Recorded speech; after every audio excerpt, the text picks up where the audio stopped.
The new libertarianism, anarcho-capitalism. The late 1960s and early 1970s marked the first wave of the libertarian movement. Ayn Rand's objectivism had shaken mainstream philosophy and energized many of the new libertarians with its core ideas. But Rand was a staunch advocate of limited government, a stance which distanced her from many of her own admirers and students, who saw the state not as the protector but the enemy of human society. At the same time, the political and economic thought of Dr. Murray Rothbard clarified the root libertarianism. Must take.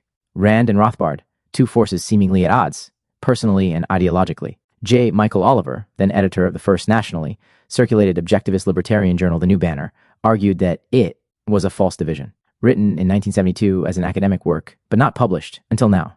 The new libertarianism, anarcho-capitalism, inexorably links objectivist principles with anarcho-capitalism, and argues that libertarianism, both then and now, must be founded upon the bedrock of Rand's philosophy if it is to remain vital. J. Michael Oliver. J. Michael Oliver. Foreword by L. Neil Smith. The new libertarianism, anarcho-capitalism. From objectivist basic premises to political concepts, J. Michael Oliver. Copyright to The Day of the Dinosaur by L. Neil Smith. I am ethically obliged to begin with a disclaimer. J. Michael Oliver and I are friends and have been for some time, although not as long as we might have been. He and I go back in what is now the libertarian movement to the 1960s. We seem to have traveled in many of the same circles and known many of the same people. I was familiar with his magazine, The New Banner. It is a statistical wonder that we didn't meet back then and haven't been friends for decades. Ancient dinosaurs that we are. Equally, the book you're holding in your hands, or looking at on some kind of screen, is a marvel. For starters, it features a most succinct and cogent exposition of Rand's philosophy of objectivism, coupled with a treatment of the history and vital tenets of anarcho-capitalism that may be unique in libertarian literature. We are all extremely fortunate in the circumstances that made this book possible. It began as an academic work in the early 1970s, and that shows to a degree. However, had it been published when it was written, more than 40 years ago, it might easily have gotten lost or overlooked among a plethora of lesser volumes then available on libertarian theory. Now, in the 21st century, it stands tall above the philosophical salt flats that the libertarian movement has regrettably become. Things, you see, have changed since 1972. In certain circles, especially where it's most badly needed, theoretical discussion has long been unwelcome. Once a libertarian party was established, and the vote became more important than any other consideration, including the very principles that the party had been created to communicate, pure theory complicated soundbite campaigns, making those normal political processes. Gradualism, compromise, sleeping with the enemy, quite impossible. Theory had the unfortunate habit of taking long strides and principled stances that embarrassed the sorts of cowards and weaklings who ran for office by pretending that. Libertarianism is something other than what it is and always was, a march to liberate individuals the whole world over, and to abolish coercive institutions of every kind. One by one, the suits, less and less distinguishable from Republicans every day, drove the original thinkers who had created the movement they now exploited, and whom they dismissed derisively as purists, an epithet. The morally corrupt always use against those determined to maintain integrity, from the party until it stood like a headless statue in a ruined landscape, incapable of anything but decay. Proper definitions may be annoying or constraining to political shapeshifters who don't wish to be limited by them, but they are vitally important to any intellectual progress, and ultimately capable of determining the destiny of individuals and organizations alike. Ambiguity, however convenient in the short run, produces nothing but disaster in the long run. Very few observers, for example, seem to be aware of the whiplash damage done to the Libertarian Party by the dismayingly contradictory presidential candidacies of California corporate attorney Ed Clark in 1980 and Texas Congressman Ron Paul in 1988. Clark's campaign, directed by employees of the Koch brothers Cato Institute, presented the man, ideologically, as a heretofore unknown Kennedy brother, emphasizing parts of the party platform likely to be perceived by voters as liberal or progressive. People drawn to the party by such blandishments were shocked and disappointed by long-held libertarian values, deliberately soft-pedaled by the campaign. They saw as deeply inimical to their original points of view the absolute right of individuals to own weapons, for example, and an unshakable insistence on hard money, and either left the party in revulsion, or, far worse, attempted to twist it to better suit their personal prejudices. Paul, on the other hand, brought a distinctly conservative color and flavor to the party, and those who signed up on his account were equally shocked and disappointed by the vastly broader content of libertarianism, which included the total repeal of all drug laws, opposition to foreign wars, and a painfully wrought neutrality on abortion. In the long run, they too either abandoned the party as unhappy liberals had in 1980, or attempted to wrench it to their own direction. The fact is that libertarian positions on various issues have developed consistently from a single source, the concept of absolute individual self-ownership. Any resemblance they bear to established liberal or conservative orthodoxies, which have accreted more by historical accident than by any logically consistent process, is coincidental. There is little evidence to suggest that significant numbers of conservatives or liberals, drawn to the Libertarian Party under false pretenses, managed to broaden their personal beliefs as a result. Instead, various individuals within the party, calling themselves Big Tent pragmatists, cravenly eviscerated its uniquely forthright and highly principled platform until it could offend and inspire nobody. More lately, there has been an ill-considered attempt, mostly by personalities of the sort who sophomorically relish the shock value of wearing Che Guevara t-shirts, to divide libertarianism into right and left camps. This, of course, is nonsense. Individuals either own their own lives and all the products of their lives, or they do not. There is nothing right or left about that.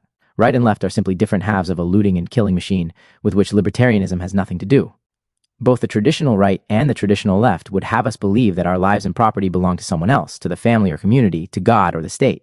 Likewise, it is either morally acceptable to initiate physical force against another human being, or it is not. And once again, the absolutely revolutionary libertarian answer to this question, which nobody ever thought to ask before, is centuries beyond anything the traditional right or left has ever conceived. The truth is that they both subsist on the ill-gotten gains of initiated force, and on little else. In addition to its other virtues, this little book contains the best explanation of the way natural law applies to human beings and their interrelationships as fully as it does to the flight of planets in their orbits and of electrons around their nuclei. It explains why civilizations that aren't built on this foundation of natural law, or which permit their foundations to decay, invariably decline and collapse. Written in the final third of the 20th century, it is amazingly, and, by turns, depressingly, prophetic with regard to the unnecessary decay of individual liberty that we are now witnessing in the Western democracies and the concomitant decay of civilization itself. However, unlike a book of the same topic written by any number of conservatives, who love to wail that the sky is falling but seldom offer suggestions for repairing it, this book does not end with a whimper, but with a sober, albeit glorious panorama of libertarian futures and highly educated guesses about the way that they might work. So, I'll put it to you straightforwardly, this book belongs on the bookshelf, real or virtual, of anybody who claims or aspires to be a libertarian, as well as in the hands of anybody you'd like to see become one.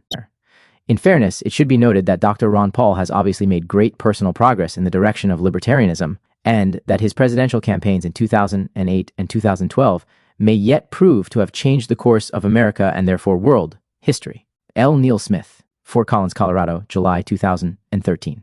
L. Neil Smith, a libertarian activist for more than half a century, has been an award-winning science fiction writer of acclaim for over 30 years. His first book, The Probability Broach, was grabbed up by the first publisher that read it, and rightly so. Still in print after 3 decades, it is a great novel that began a series sharing with its readers a combination of futurism, libertarian vistas, and stories of a hard-boiled detective. He has since published nearly 3 dozen other novels, a couple of nonfiction volumes, and hundreds, if not thousands, of essays on a myriad of subjects. It is said that Robert Heinlein regarded L. Neil Smith as the next great science fiction writer. That he is, and continues to be. His current undertakings include a coming-of-age novel, General Jenny, Blade of Pinna, a prequel to Forge of the Elders, and Ares, a story of colonizing and terraforming Mars. Author's preface. Anarcho-Capitalism was written in 1972. In 1973, it was submitted and accepted as my graduate thesis to the University of South Carolina. Department of Government and International Studies, it has not been published elsewhere until now. In issuing it now, I have not updated the material with current events or trends. The work was and is not a dated product anyway, as it deals with core concepts that have value and application over time. I have retitled it The New Libertarianism, Anarcho-Capitalism. This work was not intended as a call to action, but was an effort to link the emergent libertarian movement to the essential tenets of objectivism as developed by Ayn Rand. This combination seemed obvious to me, despite the conflict between Rand on one side and the anarcho-capitalist economist Dr. Murray Rothbard and the New Libertarians on the other. It was a linkage that was evident and essential. These two movements were the tectonic forces that, in the late 1960s and early 1970s, gave shape to what we now know as libertarianism. To be sure, there were earlier libertarian and semi-libertarian writers and trends in American political thought, though on the whole they tended toward limited statism. But they were always, in my view, ambiguous and shallow in their more fundamental concepts. The late 1960s, early 1970s constituted wave one of the libertarian movement. And I have no doubt that the current second wave of libertarianism in the 21st century owes its existence and likely success to a merger of the philosophical foundation and intellectual power of Rand with the political and economic ideas of Rothbard, which is to say, a unified view of reality and man, then joined with a coincident and compatible political economic theory. Introduction. In the context of the contemporary American political scene, With its greatly overlapped and semi-ideological political parties, and its narrow, issue-oriented pressure organizations, the emergence of a thoroughgoing ideological movement is a noteworthy phenomenon. When this movement challenges virtually every philosophical, ethical, and political tenet of the present culture, it takes on an even greater significance and warrants the attention of students of political and philosophical ideas. Radical libertarianism, or anarcho-capitalism, has generated considerable interest in the press and among a few sympathetic observers. However, at present, no systematic exposition of this new political philosophy has been forthcoming. Hopefully, this work will serve both as a major step toward an understanding of this new school of antistatist thought and as a development of the theory from its present immature status as a struggling system of ideas toward an explicit ideology. The task of developing and presenting this new political philosophy is best discharged by one who, like myself, has been intimate with the movement and its ideas for some time. In this early stage of the libertarian movement, an outside observer would find it difficult to discover the content and core of these new ideas. Even in the minds of too many libertarians, the ideology consists of a loosely connected sequence of ideas.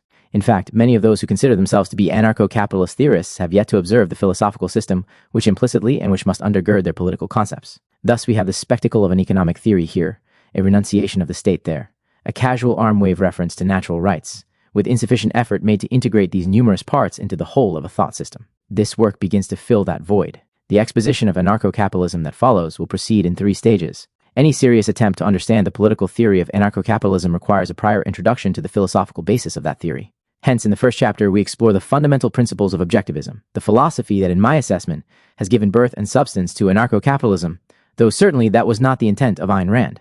We will deal succinctly with such necessary philosophical issues as metaphysics, epistemology, and ethics. From the axiom and initial premises of objectivist philosophy, we will identify the necessary roots that support the libertarian political tenets. Proceeding next into the anarcho-capitalist concept of society and rights, a base will be built for a multi-aspect critique of government. This critique will involve a questioning of central and common assumptions regarding the origin, nature, methods, and effects of government.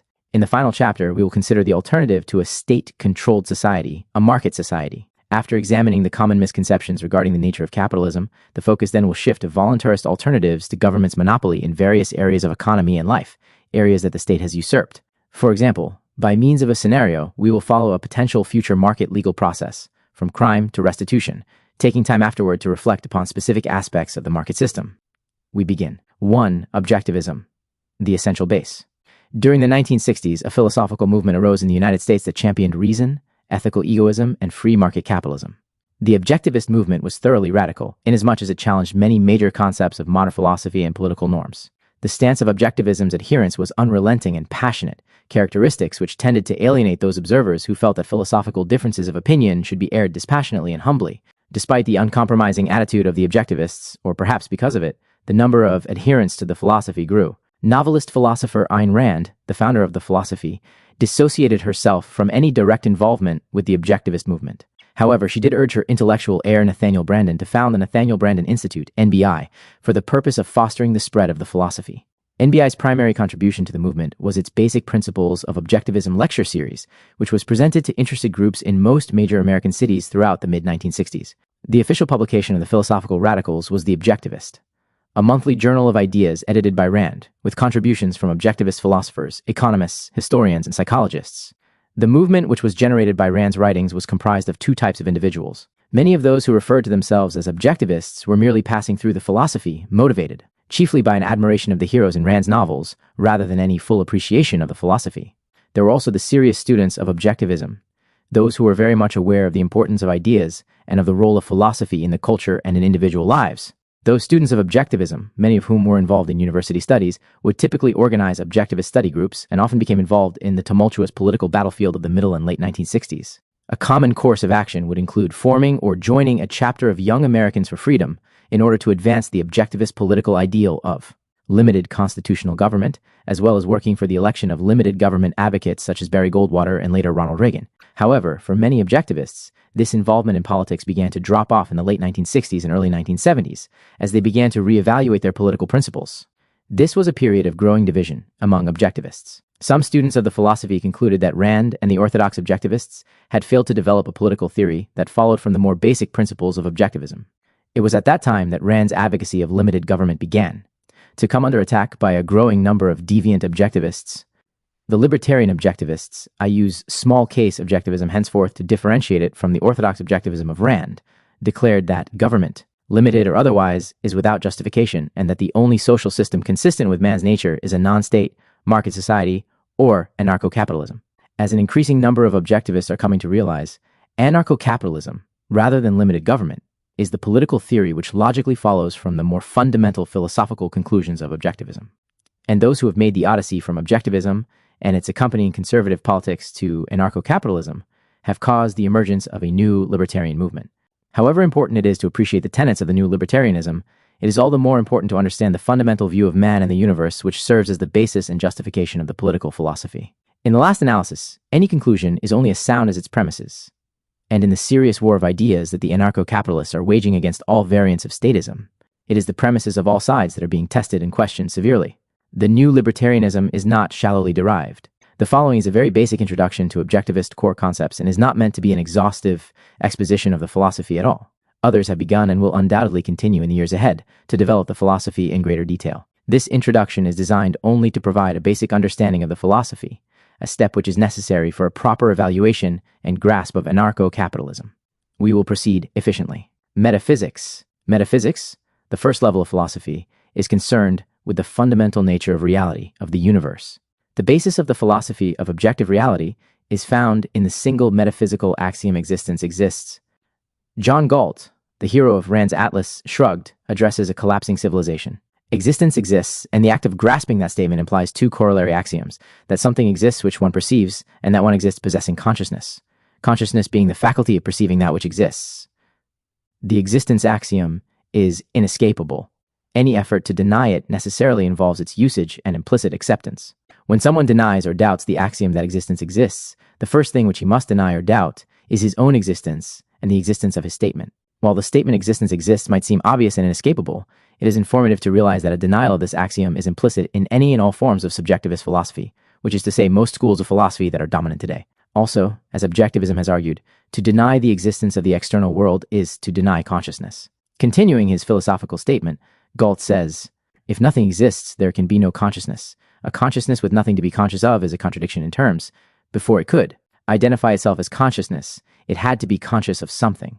If that which you claim to perceive does not exist, what you possess is not consciousness." Nathaniel Branden continues the point. And thus the question, how do you know that the external world exists, translates into the self-contradictory absurdity of the question, how do you know that you are conscious? To deny the external world is to deny the existence of consciousness. But then who is doing the denying, and by means of what faculty? 3. Inextricably tied to the axiom of existence is the law of identity, a law which will have an immediate and recurring bearing on our later exploration of ethics, objective law, and a stateless society. Branden explains the unity of existence and identity. To exist means to be something. To be something means to be something specific, as distinguished from the blank of nothing. To be something specific means to be a thing of a certain kind, of a certain nature, of a certain identity. The identity of a thing is that which it is. The law of identity states, that which is what it is. A thing is itself. A is A. Not to possess an identity, not to possess a nature. Not to be anything in particular means not to be anything, which means not to exist. To be is to be something. 4. To utter the statement that something can exist without an identity, without a specific nature, is to say that A is non-A, which is to say that A is not itself, and consequently that A does not exist. To deny identity is to deny existence, whether that is one's intention or not. To begin to demonstrate the relevance of metaphysics to political ideas and to man, consider the case of an avowed totalitarian. Totalitarians, and even lesser statists, view man as an object to be shaped and reshaped through political means toward some ideal standard. Man is forced to fit a particular ideal notion and political system, rather than the system being allowed to evolve to fit man's nature. The totalitarian is akin to the frustrated child who, after failing to put a square block into the round hole, attempts to force the block into the hole where he is determined that it should and must go. Both the totalitarian and the child fail to grasp that everything, whether a block or a man, has a specific identity, and that it is the identity which determines what that thing can or should do. Any attempt to force a block or a man into doing that which is contrary to its nature or to the conditions of its survival will only lead to the destruction of the block or the man. At the base of the philosophy of objective reality is the axiom of existence and its corollaries consciousness and identity. Again, quoting Nathaniel Branden, "Whenever you hear the concepts of existence, consciousness, or identity being challenged, remember that these concepts are necessarily and inescapably contained and implied in any statement, in any utterance, in any knowledge any man can claim to possess. They are the irreducible base of all human thinking. Any attempt to deny them necessarily entails their acceptance and use. The philosophy of objectivism holds, in metaphysics, that reality is an objective absolute. When one says that something exists objectively, one means that the thing's existence is not dependent upon being known by a consciousness. Since the external world exists independently of consciousness, it is the object of consciousness, discovered by consciousness, rather than the subject of consciousness, fabricated or imagined by consciousness. The name objectivism is derived, of course, from this metaphysical concept, epistemology. The existence of consciousness is axiomatic and inescapable. From this axiom is derived the corollary that knowledge is possible to man. The subjectivist assertions that everything is a matter of opinion, that all is relative, that man can be certain of nothing, or that knowledge is impossible to man, are all essentially meaningless statements. For example, the meaninglessness of the claim that knowledge is impossible to man is revealed when one understands what the subjectivist is actually saying. I know that knowledge is impossible to man. Obviously, any statement which attempts to deny that knowledge is possible to man is self-negating and without meaning. It is quite literally unworthy to be listened to. The next question that arises is, how does man know? We enter the level of philosophy known as epistemology theory of knowledge. According to objectivist epistemology, a man's consciousness has three levels: sensory, perceptual, and conceptual. The starting point of man's knowledge, his first contact with the outside world, is on the level of sensations. Sensory inputs or impulses are automatically transmitted by man's sense organs along passageways to receptors in the brain. These impulses provide the raw, indiscriminate data of the external world, which the brain must sort out before any sensations, as such, are possible. This initial, though intricate process of consciousness is completed automatically.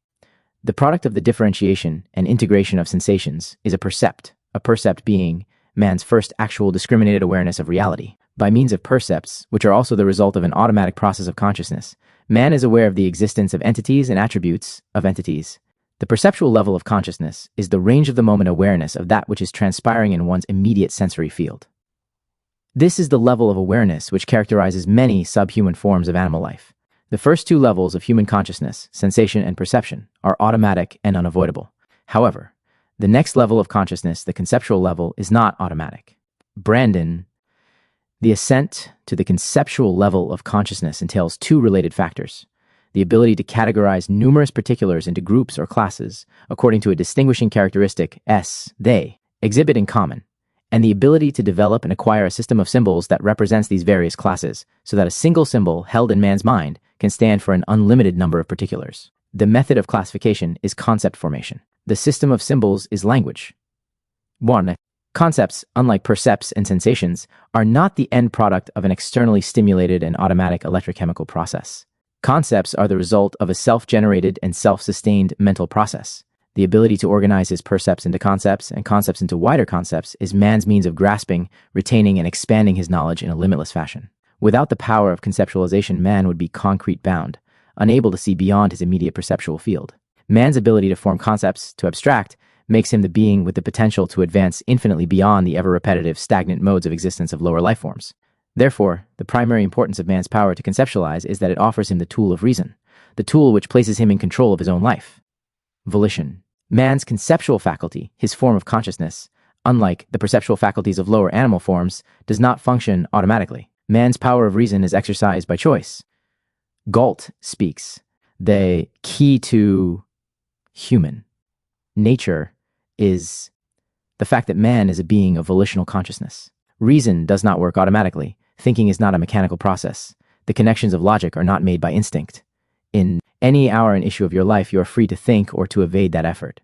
But you are not free to escape from your nature, from the fact that your reason is your means of survival, so that for you, who are a human being, the question to be or not to be is the question to think or not to think. 7. In philosophical circles, the issue of the volitional nature of man's consciousness, or of free will, has generated a controversy that still rages. The concept of free will, according to many philosophers, is at odds with the law of causality, cause and effect, and therefore at odds with science and reason. Benedict Spinoza, famous 17th century philosopher, expresses the psychological determinists' anti-free will sentiment.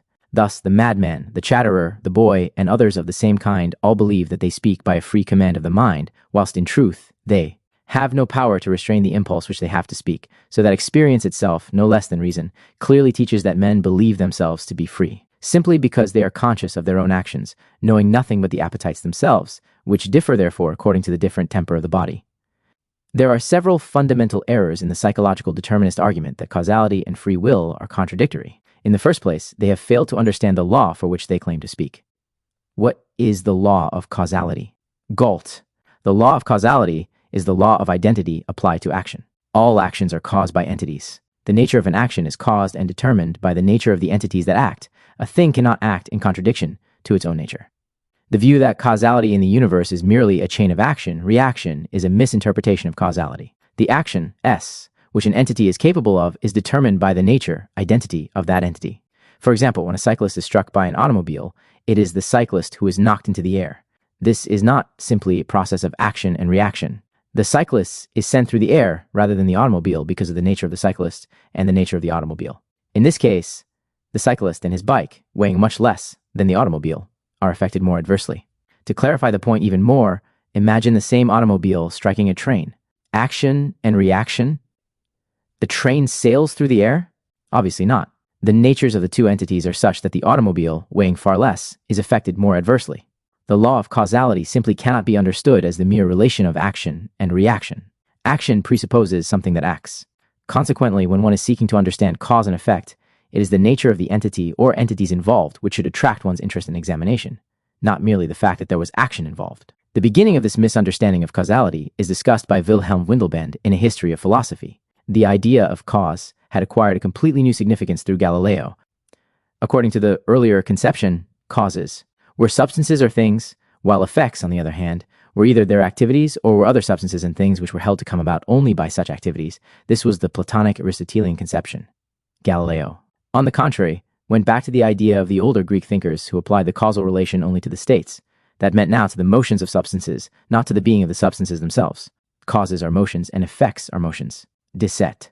Acting on this false concept of causality, many philosophers, psychologists, historians, and social theorists have searched for a possible causal factor of man's allegedly non-volitional thoughts and actions. The result has been a variety of theories of psychological, economic, religious, environmental determinism, etc. They concluded that one's ideas and actions are the inescapable effects of one's toilet training or social environment or economic class. While the causal factors and the resultant effects may be more complex in man's case, the psychological determinist alleges that man has no more actual control over his thoughts and actions, his life, than a drop of rain has over its course. If one overlooks the erroneous concept of causality at work at the roots of determinist theory, there remains yet another flaw in the argument. If it is true, as the psychological determinists assert, that the actions and content of man's mind are caused by factors beyond his control, then where does this leave the theory of psychological determinism and its defenders? How do they know that their theory is true? How is it that their minds were free to discover the truth of determinism?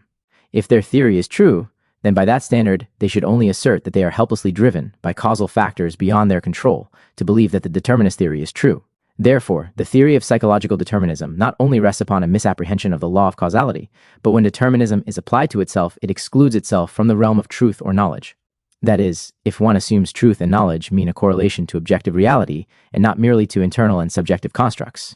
Objectivism argues that the concept of free will and the law of causality are compatible. Nathaniel Branden explains, freedom of choice is not a negation of causality, but a category of it, a category that pertains to man. A process of thought is not causeless, it is caused by man. The actions possible to an entity are determined by the entity that acts, and the nature of man, and of man's mind, is such that it necessitates the choice between focusing and non-focusing, between thinking and non-thinking. Man's nature does not allow him to escape this choice. It is not made for him by the gods, the stars, the chemistry of his body, or the economic organization of his society. If one is to be bound by genuine empiricism, that is a respect for observable facts, one cannot ignore this distinctive attribute of man's nature. And if one understands the law of causality as a relationship between entities and their actions, then the problem of reconciling volition and causality is seen to be illusory. Jednacht. The fact that man has a volitional consciousness has significant ethical and political repercussions.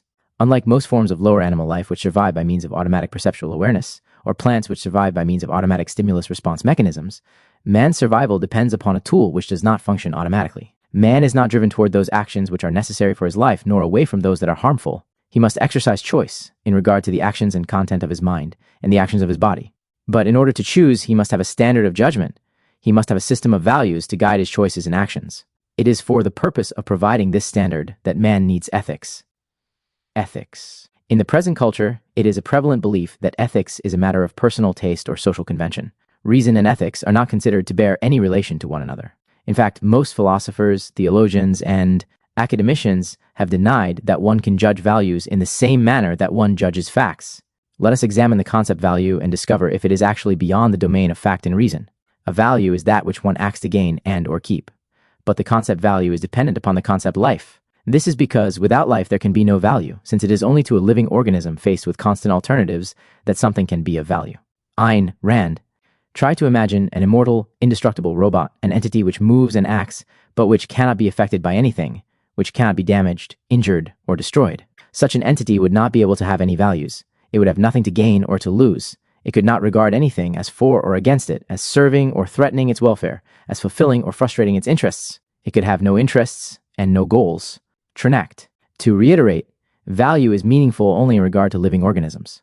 There can be no values held outside of life. Death is not an alternative value. It is the end of value, because once a being has ceased to be, it has no alternatives, no interests, and no goals. To sustain its life, an organism must engage in action which is directed toward that goal. For most organisms, pro-life action is an automatic function of their nature. In contrast, man is the only known life form which can consciously act in an anti-life manner. Man is the only being who can knowingly choose pain or death for himself, the end of all value. In order to survive, a man cannot rely merely upon his few automatic functions. He must choose to exercise his conceptual powers to their fullest. While it might be possible for an individual to exist by means of a subhuman, haphazard mental approach to life, the result will be just that, existence on a subhuman level. A lower animal is born into its niche in nature with virtually no potential for growth. Man, on the other hand, is born with very little except potential, his conceptual level of awareness being the source of that potential. Either he will choose to pursue his human potential, or he will stagnate and or die. If he chooses his potential, which is of course an ever-advancing condition, he must pursue it by means of his mind. By using his mind properly, he will be able to identify those values which are conducive to human well-being. How should man choose his values? Is that choice to be made by reference to his whims and unexamined emotions, or is there a fixed standard of value? Objectivism holds that man's life is the standard of value of a proper ethical system. To hold life as the standard of value means that man holds his own life, not some universal notion of human life, as his standard of assigning value to that which surrounds him. The fact that an individual must hold his own life as his standard is inescapable. The individual who does not hold his own life as his moral primary necessarily turns to the only alternative to life, a consistent pattern of self-sacrifice, death. As an illustration, consider the man who, rather than holding his life and happiness as his standard of value, places instead his neighbor's life and happiness at the base of his system. If the man is truly consistent in holding his neighbor as his standard of value, if he is sincere in his selflessness, then in each and every decision and action of his life, he will proceed with his neighbor's happiness as his goal. That is his code. He can never act with his own happiness and well-being as an end, because to do so will require that, at least temporarily, he replaces his neighbor's life with his own as the standard of his value system, which would be to embrace ethical egoism. He also learns that he cannot place his life equal to that of his neighbor's as his ethical standard. After all, whose happiness will then have priority in those countless situations in which the best interests of each man might diverge? In short, the man finds that his standard must be either himself or his neighbor, but not both. Seeing this, he decides on his neighbor, since throughout his life he has been taught that service to one's fellow man is an individual's highest moral duty. Acting in accordance with this principle, the man surrenders all the products of his labor to his neighbor, absorbs all of his neighbor's debts, receives the punishment for his neighbor's ill-doings, etc., to the point where death quite literally takes our consistently selfless man. Rand. The standard of value of the objectivist ethics, that standard by which one judges what is good or evil, is man's life, or that which is required for man's survival qua man. CTR-NACT. Life does not mean some stagnant level of existence or just getting by. Life is that pursuit of that ever higher mode of human existence. Life is a process of self-sustaining and self-generated action, 15 which in the case of man is directed by reason. Therefore, Rand, man's survival qua man means the terms, methods, and goals required for the survival of a rational being through the whole of his lifespan, in all those aspects of existence which are open to his choice. Cessnact. This is a very broad abstraction. The terms, methods, conditions, and goals required for the survival of a rational being. How can a man, a potentially rational being, discover and follow a pro-life morality? The first fact which he must recognize is that his cognitive faculty is his fundamental means of survival. Reason is man's means of identifying and integrating material provided by his senses. Without reason, he will be unable to decide on any other values. Consequently, reason is man's basic value. Reason is not to be understood here as a value in itself, independent of the existential benefits it brings. It is not to be understood in the subjectivist Platonist sense as the contemplation of some higher reality, supposedly a virtuous exercise in itself.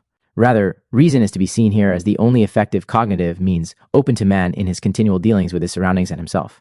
Through a sustained and total commitment to a conscious awareness of reality, a man can approach and acquire this basic virtue of rationality. Parenthetically, the responsibility of exercising rationality must rest with each individual. To relinquish the responsibility of judgment to another man is to relinquish the responsibility of life to another. Independence is therefore a correlative virtue to rationality. Let us assume that man accepts reason as the only method of determining his choices and actions. What will be his next step, his next ethical discovery? Through personal experience, he knows that life is not guaranteed to man. Life must be sustained by productive action. Productive action means more than mere involvement in some form of work. It means that throughout his life, a man engages in action which is contributive to his physical and mental well-being. His choice of the form, S, of productive action in which he engages must be harmonious with the actual material needs of his body, food, shelter, comfort, etc., and his psychological needs. This second consideration is so often overlooked. Objectivist psychological theorist Nathaniel Branden has noted that in regard to productive action, there are two psychological states, one which is debilitating and anti-life, the other which is healthy and pro-life. The former he calls particularized efficacy, and the latter metaphysical efficacy or self-esteem. The man of particularized efficacy engages in a particular activity. In his chosen field, he experiences a sense of self-confidence. However, when he contemplates the possibility of acting outside of his specialized area, he experiences a lack of self-confidence and possibly even fear. He feels that the outside reality is a threat to his happiness. He withdraws from that alien reality and resigns himself to a state of mental stagnation. In this manner, he feels that he is securing his happiness. But the fact is that the lack of knowledge is never beneficial. The desire not to know is implicitly contrary to a desire to live, to sustain one's life through reason and knowledge. The man of metaphysical efficacy also specializes in certain productive activities. However, his self-confidence is not limited to those areas. He is the man who experiences a sense of control over his destiny because of the confidence which he has in his constant mental growth. While he might specialize in his productive activities, he never allows this specialization to blot out the rest of reality. He continually seeks knowledge, even beyond the confines of his profession. He makes certain that his chosen pursuit is of a type which affords him a constant mental challenge and room for growth. He refuses to allow any specialization to lead to his intellectual stagnation or to a fear of reality. Productive action entails much more than providing solely for one's immediate physical sustenance. The mind is also a thing of a particular nature with particular needs. The individual's primary consideration must always be to maintain a one-to-one relationship between his cognitive faculty and reality, the object of cognition. If a man finds himself feeling that it is in his interest not to know or to relinquish that to others, then he has embarked upon an anti-life course. His conceptual level of consciousness is his tool of survival. To turn off his consciousness and to blank out part of reality is to defeat the purpose of the tool. Consciousness and life are unified. To diminish one's consciousness is to diminish one's life. Of the two types of men, the man of only specialized efficacy and the man of overall self-esteem, one is more fit for meaningful productive action.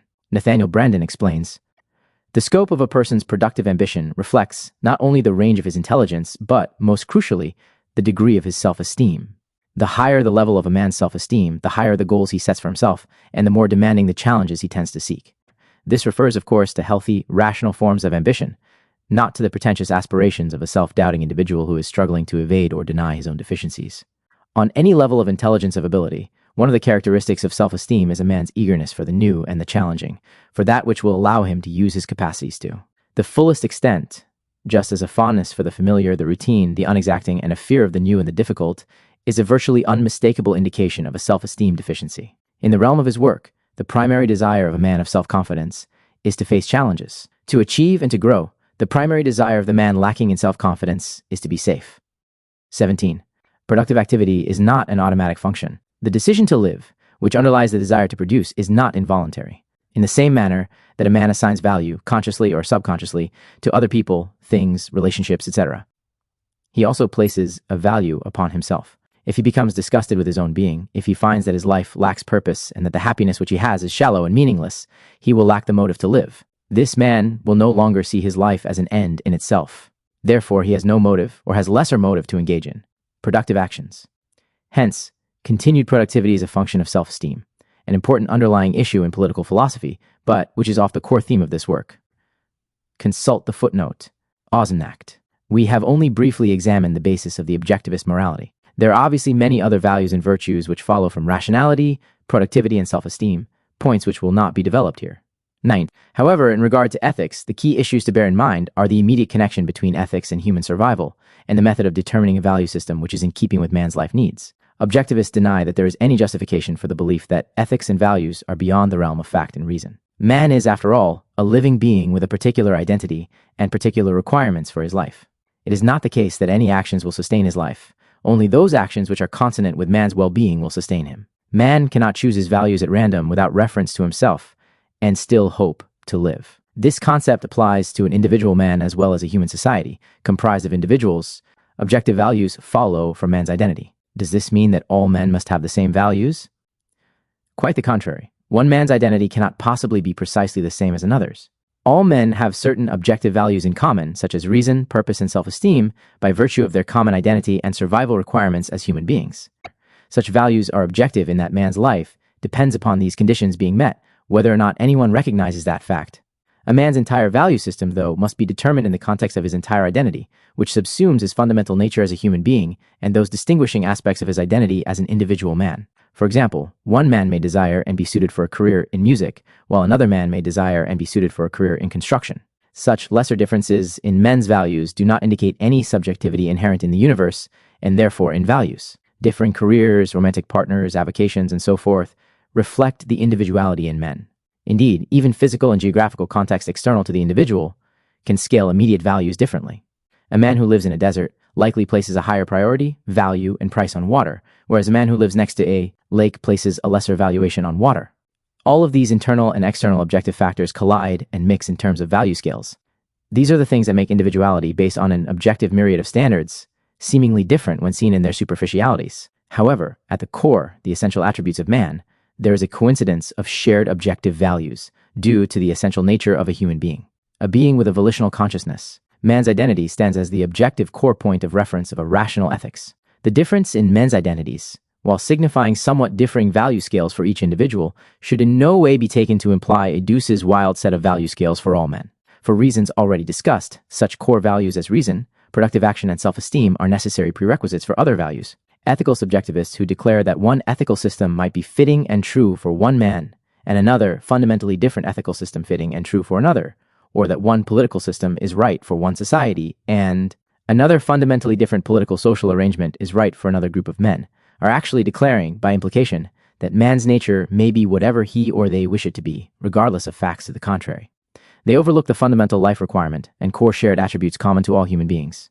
In an analysis of political theory such as this, there can be only one realistic standard of acceptance or rejection of a theory, namely that the standard must be man, his essential nature as a volitional thinking being, and an ethical morality which permits and allows application of that essential attribute of reason and volition. In other words, the standard must be man. If a political system is inimical to human life and to the achievement of those values upon which life depends, more specifically, if the system inhibits or prohibits the exercise of human nature and human virtues such as rationality or productivity, then that system must be judged anti-life and treated accordingly.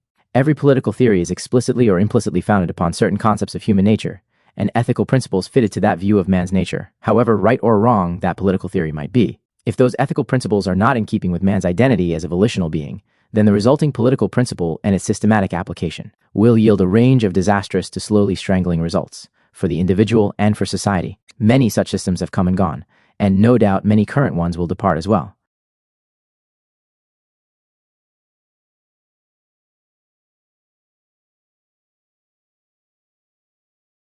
The reason that they will ultimately collapse or wither away is that those systems and their core ideas are generated subjectively and are hostile and oblivious to the essential objective nature of man, a being of volitional consciousness. The trail of such systems is likely to be bloody and will for a time constitute blockages to spontaneous and natural scientific and human progress. They will be perpetuated by many widely accepted notions of benevolence, concepts of an ideal or more optimal engineering of human nature, and so forth. And they will fail. Why?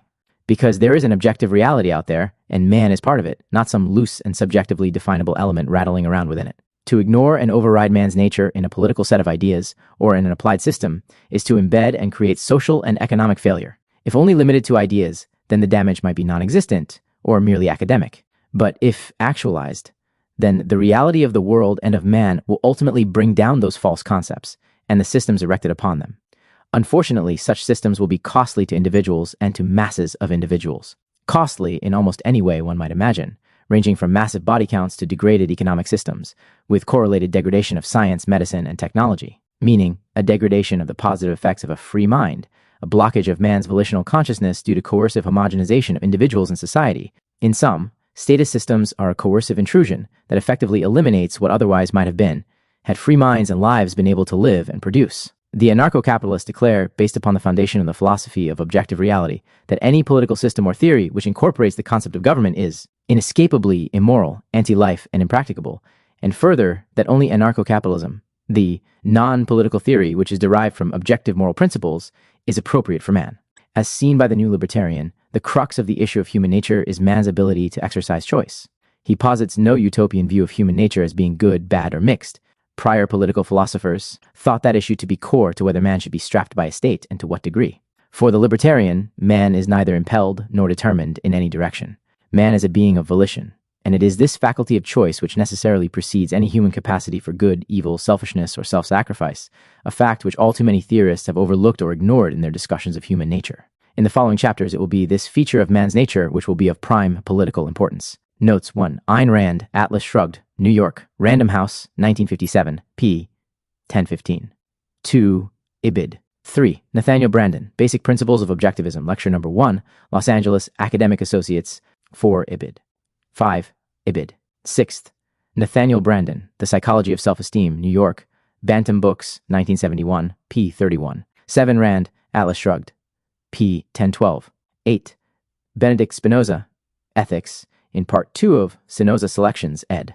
by John Wilde, New York, Scribners, 1930, pp. 205-206. 9. Rand, Atlas Shrugged, p. 1037-10. Wilhelm Windelband, A History of Philosophy, Vol. 2, New York, Harper Torch Books, 1958, p. 410. 11th Branden, Psychology of Self-Esteem, pp. 59-60. 12. Ayn Rand, Virtue of Selfishness, New York, New American Library, 1964, p. 5. 13. Ibid, p. 5. 14. Ibid, p. 16. 15. Ibid, p. 5. 16. Ibid, p. 18.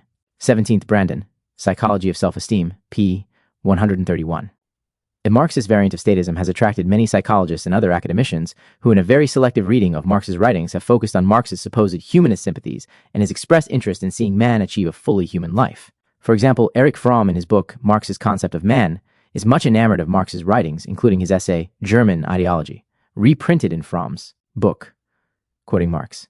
While in communist society, where nobody has one exclusive sphere of activity but each can become accomplished in any branch he wishes, society regulates the general production and thus makes it possible for me to do one thing today and another tomorrow, to hunt in the morning, fish in the afternoon, rear cattle in the evening, criticize after dinner, just as I have a mind, without ever becoming a hunter, fisherman, shepherd, or critic. Objectivists and libertarians are not so enamored of a society which regulates, and by coercive policy and action, thereby constrains men's choices and lives. Nice words about individuality and humanity by Marx must be weighed against the social structure of coercion that he clearly delineated. If an academician engages in naive and out-of-context reading of selective sentences of Marx, then those sentiments by Marx can almost sound the same as Branden's discussion of self-esteem.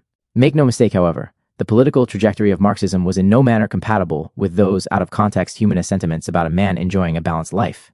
Marx's variant of statism was implemented fully in line with his writings. Blind excuses later made by sympathetic Western academicians do not obscure that fact. The end result of Marx's statist reality was fully foreseen by Mikhail Bakunin, the European anarchist thinker who intellectually collided with Marx in their mutual days in the First International, late 1860s to early 1870s. Bakunin was the man who saw the future, and he clearly saw a dark future in the ideas of Marx. Ideas have consequences, and one need not always see the empirical evidence before making a judgment. Among Bakunin's many writings in the late 1800s revealing and attacking Marx, now it is clear why the doctrinaire socialists who have for their aim the overthrow of the existing authorities and regimes in order to build upon the ruins of the latter a dictatorship of their own, never were and never will be the enemies of the state, but on the contrary that they were and ever will be its zealous champions. From the Political Philosophy of Bakunin, ed. by G.P. Maximoff, The Free Press, New York, 1953. 19. For a fuller presentation and defense of objectivist ethics, see Ayn Rand, The Virtue of Selfishness. 2. The State. The most glaring fact of today's political reality is the supremacy of government. Its presence pervades all aspects of men's lives. The powers and prerogatives of the modern state would be the envy of even the most powerful 17th and 18th century monarchs. And indeed, current everyday government powers are in some respects excessive beyond many of those exercised by Hitler and Stalin. Soft, though present state powers and intrusions might seem to be, they are more pervasive.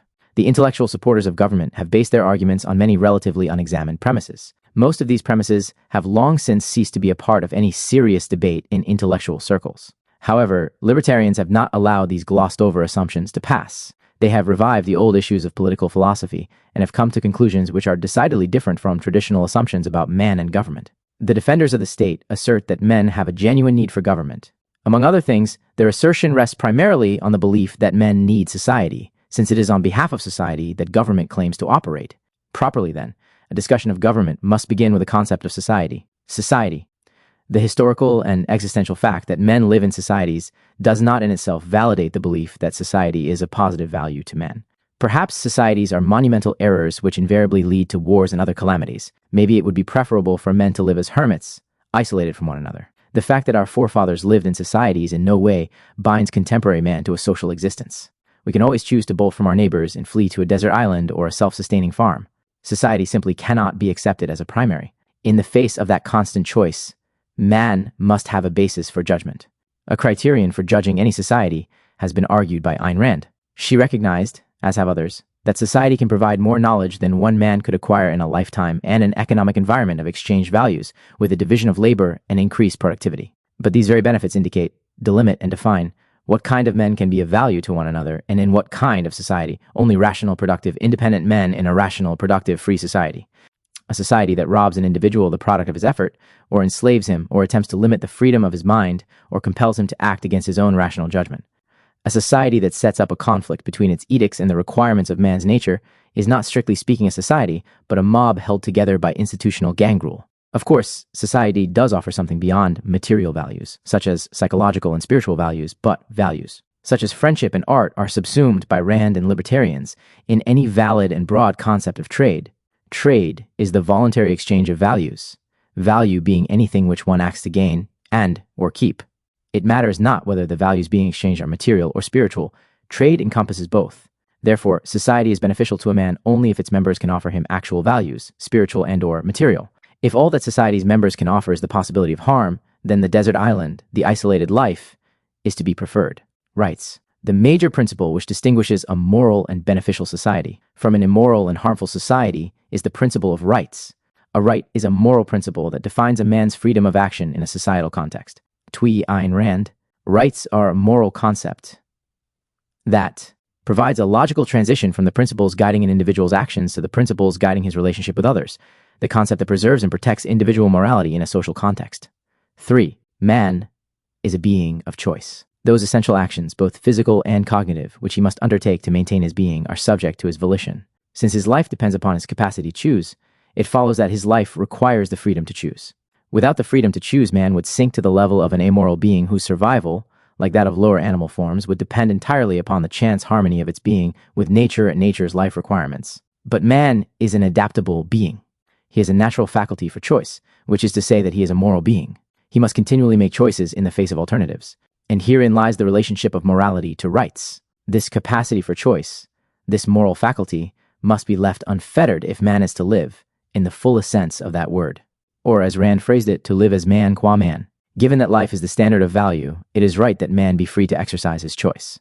The principle of rights, as understood and espoused by the new libertarians, is merely a statement of the fact that if man is to maintain life on the level which his nature permits, then men, in human society, must refrain from violating one another's freedom. What constitutes an individual's political freedom? Simply stated, a man is free when his person, including property, is not the object of aggression on the part of another individual or group. Aggression or coercion, as used here, means initiatory physical force, the threat of physical force or fraud. It is only by means of these methods that one individual can gain a value from another person, or destroy a value belonging to another person, against that person's will. Rights have often been considered articles of superstition, or devices designed by fearful reactionaries to limit the authority of the state. Overlooking the well-known historical antagonism to the concept of rights by state socialists and derivative variants of socialism such as fascism, even American political thought, especially the progressive movement, as represented early on by President Woodrow Wilson, intellectually dismissed the concept of natural rights, inverting and replacing it with the notion of state-issued or community-determined rights. But the concept of rights, like morality, is rooted, in fact, beyond any dogmas, hopes, or wishes to reshape man in some Platonic from above model. John Galt. The source of man's rights is not divine law or congressional law, but the law of identity. A is A, and man is man. Rights are conditions of existence required by man's nature for his proper survival. If a man is to live on earth, it is right for him to use his mind, it is right to act on his own free judgment, it is right to work for his values and to keep the product of his work. Any group, any gang, any nation that attempts to negate man's rights is wrong, which means is evil, which means is anti-life. The fundamental right is the right to life. One must recall in this context that life is a process of self-sustaining and self-generated action. The right to life means, therefore, the right to engage in that process of self-sustaining and self-generated action. This right does not presume to guarantee success at achieving the necessary values of life. The right to life only sanctions the freedom of action required to sustain and enhance one's life. It is popular today to draw a distinction and to suppose a conflict between human rights and property rights. The proponents of this dichotomy base their view on an erroneous concept. They begin with the presumption that man has a right to life, meaning a right to be alive, rather than a right to engage in the process of self-sustaining and self-generated action. The distinction is crucial.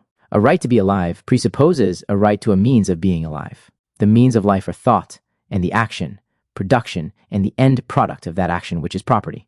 As we know, these means to life are produced by man. They do not materialize out of thin air, nor are they just there.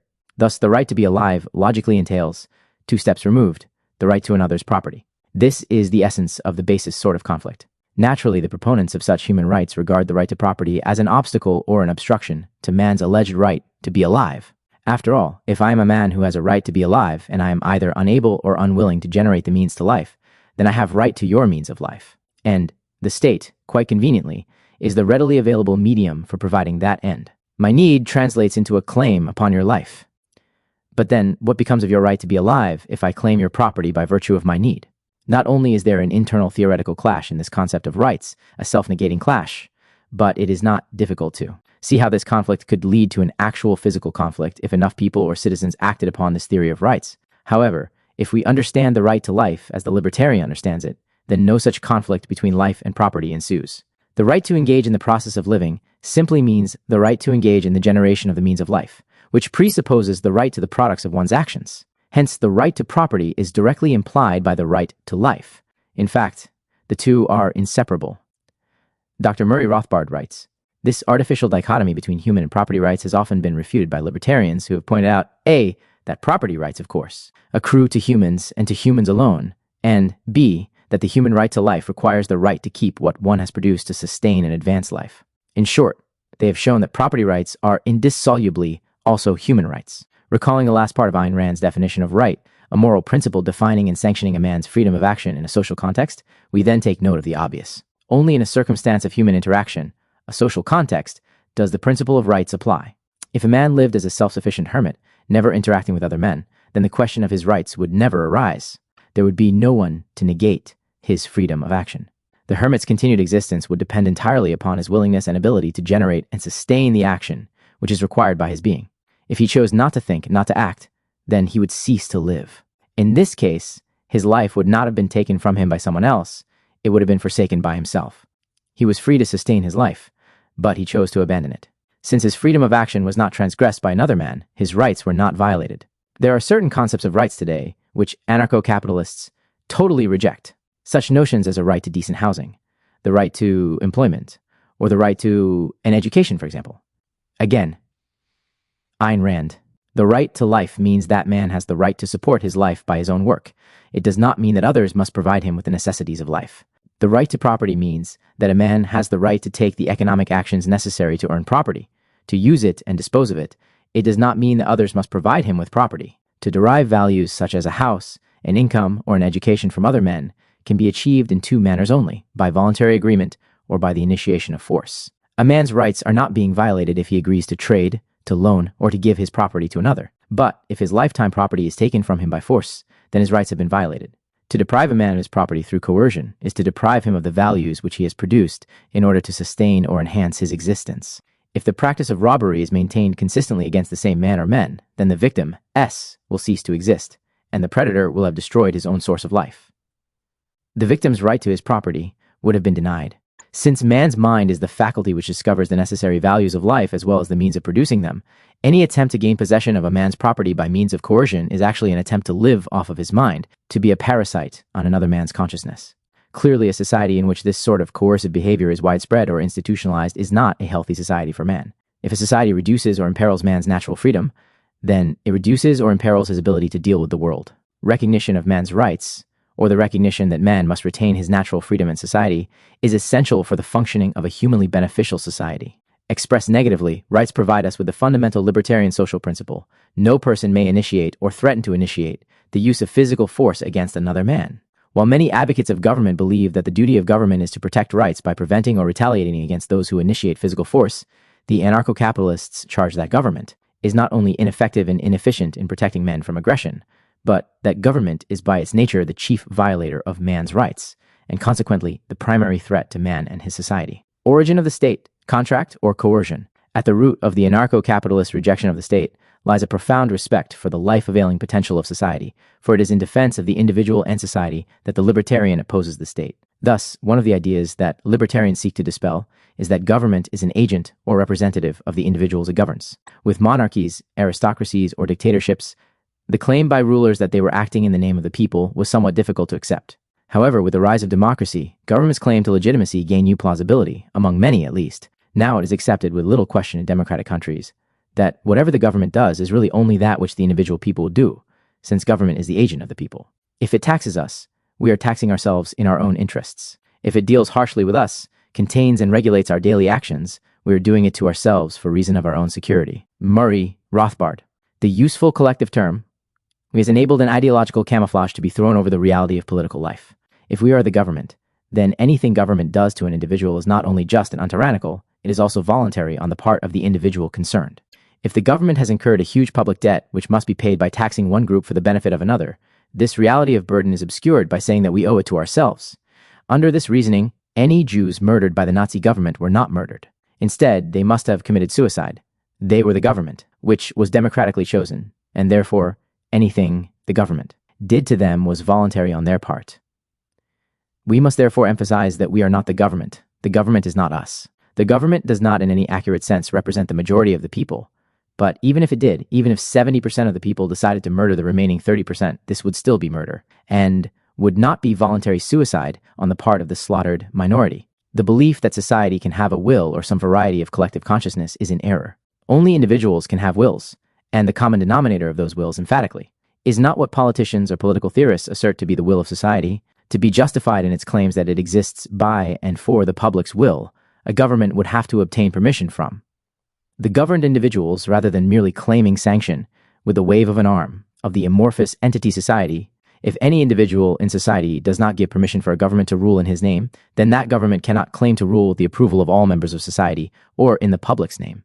A government which followed this voluntary approach would claim only those who contracted with it and would claim the sanction of only those same individuals. However, in such a case, the voluntary government actually would be a market phenomenon offering its services to any takers in the marketplace, and in competition with other actual or potential voluntary governments. Of course, it would not be a government because it would not be a coercive monopoly. Any examination of presently existing governments serves to demonstrate that voluntarism conspicuously is not their manner of establishing themselves, nor is it their method of operation. Neither the government of the Soviet Union, which assumed power through the force of arms and minority support, nor the United States government, which came into being upon the approval of the Constitution by a minority of the population long ago, can justly claim to be voluntarily chosen agents of their respective peoples.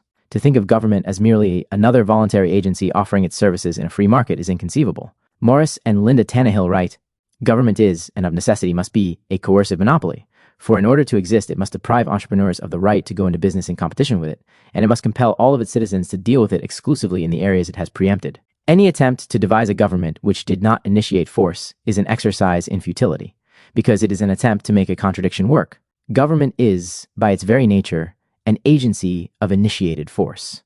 If it ceased to initiate force, it would cease to be a government and become, in simple fact, another business firm in a competitive market. Government, being a coercive monopoly, must prohibit its citizens, through the threat of force, from engaging the services of any alternative institution, whether that alternative is another government or a private agency which provides parallel services. The American Civil War is one example of a government's refusal to permit its citizens from turning to an alternative institution.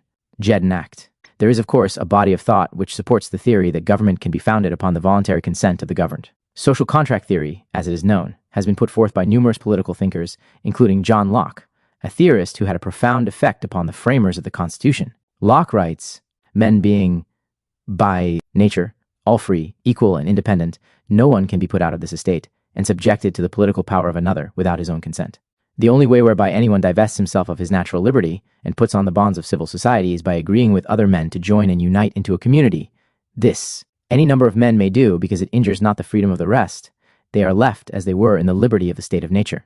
And thus, every man, by consenting with others to make one body politic under one government, puts himself under an obligation to every one of that society, to submit to the determination of the majority. 12, of course, if men contracted with government in the manner which Locke prescribes, then only those who so contracted could be considered subjects of that government. Each man has a certain natural liberty which, as Locke says, can only be divested by each man as a sovereign individual. Presumably, after contracting with the government, he is then obliged to play by the rules. Certainly, this concept is not alien to any principle of contract in the free market.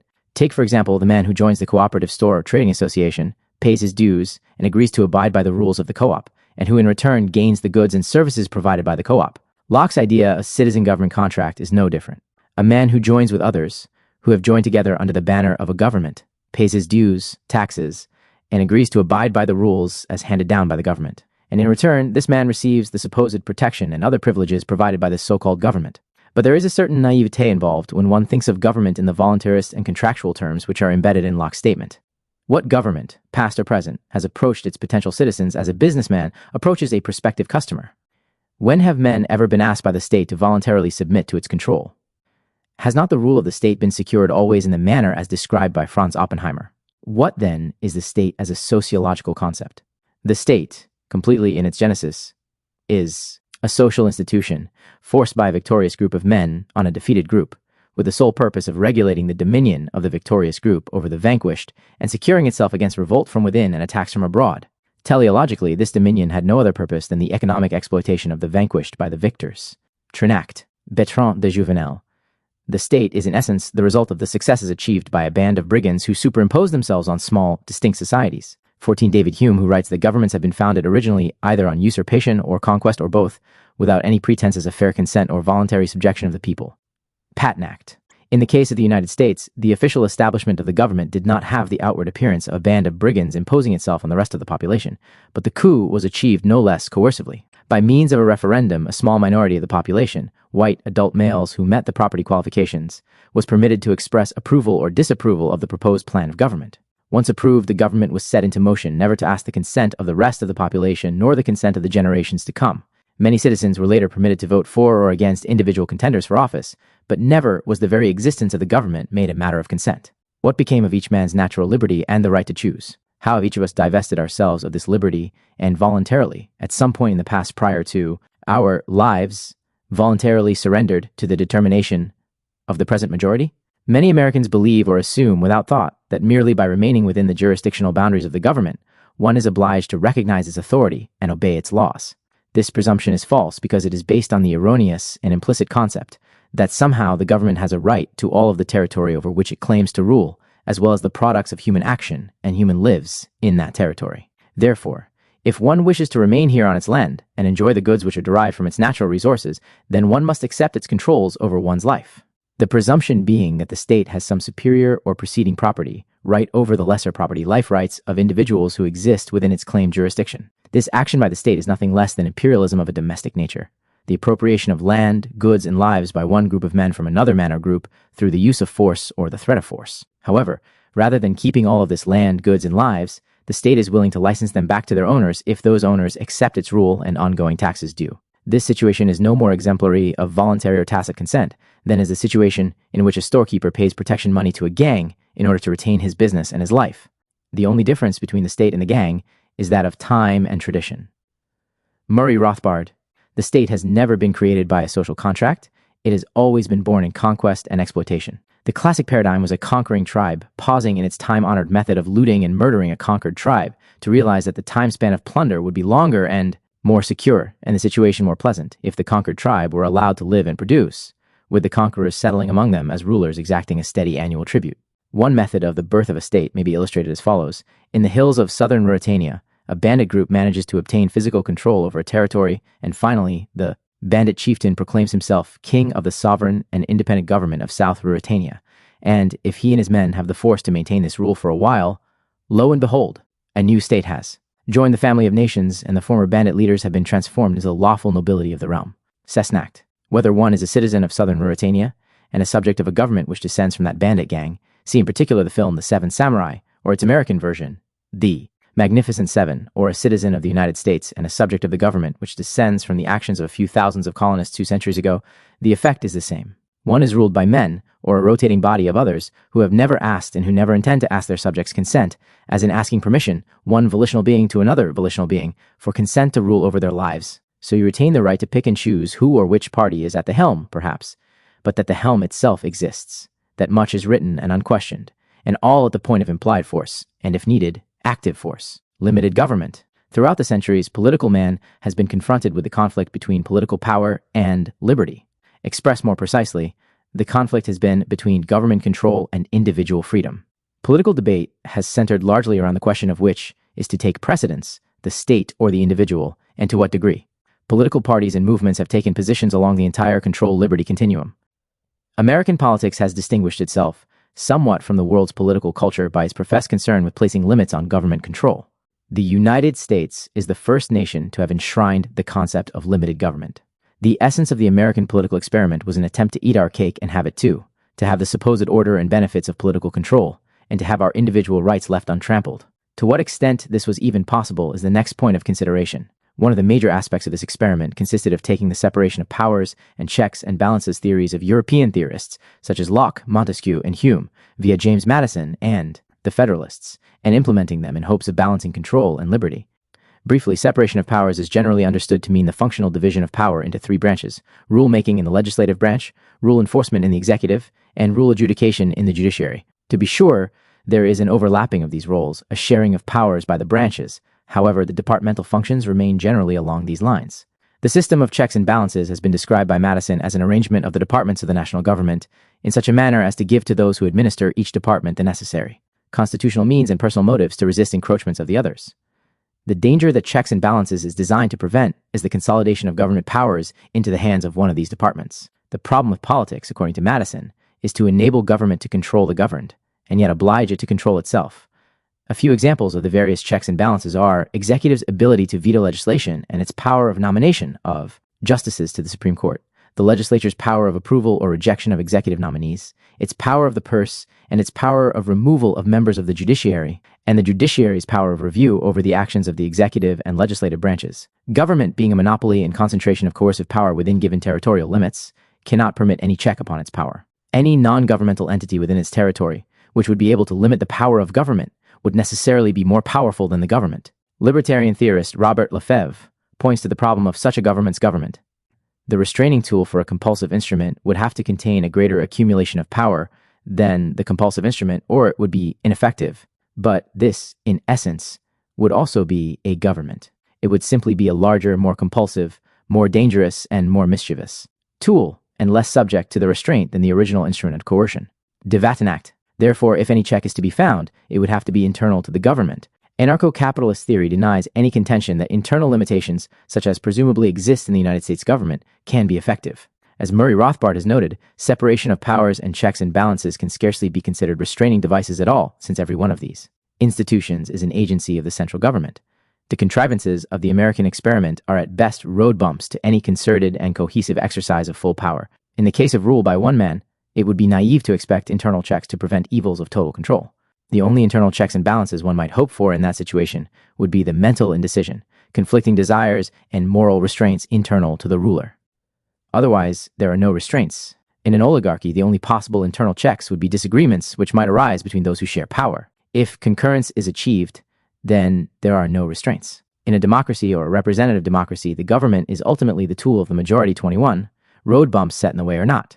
In a pure or direct democracy, the inability of the majority to be formed constitutes the only check on the state's power. Once a majority can be rallied around a particular policy, then the mechanisms of government will be put into motion in the direction of the majority. Should a minority stand in the path of the majority will, then that minority may well become a helpless victim of the tyranny of the majority.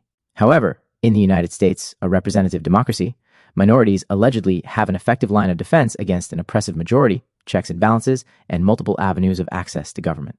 Thomas Dye and Harman Ziegler express this view in The Irony of Democracy, their popular political science text. This system makes direct majority rule impossible. If, for example, the majority of the voters should elect the president, he would face powerful minorities entrenched in Congress, the Supreme Court, and even in the executive bureaucracy.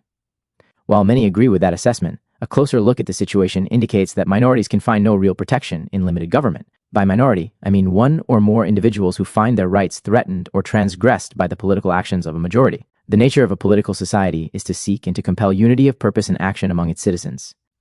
This anti-rights, anti-diversity bias of politics is explained by Robert Lefebvre. Government's power comes from a compulsive unification of all peoples. Government speaks and acts for everyone. It cannot permit nonconformity. The individual, at variance with governmental policy in any particular, becomes the target of government action, be he saint or sinner. Individualism is always opposed to collectivism. Any government is, by its very nature, a collective. A peaceful and law-abiding citizen, for example, may have perfectly sound and moral reasons why he should not wish to share his money with the government or the politicians of Yugoslavia. His conviction can be logically derived, morally certain, and sincerely maintained. In holding to his conviction, the individual is harming no one. His belief is not inimical to the welfare of other people. Actions which might spring from his belief are not aggressive. In other words, physically, mentally, and morally, such a citizen can be above reproach. Yet, when the government adopts a policy which prescribes the sharing of his earnings with a foreign government, the man who objects to this can be treated in precisely the same manner as a bank robber could be treated, and for the same reason.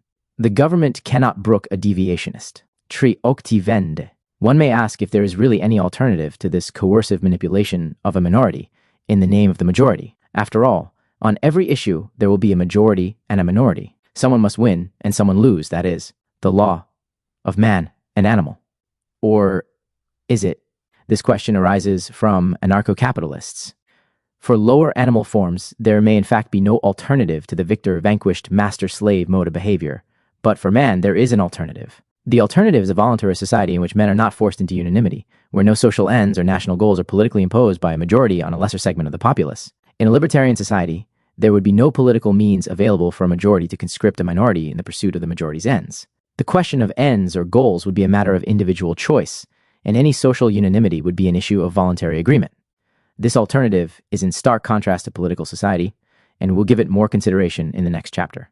Recognition of the precarious situation in which a minority can find itself in our society is not a new observation. In 1835, one of history's most astute and prophetic political analysts, Alexis de Tocqueville, wrote of the United States, "In my opinion, the main evil of the present democratic institutions of the United States does not arise from their weakness, but from their irresistible strength.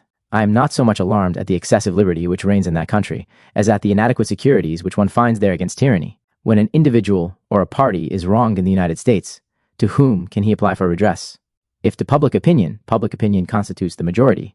If to the legislature, it represents the majority and implicitly obeys it. If to the executive power, it is appointed by the majority and serves as a passive tool in its hands.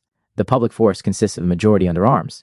The jury is the majority invested with the right of hearing judicial cases, and in certain states, even the judges are elected by the majority. However iniquitous or absurd the measure at which you complain, you must submit to it as well you can." 24. Today, the anarcho-capitalists continue de Tocqueville's criticism and argue that it is not possible for a minority to defend its just interests from an overbearing majority. The view that internal checking mechanisms of government lend themselves to the protection of minorities simply does not bear up under examination. Members of the legislative branch of government are the direct products of majority or plurality vote in their districts. It is possible for a regional minority such as the South to elect congressmen or senators over and over again, thereby building power and seniority in Congress, thus giving their region a certain power in governmental affairs. However, an individual member of a minority, as defined above, can find no solace in the knowledge that his state or district has a powerful man in Congress, especially when he, the citizen, does not concur in the social political beliefs of the representatives, nor of the majority which elected him. As for the presidency, it is the concretization of the majority of the nation as a whole. The Supreme Court is the product of the President and the Senate, and therefore of the majority. While judicial appointments originate among agents of the majority, Supreme Court justices might develop a sense of independence from the other branches of government and from the majority as a result of their lifetime term of office and the relative freedom of thought which that offers. However, to assume that this kind of independence provides a genuine minority with a secure means of defense or an avenue of access to policymaking is naive in the extreme. One must distinguish between a sense of independence and a fundamental change in political legal outlook. It is a fact, after all, that a president will nominate individuals to the court who hold views similar to his own. Franklin Roosevelt's efforts to pack the court, and most recently Richard Nixon's efforts to fill the court's vacancies with men of conservative outlook, are two obvious examples. It should be expected also that the Senate will take into account more than the nominee's credentials as a jurist. In this manner, the executive and legislative branches exercise considerable control over the outlook of the judicial branch. Consequently, the judiciary is an indirect product of the majority. With this in mind, it is interesting to consider the power of judicial review which the court has over the actions of the legislature and the executive. Judicial review has come to mean for many people the mechanism by which the government is kept within constitutional limits. With this power, the Supreme Court can evaluate the actions of the state according to the standard of the Constitution as interpreted by the justices.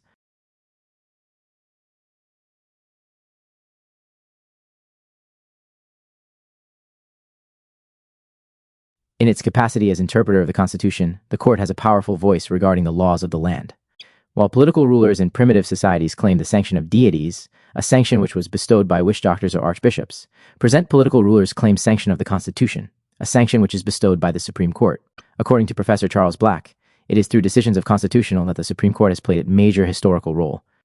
The prime and most necessary function of the Supreme Court has been that of validation, not that of invalidation. What a government of limited power needs at the beginning and forever is some means of satisfying the people that it has taken all steps humanly possible to stay within its powers. This is the condition of its legitimacy, and its legitimacy, in the long run, is the condition of its life. And the court, through its history, has acted as the legitimation of the government. Thus we see that the institution that judges and legitimates the actions of the state is a part of the state, is a product of the institution which it was supposedly designed to oversee. Murray Rothbard. This means that the state has set itself up as a judge in its own cause, thus violating a basic juridical principle for aiming at just decisions. 26. The New Libertarian concludes that the internal checks and balances on governmental power and the alleged mechanisms for the defense of minorities are on paper, at best, and even then, are flimsy constructs. They do not actually serve to limit government, because from the point of view of a minority, the actors in the system, the branches of government, are either directly or indirectly products of the majority. When a man's just interests are threatened by the state and by the majority, what should he do?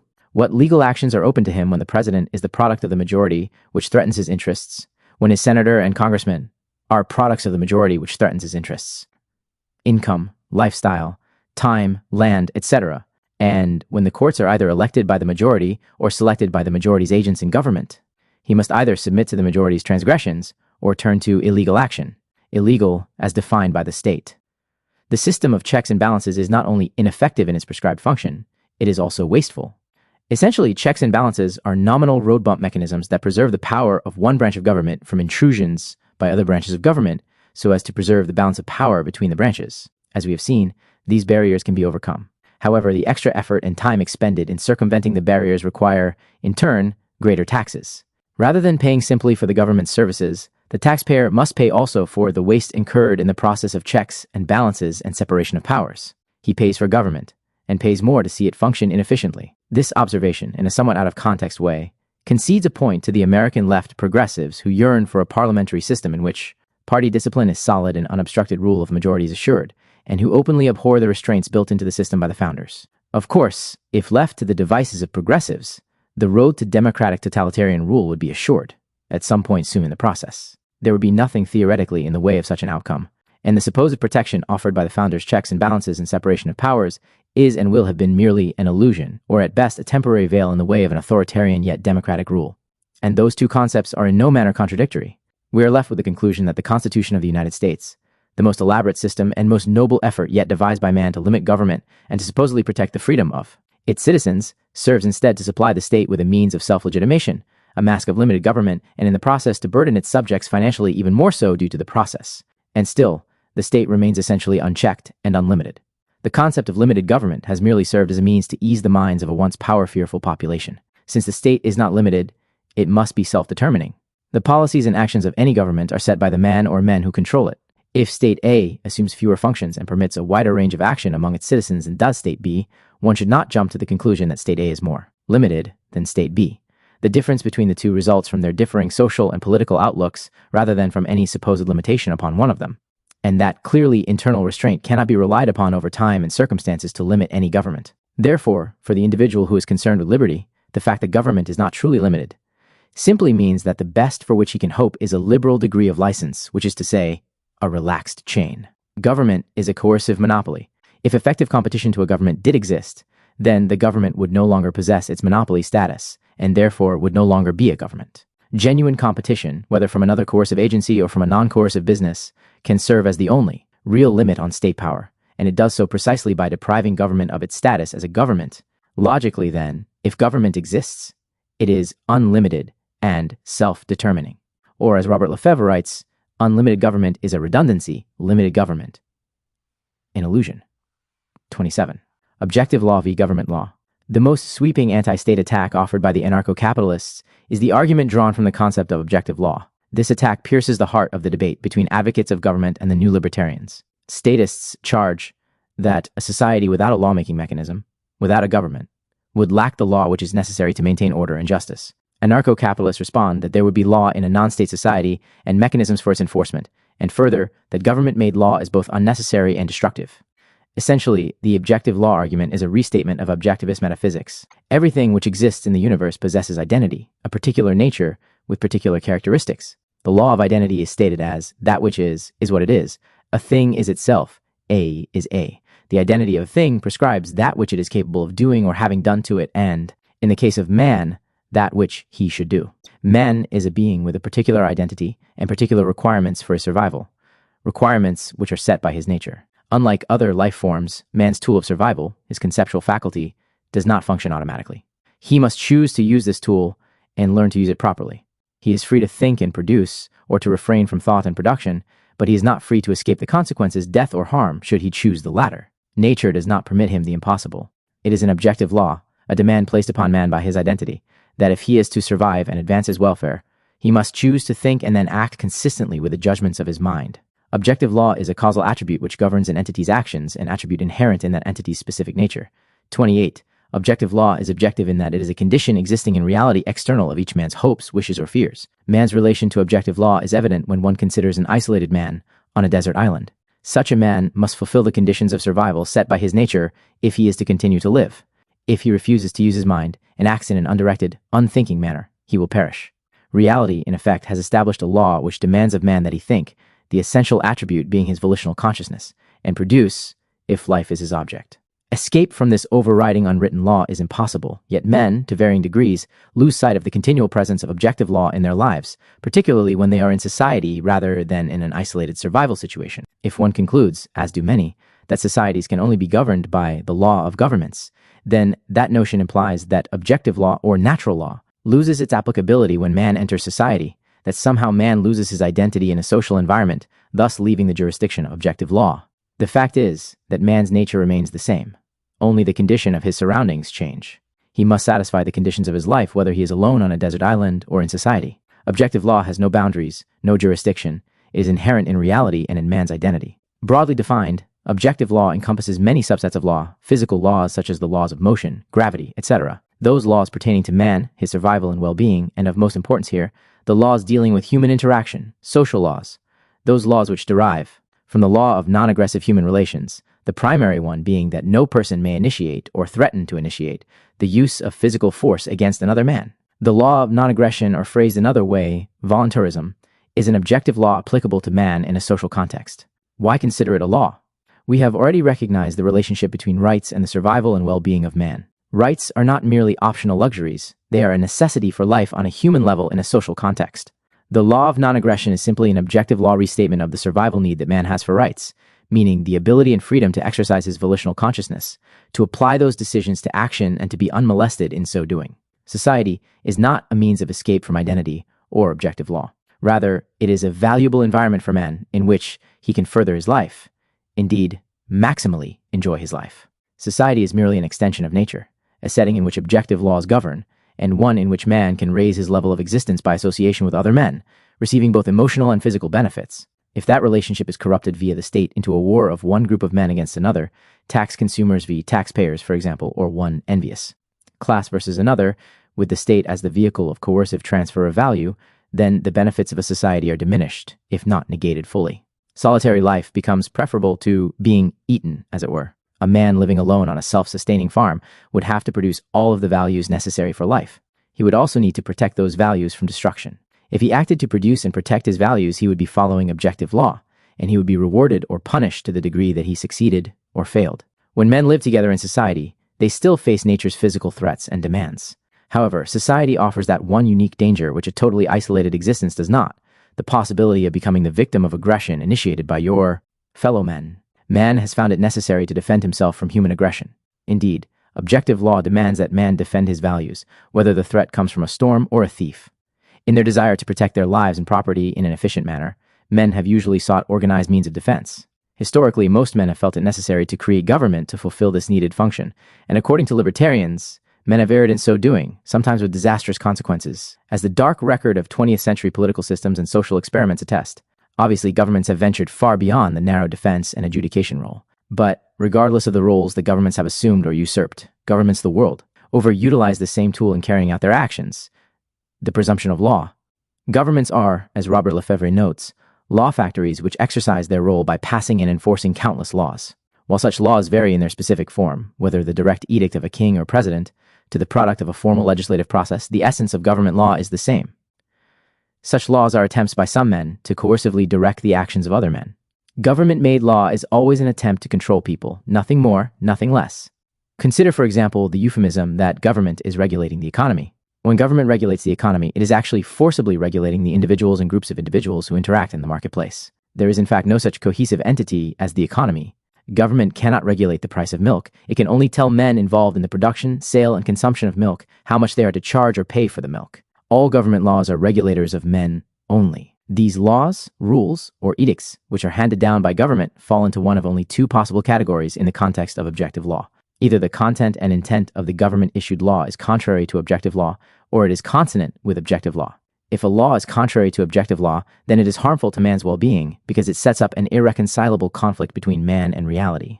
When a man obeys the government's order, he clashes with the conditions of his survival. If he obeys objective law and disobeys government law, he incurs the state's wrath. Suppose, for example, that government institutes a policy that agricultural workers should shift their labor to industrial goods, such as from grain production to production of steel, because the state and its planners deem that such a shift should occur in their economy, toward industrialization at the diminishment of a prior agriculturally based economy. Stalin instituted just such a policy in the Soviet Union. If this policy is implemented with sufficient force, there will be a drop in the overall production of agricultural products and presumably an increase in industrial production. This is precisely the sort of coercive allocation of resources, common and correct definition of politics, which is applied with a sense of neutrality and in graduate political science classes today, incredibly, with no sense of moral approbation that distorts the free allocation of resources and free human determinations. If that reallocation of human resources turns out to be inappropriate, wrong, mistaken, then the damage done to society and to individuals is compounded. The society faces a food shortage due to the failure of any single crop year, yet is putting out the proper number of tank treads for the military. An error by individuals or entrepreneurs is one thing, fairly isolated and discrete, but when homogenized by the collective and coercive force of law, it then becomes an error of a greater magnitude, a wave of error tied together for all to suffer and enforced by law. Such collective legal determinations have defined political history, and hence the economic history of the 20th century, and in so doing have produced large body counts. On the other hand, if a government-made law is consonant with objective law, it is both unnecessary and obstructive. To a libertarian, the spectacle of a legislative body enacting laws which are in agreement with objectively definable or natural laws that apply to man and human society is as ludicrous as a group of physicists voting in some academic body to enact the laws of physics. Objective laws are already enacted by the very nature of things. Further, they need no monopolistic enforcer as they enforce themselves with swift or ultimate certainty. Because objective law is objectively definable, neither does it need the assistance of government to make itself known to man. It is invasive of government to ascribe to itself the function of discovering and restating objective law for society. Government is thereby assuming the right to be the sole discoverer of laws, at least those laws which are relevant to human interaction. Government, in effect, is telling men, under threat of violence, that they cannot individually discover and then obey the objective laws which apply to them and to their interaction with other men. They must wait for the state to inform them of the principles and realities of human nature and human interaction. There is an interesting hubris and epistemology implied in that presumption by the state. One deleterious effect of governmental law is the suppression or obfuscation of concern for objective law. After generations of living under an omnipresent governmental legal system, men could easily come to view government as the source of law, thus losing sight of natural, objective law. The state, in effect, evolves into the very giver and definer of the essence of reality. And, with enough time and habit, the standard of objective law, reality, existing beyond what the state defines as reality, will be lost. Men, at such a point, will face the state and its laws with little conceptual means of judging whether the substance of governmental law is right or wrong for man. By the sheer gravity of the cultural and intellectual trends, statist law will become the only reality. But such blindness or ignorance of objective requisites for human and societal survival is not and will not be a means of escaping objective law. It will only be a means of self-denial and self-destruction. Therefore, when the state commands, as it does, the absolute obedience to its legal pronouncements and processes, whether democratic, oligarchic, or dictatorial, it matters not. It is implying something much deeper than its claim that it is the only agency which may discover and interpret the laws which are inherent in reality. The state is actually commanding men to regard it, the state as the root or source of law, and consequently as the metaphysical base of reality. The state is the full supremacy of subjectivism. But the state is not the universe, and its laws are not the laws which inhere in the nature of things. To the new libertarian, the metaphysics of the state are a mental and philosophical aberration, as much so as the non-existent dream world of the psychotic. Because of the state's implicit rejection of objective law, supplanted by its own self-generated standard, and its promulgation of an alternative concept of law, the state is ultimately the source of chaos rather than order. It cannot help but be so. Governmental laws, regardless of their content, are harmful to man. The potential benefit to be derived from human society is either diminished or negated entirely by the presence of the state and its disruptive and coercive legal system. Either the statist edicts of law are redundant and in effect usurpations of natural law, by the state posturing as the source of law, even if reflective of natural laws, or its laws are contrary to natural law, and contrary to the essential attributes of man and of human society, primarily man's need to exercise his volitional consciousness and act upon those decisions so long as men do not initiate or threaten force. Violent intervention. The state, conceived by many as the protector of society, is accused by the new libertarians of being inimical to society and the individual. Writing in 1890, Benjamin Tucker, the man who raised American individualist anarchism to its peak, wrote, "The state as the embodiment of the principle of invasion, we see that the state is antagonistic to society, and society being essential to individual life and development, the conclusion leaps to the eyes that the relation of the state to the individual and of the individual to the state must be one of hostility, enduring till the state shall perish." 29. The new libertarians have maintained this charge and have accompanied it with a bill of particulars. The state's destructiveness originates and spreads from its violent intervention in the market. Two concepts must be clarified: violent and intervention in the market. All state action is violent in that ultimately, beneath all the paperwork, argumentation, paternalistic statements, and tweed suits, it is enforced at the point of a gun. One is not invited to obey governmental rules. One is commanded. The concept of violent intervention is a redundancy, utilized only for the purpose of clarity. Intervention in the market can only be violent, since voluntary. Non-coercive human social interaction within the market is an internal market phenomenon. Economist Murray Rothbard, intervention is the intrusion of aggressive physical force into society. It means the substitution of coercion for voluntary actions. Empirically, the vast bulk of interventions are performed by states, since the state is the only organization in society legally equipped to use violence, and since it is the only agency that legally derives its revenue from a compulsory levy. 30. Intervention, as the libertarians use the term, encompasses far more than the customary notion of government intervention in the economy. Murray Rothbard has constructed a useful typology of intervention consisting of three broad categories: autistic, binary, and triangular interventions. In the first place, the intervener may command an individual subject to do or not do certain things when these actions directly involve the individual's person or property alone. In short, he restricts the subject's use of his property when exchange is not involved. This may be called an autistic intervention, for any specific command directly involves only the subject himself. Secondly, the intervener may enforce a coerced exchange between the individual subject and himself, or a coerced gift to himself from the subject. Thirdly, the invader may either compel or prohibit an exchange between a pair of subjects. The former may be called a binary intervention, since a hegemonic relation is established between two people, the intervener and the subject. The latter may be called a triangular intervention, since a hegemonic relation is created between the invader and a pair of exchangers, or would-be exchangers. All these types of intervention, of course, are subdivisions of the hegemonic relation, the relation of command and obedience, as contrasted with the contractual relation of voluntary mutual benefit. 31. An example of autistic intervention is the compulsory prohibition of drugs or alcoholic beverages, of binary intervention, taxation or conscription, of triangular intervention, price controls. Historically, many economists, including those who consider themselves to be advocates of capitalism, have considered as government intervention only instances of triangular intervention. Perhaps a major reason for their failure to include binary and autistic intervention in their concept of intervention is their acceptance of the idea that government is necessary for the existence of a market society. After all, government is needed, they believe, for the defense of non-coercive individuals from private coercive interveners, criminals. This question is discussed by Rothbard. In the first place, we must remember that the purely free market is an array of voluntary exchanges between sets of two persons. If there are no threats of criminal intervention in that market, say because everyone feels duty-bound to respect the private property of others, no framework of counter-intervention will be needed. The police function is therefore solely a secondary derivative problem, not a precondition of the free market. It should be noted that even if the police function were a prerequisite for a productive society, it does not follow that a governmental police monopoly is required. Counter-intervention can be provided by private agencies which deal in that service. Of course, a market defense agency would not finance itself, as governments do, through an act of intervention. Government relies upon binary intervention, taxation, for its sustenance. In other words, in a free market, an act of intervention would not be necessary to counter another act of intervention. Defense agencies will be discussed in the next chapter.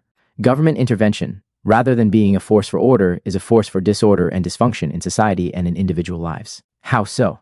Government power, of course, is directed ultimately at individuals rather than society as a whole, since society is merely a function of a myriad of individual interrelationships. Therefore, the first consequences of any act of intervention will be felt in the lives of the subject individuals. Rothbard, note, I quote heavily in this chapter from Rothbard, he did the analysis and deserves the credit as being the one who thought these economic issues through in ways few have done before. When people are free to act, they will always act in a way which they believe will maximize their utility, that is, will raise them to the highest possible position on their value scale. Their utility ex ante will be maximized, provided we take care to interpret utility in an ordinal rather than a cardinal manner. Any action, any exchange that takes place on the free market or more broadly in the free society occurs because of the expected benefit to each party concerned.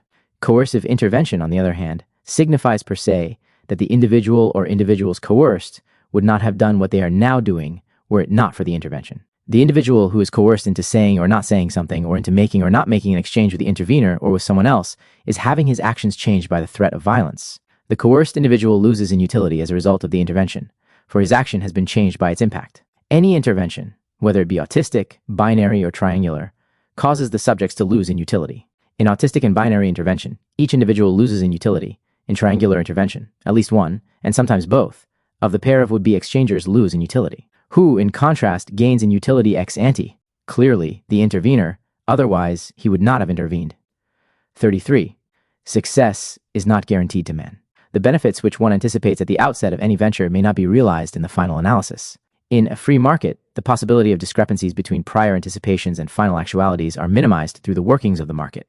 The market utility of each man is maximized by the presence of tests which are available in a free market. For the entrepreneur, who carries the main burden of adjustment to uncertain consumer desires, the test is swift and sure. Profits or losses. Large profits are a signal that he has been on the right track. Losses, that he has been on a wrong one. Profits and losses thus spur rapid adjustments to consumer demands. At the same time, they perform the function of getting money out of the hands of bad entrepreneurs and into the hands of good ones. 34. The consumer's test of utility is the efficiency of the product. 35 again. Rothbard. Consumers are not omniscient, but they do have direct tests by which to acquire their knowledge. They buy a certain brand of breakfast food and they don't like it, and so they don't buy it again. They buy a certain type of automobile and they do like its performance, and so they buy another one. And both cases, they tell their friends of this newly found knowledge. Other consumers patronize consumers' research organizations, which can warn or advise them in advance. And the firm which satisfies the consumers expands and prospers, while the firm which fails to satisfy them goes out of business. 36. Turning our attention from the target of intervention, the market, to the intervener, the state, we can make certain contrasting observations regarding the utility of politics. The politician and the voter-citizen, unlike their counterparts in the market, producer and consumer, do not have any direct tests of utility. The businessman receives signals from the marketplace in the form of profits and losses. The politician, in contrast, receives no such direct and clear-cut inputs. Political inputs are vague, sporadic, and unreliable.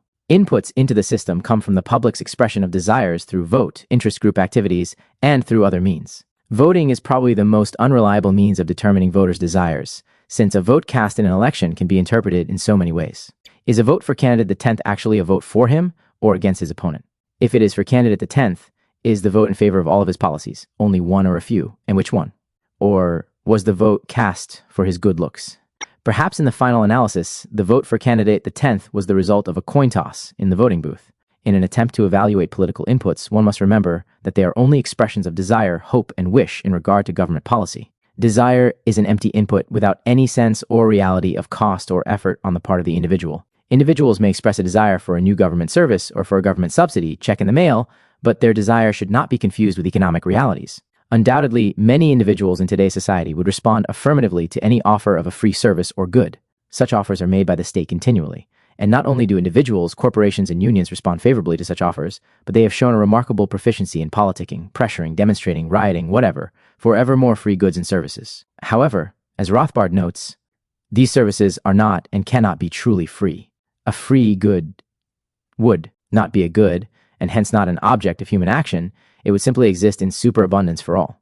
If a good does not exist aplenty for all, then the resource is scarce, and supplying it costs society and others goods foregone.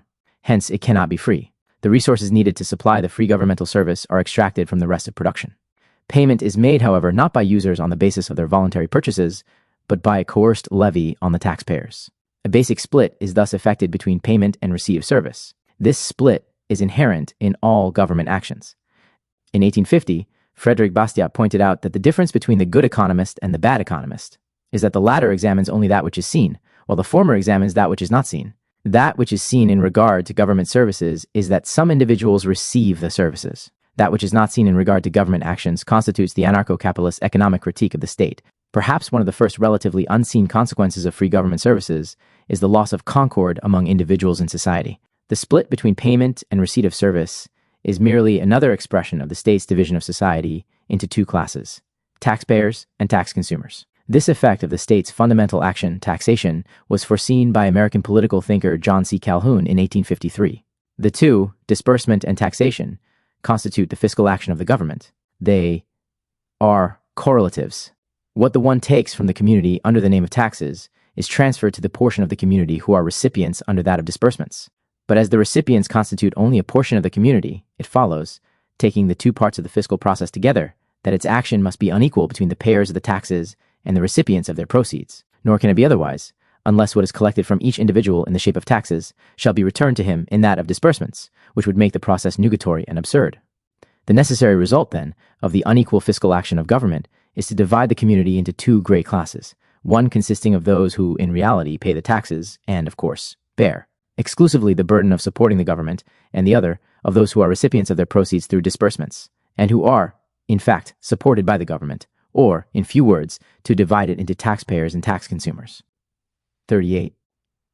This antagonism is exhibited in American politics when the various organized interest groups and unorganized individuals are motivated to political action, voting, lobbying, demonstrating, etc., for the purpose of obtaining values from other men, and or for the purpose of preventing others from gaining value from them, all in the political process. Instances of the former are industries lobbying for subsidies and protectionist legislation, and welfare recipients demonstrating, for increased checks of the latter, the periodic revolts against the mounting tax burden, a tax revolt. A popular belief today is that the political process assuages a supposedly violent and coercive social situation, anarchy, which lies outside of political society. However, after dispensing with the common euphemisms, one can see that the political process is not an escape from coercion and violence or the threat of violence. The political system is the institutionalization and legalization of coercion and violence. While saving men from the presumed random, decentralized violence of anarchy, the state offers men a society in which violence and coercion are planned and channeled. American politics creates an arena in which men can obtain values from other men without having to follow the route of illegal coercion. The neutral tool of the state is available to whoever can gain control of it through the election or the influence process of the system. As Calhoun wrote, when once formed, the community will be divided into two great parties, a major and minor, between which there will be incessant struggles on the one side to retain, and on the other to obtain the majority and, thereby, the control of the government and the advantage it confers. The political history of the United States is one of continual struggle on the part of factions to gain control of the state instrument, or to influence those who control it. The results have been a continual loss of utility for the victims of the instrument, since value was taken from them to be used for the ends of those who control and influence the state, and a counterproductive expenditure of energy and resources on the part of those who control the state, since those individuals have involved themselves merely in the redistribution of others' wealth rather than in the production of value. Let us now consider some of the economic effects of free government services. Since government has priced its free services below any possible market level, it has spurred a demand which is above and beyond the available supply of the good. Rothbard. Consequently, there will always be shortages of the free good, constant complaints of insufficiency, overcrowding, etc. An illustration is the perpetual complaints about police insufficiency, particularly in crime-ridden districts, about teacher and school shortages in the public school system, about traffic jams on government-owned streets and highways, etc. 40. As a result, we often have the spectacle of government seeking to dissuade the public from using its services in excess. A case in point, again, Rothbard. It is doubtful if any private enterprise would ever do what New York City and other governments have done, exhort consumers to use less water. It is also characteristic of government operation that when a water shortage develops, it is the consumers and not the government enterprises who are blamed for the shortage. The pressure is on the consumers to sacrifice and to use less, while in private industry the pressure is on entrepreneurs to supply more. 41. The government's pricing of its services below the market level also results in misallocation of resources. On the free market, consumers can dictate the pricing and thereby assure the best allocation of productive resources to supply their wants. In a government enterprise, this cannot be done. Let us take again the case of the free service. Since there is no pricing, and therefore no exclusion of submarginal uses, there is no way that government, even if it wanted to, could allocate its services to their most important uses and to the most eager buyers. All buyers, all uses, are artificially kept on the same plane. As a result, the most important uses will be slighted. The government is faced with insuperable allocation problems, which it cannot solve even to its own satisfaction. Thus, the government will be confronted with the problem, should we build a road in place A or B? There is no rational way whatever by which it can make this decision. It cannot aid the private consumers of the road in the best way. It can decide only according to the whim of the ruling government official. That is only if the government officials do the consuming and not the public. If the government wishes to do what is best for the public, it is faced with an impossible task. 42. Emphasis Rothbard. A popular catchphrase among conservatives is that government ought to be operated on a business basis. They feel that by managing government in this manner, the burden on the taxpayer will be lessened, and the problem of misallocation will be largely alleviated. The conservatives' theory is false because it overlooks the fact that government obtains its resources through coercive taxation. Private firms can get funds only from consumers and investors. They can get funds, in other words, only from people who value and buy their services, and from savers who are willing to risk investment of their saved funds in anticipation of profit. In short, payment and service are indissolubly linked on the market. But government, on the other hand, can get as much money as it likes. The free market, therefore, provides a mechanism for allocating resources to their most value-productive uses for all the people. It thereby provides a means for businessmen to allocate resources and to price services to ensure optimum use. Government, however, has no check rein on itself. That is no requirement of meeting a test of profit loss or valued service to consumers to permit it to obtain funds. Private enterprise can get funds only from satisfied, valuing customers and from investors guided by present and expected future profits and losses. Government gets funds at its own whim. 43. Since government cannot actually function as a business, absent the profit-loss feedback mechanism, some politicians propose that government and its myriad of agencies act as if they were private businesses. But as Rothbard points out, there are two basic flaws in this theory. One, it is impossible to play enterprise. Enterprise means risking one's own money in investment. Bureaucratic managers and politicians have no real incentive to develop entrepreneurial skills, to really adjust to consumer demands. They do not risk loss of their own money in the enterprise. Dos. Aside from the question of incentives, even the most eager managers could not function as a business. For, regardless of the treatment accorded the operation after it is established, the initial launching of the firm is made with government money, and therefore by coercive levy. A fatally arbitrary element has been built into the very vitals of the enterprise. Furthermore, future decisions on expenditures will be made out of tax funds and will therefore be subject to the same flaw. 44. So we see that the government bureaucrat and the politician are helplessly bound by the nature of the institution of which they are a part to a policy of chronic utility blindness and to its regrettable effects. What of the consumer in the political system, the citizen? Is he also unable to make rational political choices? In the matter of political choices, the citizen does not possess the ability to maximize his utility, an ability which he has as a consumer in free market. The reason? In the free market, he has a direct test of the success or failure of the producer and his success or failure as a consumer. If he purchases a product or service which is unsatisfactory in its desired function, then he knows that in regard to that product or service, the producer has failed, and that he as a consumer has made an error, at least in regard to his own value scale. If he acts in accordance with his nature and constantly seeks to preserve and advance his life, then, on the basis of this newly acquired information, he will seek to avoid repetition of his error, and therefore avoid that product or service. But as a citizen voter, he cannot rely upon any direct test engaging the utility of politics. The economics of politics is the economics of the iceberg. The average citizen can see the tip of the iceberg, but usually fails to see the unseen portion or the domino effects of political economy, that aspect which is most perilous and most needful of concern. In order to grasp consequences, especially the indirect consequences of governmental decisions, it is necessary to comprehend a complex chain of reasoning. Very few voters have the ability or the interest to follow such reasoning.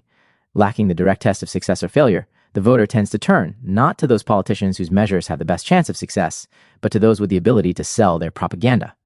Without grasping logical chains of deduction, the average voter will never be able to discover the error that the ruler makes. Thus, suppose that the government inflates the money supply, thereby causing an inevitable rise in prices. The government can blame the price rise on wicked speculators or alien black marketeers, and unless the public knows economics, it will not be able to see the fallacies in the ruler's arguments. 45. Some might argue that it is unnecessary for each citizen to be aware of the details of government policy. Just as in their daily affairs where men rely upon experts, doctors, lawyers, plumbers, etc., so in regard to government, the citizens need only be competent enough to choose the right experts for the task of deciding the myriad of political issues, these experts being their political representatives. There is an error, though, in paralleling a choice of private experts with a choice of government experts. Again, Rothbard. The point is precisely that in government, the individual does not have a direct personal test of success or failure for his hired expert that he does in the market. On the market, individuals tend to patronize those experts whose advice proves most successful. Good doctors and lawyers reap rewards on the free market, while the poor ones fail. The privately hired expert tends to flourish in proportion to his demonstrated ability. In the market, the fittest are those most able to serve the consumer. In government, the fittest are those most adept at wielding coercion, or those most adroit at making demagogic appeals to the voting public. 46. Further, it is apparent that the nature of politics prevents the individual as an individual from accurately selecting a political expert or agent. Politicians are elected by majority vote.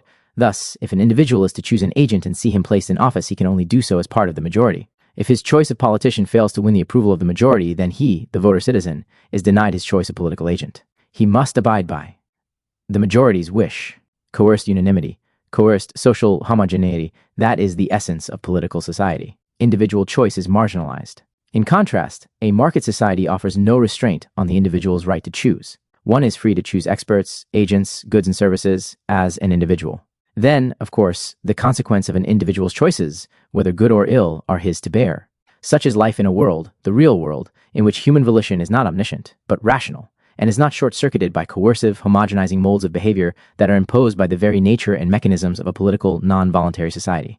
And it is precisely the individual's ability to choose and to bear the responsibility for his choice that provides him with a means of judging the validity and effects of his action and thought. Political society, in contrast, tends by its very nature to cut off that reality feedback mechanism, thus undercutting each individual's thought, valuation, and action process. When a man acts in the free market, he expects a certain result. After taking his action, he receives direct market signals, profit or loss, satisfaction or dissatisfaction, as it were, in terms of his value scale. Thus, he is provided with the feedback data upon which to judge his previous anticipations. He expected to gain a higher value on his investment of a lower value. Did his economic venture give him this profit, or were there expenses or negatives involved which he did not anticipate, costs which turned his expected gain, physical, monetary, or psychic, into a loss? The market, or open and free trade, provides him with his answer.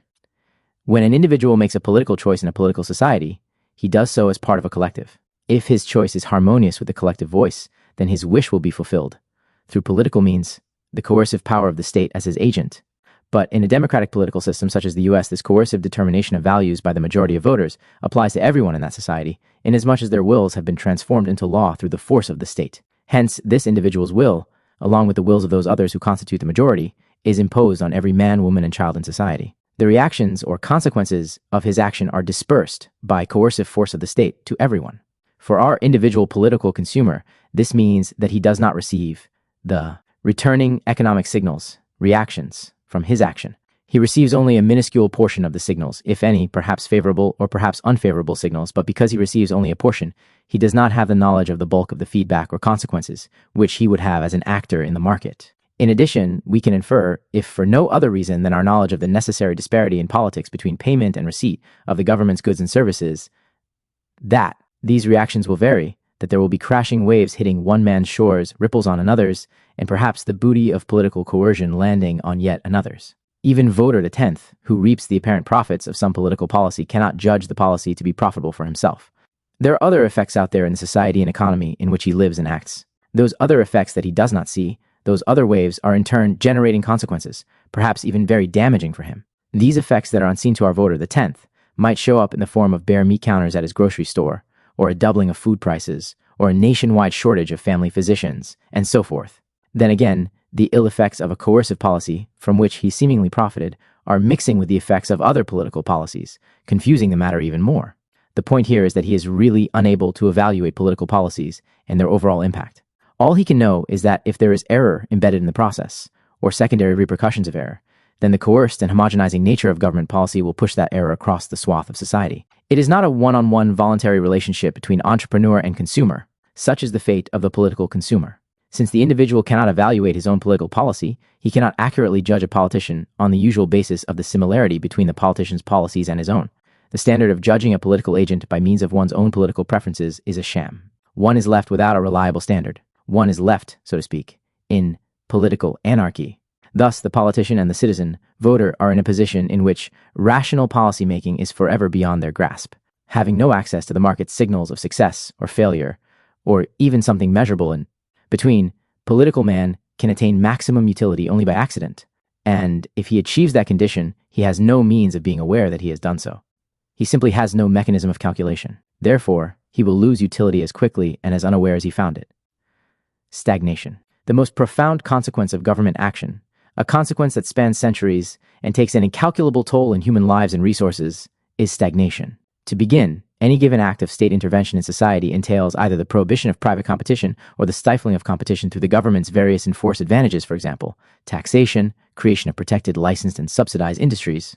The direct effects of either intrusive act is stagnation in that sphere of human activity. For example, an examination of the government's road monopoly, federal, state, local, reveals not only stagnation, but a chain of harmful effects that reaches far beyond the government's involvement in the construction and maintenance of roads. While the early history of road construction in the United States was largely one of private construction, including the earliest subways in Manhattan, today we are faced with a solid government monopoly in this area. The government assumes that there is a consumer demand for more and still more roads, not to mention the government's own interests in the matter. As we have seen, though, government has no means of determining genuine demand, nor has it any economically efficient means of supplying goods or services, because of its inherent isolation from the market, meaning its exclusion from voluntary human transactions. Despite this, government assumes the role of the nation's road builder. 47. By acting as the supplier of roads, government creates a cyclic situation in which the population must continually turn to government for roads. When entering the road construction business, government becomes in effect the 800-pound gorilla in that would-be industry. Private road contractors exist, but largely to serve the demands and specifications established by government road planners. The private road builders are simply feeders at the trough of government policy, and they compete among each other to gain a portion of the tax revenues to be dispensed by the state in its road building projects. The contractors are not truly designers and providers of a product in a free market, but are a temporary subset of government. The location, planning, and quality of roads built by private contractors are merely an extension of government planning and quality requirements, not an issue that is decided between the private builders and the consumers of the roadway, such as with a would-be private toll road company. The effect is a product that is never in any respect the effect of a producer and consumer having a transaction defined by their expectations of gain and utility. Just as genuinely private road construction effectively ceases when government preempts that market, so do future private activities in that area fail to materialize. The result, for over a half-century, the United States has been artificially tied to automobiles for personal and family travel. Despite the fact that the United States prides itself in being a technologically progressive country, it finds itself painfully locked into a relatively primitive means of surface travel. The reason is not that there have been no better ideas, but that the innovations in travel mode which have come forth have been unable to enter the market, most of which we will never hear of. Harold F. Gorham is the inventor of the CRI, Rail Universal, a highly acclaimed monorail system, and the president of Gorham Universal Manufacturing Company. His advanced rail monorail is inexpensively constructed, $600,000 per mile as compared with current $1 million per mile cost of freeways in $1970, fast, cruising speed of 300 miles per hour and top speed capability of 600 miles per hour, and safe because of its unique construction. It is impossible to derail. Despite the apparent and possible advantage to man offered by such inventions, Gorham and innovators like him are condemned to a situation in which they must either abandon their advanced ideas or wait until government might choose to adopt their ideas, at which time their inventions would become the new government-enforced status quo in transportation, to the exclusion of other more advanced means of travel which might be conceived of later. While such innovators in effect become only tinkerers and either ultimately abandon their ideas or wait for government subsidy, the mass of the population must drive automobiles, killing one another off at a rate of over 500,000 persons each decade, and expending vast amounts of money and resources in the purchase of automobiles and fuel from industries that are fully aware that the average man cannot realistically turn to other forms of personal transportation, hence industries that benefit from the government-imposed status quo. So, the death toll and property losses trend forward, and the land is continually cleared for highways, and the skies fill with exhaust, and the transportation innovators can only tinker, because their potential marketplace is effectively frozen by the state. The coercive allocation and homogenization of values persists, and in so doing, ossifies potential innovations. If in certain unique circumstances such innovators in transportation, or in any other area so preempted by the state, seek to compete with the free roads or other similarly free government-provided goods and services, they will find the task nearly impossible. Their competitor is the government, with its non-investment-based source of capital, taxes. Furthermore, the innovating company will be a funder of the government competition, as the innovating firm will be forced to pay taxes. And even if the private alternative were allowed, the private transport industrialists will find that the potential consumers, even if they desperately want the new means of transportation, can ill afford to do so, because as taxpayers they are forced to finance the government road system. Such a consumer is faced with the situation of paying twice for transportation if he opts for the safety, speed, and economy of any new private form of transport. So why bother? Simply accept the free government roads and never know any alternative. In this manner, and in a myriad of areas of science, technology, and goods and services, the state generates unseen and harmful effects in the society it is supposedly there to preserve and protect. Men see and indeed suffer the effects of the state, yet they fail to ascribe the cause to the effect, other than the most superficial and immediate causes. Curiously, non-existent capitalism, the free and non-intervened market, most often receives the blame for problems which are ultimately created by the state. Peter Drucker, in an insight early in the period of the emergence of aggressive statism in 1933, wrote, "In spite of the complete loss of control and freedom of decision on the part of the capitalist, some people still call this system capitalism because it retains the principle of profits. In my opinion, the retention of this principle proves absolutely nothing. Under modern economic conditions, private profits have ceased to be a constructive element of society. They are nothing but lubricant which makes the machine run smoother. Profits have lost their autonomy as an independent, not to say supreme, goal of economic activity. Whatever the system is, it is certainly not capitalism. It is an industrial system of production in which the economic basis has been substantially eliminated." 49. Along this same line, Herbert Spencer, writing in 1884 in The Man versus the State, noted the historical inability of most men to identify the state as the source of many social problems. Nay, even when the state has manifestly caused the mischief complained of, faith in its beneficent agency is not at all diminished, as we see in the fact that, having a generation ago authorized, or rather required, towns to establish drainage systems which delivered sewage into the rivers, and having thus polluted the sources of water supply, an outcry was raised against the water companies for the impurities in their water, an outcry which continued after these towns had been compelled, at vast extra cost, to revolutionize their drainage systems. And now, as the only remedy, there follows the demand that the state, by its local proxies, shall undertake the whole business. The state's misdoings become reasons for praying it to do more. 50.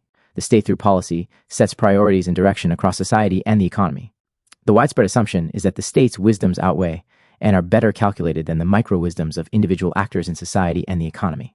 But in that process of coerced homogenization of direction, and in the marshalling of limited resources, the lesser or micro-decision-making on the part of individuals can be, and often is pushed aside, suppressed, and even outlawed, all in the pursuit of state policy. The fasces is the visual symbol and etymological root of Mussolini's fascism, and indeed it is telling and appropriate in that regard.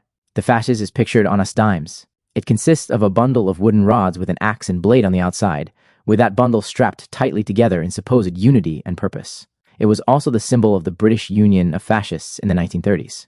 It portrays much that is accurate about the nature of the modern state, whether that state is of the democratically determined variety, the single-party state socialist rule, or the unique variation of socialism offered. By Mussolini, as a socialist intellectual and editor in the early 1900s, Mussolini created a socialist variant in which all control still comes from the state, but in which you are nominally able to keep your deed. Again, modern political science students routinely define politics as the coercive allocation of values, and they are correct. And that coercive homogenization of an otherwise benevolently chaotic society acts to suppress the natural and diverse impulses, desires, actions, and values at work among individuals in society. Most technological, scientific, and medical innovations and discoveries have come randomly from this seeming mishmash that can be called society. Progress, on the whole, has not come from state planners. The modern state, as we now know it, with ample ongoing and red-stained examples in the century, is the clear and seemingly inexorable trend, and its footprint is homogeneity, rather than individuality enforced by legal coercion, foisted with the arrogant presumption that its thinkers, those who set state policy, are in some manner an unquestionable step above the people upon whom they enforce that policy. Furthermore, these states, to varying degrees, sap the resources and capital that otherwise might have gone in this or that unspecified direction, gone to private pursuits seeking productive goals, innovation, and profit. The state takes a large, if not dominant, percent of human and financial capital and directs it into those modes of behavior that it sees as worthy. In the US, the degree of such sapping of private resources can be measured, or at least approximated. For example, the amount of government spending, which in some manner must be paid for either via taxes or debasement of the currency, is now around 30% of GDP. This number has been rising for decades, and I suspect will continue to do so, especially given the mainstream political and philosophical trends in this country and in the rest of the world. And in so doing, the state will take an increasing portion of the limited capital available, human-produced capital, and allocate it coercively, thereby denying that same capital to pursuits, projects, and innovations that might otherwise have arisen through the efforts of private individuals and groups of individuals, corporations, thereby denying reality to a large portion of that which otherwise might have been. And that loss is incalculable. Possible future changed or denied through a policy of directed and coerced uniformity. A more specific economic critique of the state has also been developed by libertarian economists, mostly of the Austrian economic school, especially by Dr. Murray Rothbard. The damage created, economic distortions, errors in business planning, boom-bust cycles with their destructive waves, is a manifestation of various acts of the state. We have looked at the retardation generated by the state allocating to itself much of the resources and capital that might otherwise have gone into the private sector, but by means of its control over money, via central banks such as the Federal Reserve, there is born a deeply insidious process which periodically, boom and bust, shakes modern economies and does great damage on a micro or human level due to lost investments, failed businesses, loss of income, and generally lessened lifestyles, not to mention psychological damage. Businesses come and go. Some succeed, and some make errors that lead to losses or failure. That is life. No individual or business is omniscient, and therefore every individual or business can make mistakes, both minor and major. But the phenomenon of the so-called capitalist boom-to-bust cycle is qualitatively different. During these supposedly natural business cycles, a common academic label, we have the phenomenon of many businesses being successful during the boom phase far more than might otherwise be the case. While during the bust phase, it seems that businessmen suddenly and en masse become stupid and make major errors, such that in the downswing or bust, the damage is not here or there, but nearly everywhere. Why is there great business acumen in the boom phase and widespread stupidity by bankers and businessmen in the bust phase? Why is there this cluster of error as Rothbard has labeled it? 51. This question has only been raised by the Austrians, the free market economic school, and blanked out by most statist or mixed economy economists. By means of its control over the lifeblood of the economy, money, the central bank, which has a coercive monopoly status over money and currency, granted by the explicit or implicit force of the state, is in control over the yardstick or unit of measure, money, by which consumers and producers alike measure their decisions. To the extent that the state, through its central bank, alters the quantity and value of that currency, it thereby alters the unit of measure. It is much like having a thermometer in your bathroom cabinet, which one day reads 98 degree as 98 degree, but the next day reads 98 degree when the temperature is actually 101 degree. Or a yardstick that one day is 36 inches long and the next has imperceptibly grown 2 inches. Your ability to measure, to calculate that which the thermometer or the yardstick is supposed to objectively measure, has been distorted or fully negated.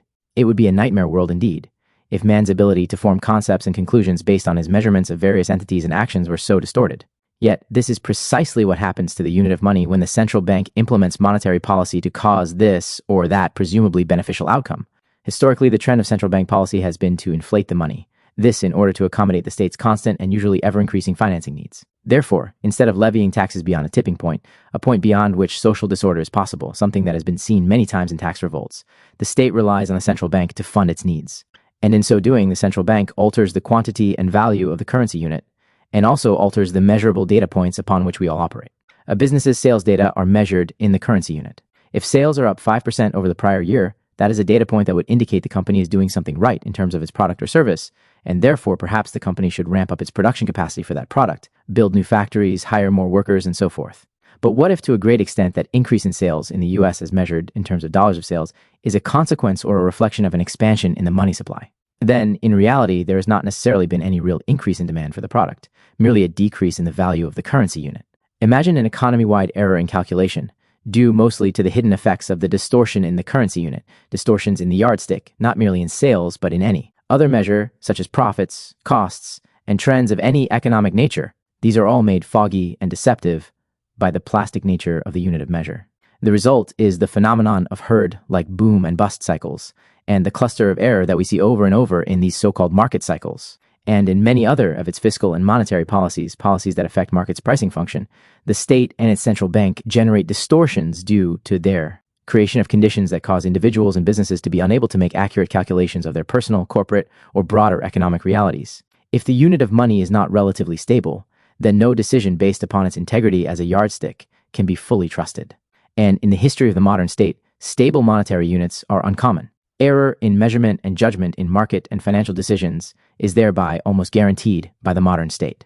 And such systemic distortion calculation has obvious human effects. Yet we are told by academicians that these effects are due to the failings of capitalism, an argument that thereby justifies even more state manipulation of the currency unit, presumably to spark the busted economy back into health, thereby paving the way for the next boom-to-bust cycle, a vicious and recurring cycle. Source: the state. The defenders of government hasten to remind us that while some of the criticism directed at government might be valid, the fact remains that existence beyond the confines of government is one in which civilized men cannot exist.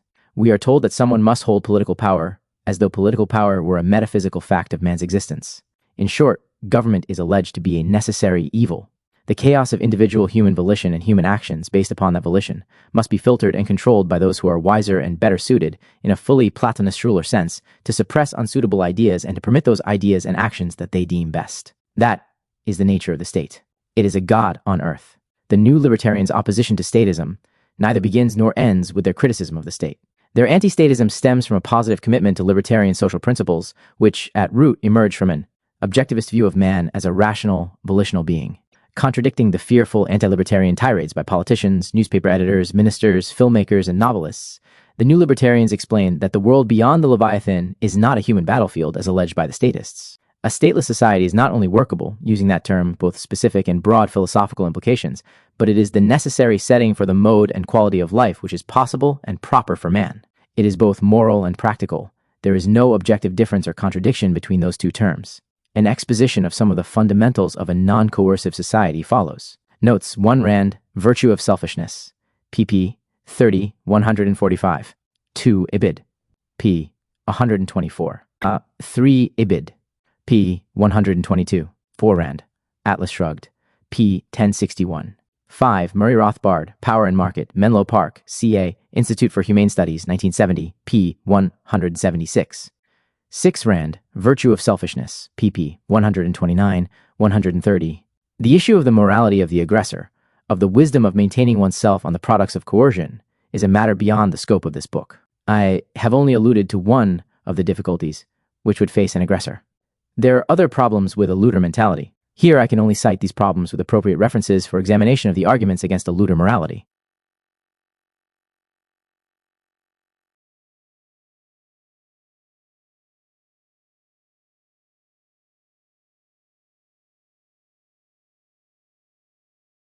Issue, reason, productivity, and self-esteem versus the selfish morality of coercion. See the following essays in Rand's The Virtue of Selfishness, The Objectivist Ethics, The Conflicts of Men's Interests, Isn't Everyone Selfish, Brandon, The Psychology of Pleasure, Brannon, and especially Counterfeit. Individualism, also Brandon. Issue, The Increased Probability of Being Detected and Prosecuted in a Free Market Society as a result of the economic rather than political nature of market-based police and market-based adjudication, arbitration. See Chapter 3 of this book, particularly the scenario. Issue, Aggressive Intervention into the Market and its Ill Effects for everyone involved, including the intervener. See Murray Rothbard, Man, Economy and State, Vol. 2, Los Angeles, Nash Publishing Company, 1972, pp. 765 to 881.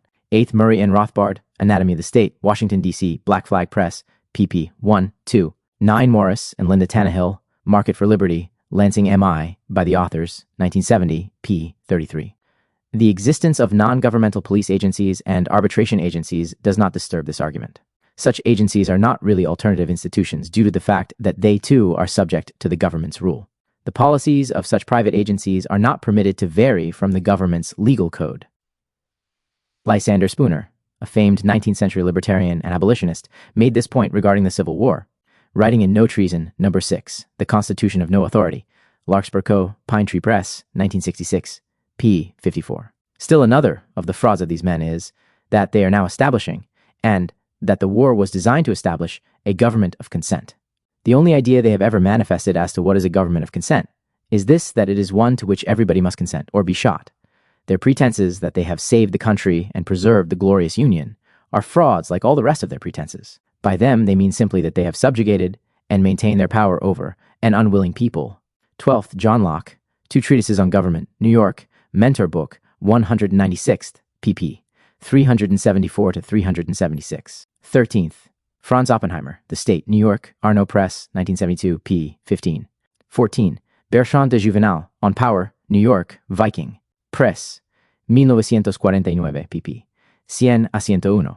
15th, David Hume, quoted by Elsie MacDonald, Western Political Theory, The Modern Age, New York, Harcourt, Brace and World, 1962, p. 224. 16th, Rothbard, Anatomy of the State, pp. 45. 17. The Federalist Papers, New York, Mentor Books, 1961, pp. 321 to 322. 18. Ibid. 19th, Robert Lefebvre, The Nature of Man and His Government, Caldwell, Idaho, The Caxton Printers, 1970, p. 44th. 20th, Rothbard, Power and Market, p. 5. It may be true, as elitist theories claim, that power in a democracy is controlled to a considerable extent by members of an elite stratum. However, the general policy direction of the state is ultimately in the hands of the majority, however influenced that majority might be by the elite. If the elite has total control over policy, then the political system is an oligarchy rather than a democracy. 22nd, Thomas Dye and Harman Ziegler, The Irony of Democracy, Belmont, CA, Duxbury Press, 1971, p. 221st. 23. Lefebvre, The Nature of Man and His Government, pp. 2772. 24th, Alexis de Tocqueville, Democracy in America, New York, Mentor Books, 1956, pp. 115 to 116. 25th, Charles Black, The People and the Court, New York, Macmillan, 1960, p. 52nd. 26th, Rothbard, Anatomy of the State, p. 14. 27th, Robert Lefebvre, Limited Government, Hope of Illusion, Larkspur, Kew, Pine Tree Press, 1963, p. 16th. 28, Tannehill, Market for Liberty, p. 117. 29, Benjamin R. Tucker, Instead of a Book, by a Man Too Busy to Write One, A Fragmentary Exposition of Philosophical Anarchism, New York, Haskell House, 1969, p. 25. 30th, Murray N. Rothbard, Man, Economy and State, Vol. 2, p. 766. 31st, Rothbard, Power and Market, pp. 9-10. 32nd, Rothbard, Man, Economy and State, Vol. 2, p. 771. 33rd, Rothbard, Power and Market, p. 11. 34, Ibid. p. 15. 35, note that consumerism, a doctrine that is in vogue now, denies that the free market, presumption it exists, provides the consumer with sufficient means of protecting and advancing his interests in the marketplace. Briefly, the errors made by the ardent consumer advocates are typically 1. Their failure to distinguish between a free market and the politically intervened and dysfunctional market in the United States and elsewhere, and 2. Their desire to use initiatory physical force, via government, in an attempt to solve the alleged consumer problems. In this regard, see Gabriel Kolko, The Triumph of Conservatism, Chicago, Quadrangle Books, 1967, specifically Meat Inspection, Theory and Reality, pp. 98 to 112. The revisionist left historian refutes the orthodox history of federal regulation of meatpacking, a favorite example of consumer advocates, showing that federal inspection was advocated and expanded at the urging of major packers for the benefit of major packers. Alan Greenspan, Assault on Integrity in Ayn Rand, Capitalism, the Unknown Ideal, New York, New American Library, 1966, pp. 112 to 116. Walter Block, The Wastemakers, The New Banner, Summer Issue 2, 1972, pp. 2-3. Libertarian economist responds to charges that planned obsolescence is a device used by industry in a free market to increase its sales and profits. 36th. Rothbard, Power and Market, p. 16. 37th, Rothbard, Man, Economy and State, Vol. 2, p. 819. 38th. John C. Calhoun, A Disquisition on Government, Indianapolis, Bobbs Merrill, 1953, pp. 1618. 39, Ibid. p. 14. 40th, Rothbard, Man, Economy and State, Vol. 2, p. 819. 41, Ibid. p. 820. 42, Ibid. 43, Bid. p. 822. 44, Ibid. pp. 822, 823. 45th, Rothbard, Power and Market, p. 16. 46, Ibid. p. 17. 47, For a Short History of the Private Road Builders, see William C. Wooldridge. Uncle Sam, The Monopoly Man, New Rochelle, NY, Arlington House, 1970, pp. 128 to 140. 48. Harold F. Gorham, Personal letter to author and related news articles, December. February 16th, 1969. 49. Peter F. Drucker, The End of Economic Man, The Origins of Totalitarianism, NY, John Day Publisher, 1939, p. 149. 50th. Herbert Spencer, The Man vs. the State, Caldwell, Idaho, The Caxton Printers, 1969, p. 97th. 51. Murray N. Rothbard, America's Great Depression, Los Angeles, Nash Publishing, 1963, p. 16. 3. Capitalism, Voluntarism. Anarcho-capitalists seek the abolition of the state and any other coercive forms of human association. Because they are fully aware that the state is a result of philosophical error, anarcho-capitalists also conclude that government can only be brought to an end through essentially philosophical means. In the words of the American individualist anarchist Benjamin Tucker, if the revolution comes by violence and in advance of light, the old struggle will have to be begun anew. 1. A libertarian society cannot emerge if a majority or a large plurality of people in the society have faith in the utility of initiatory force, and therefore faith in the morality and functionality of government. Correcting mistaken ideas which have been maintained for so long by so many might seem a presumptuous undertaking.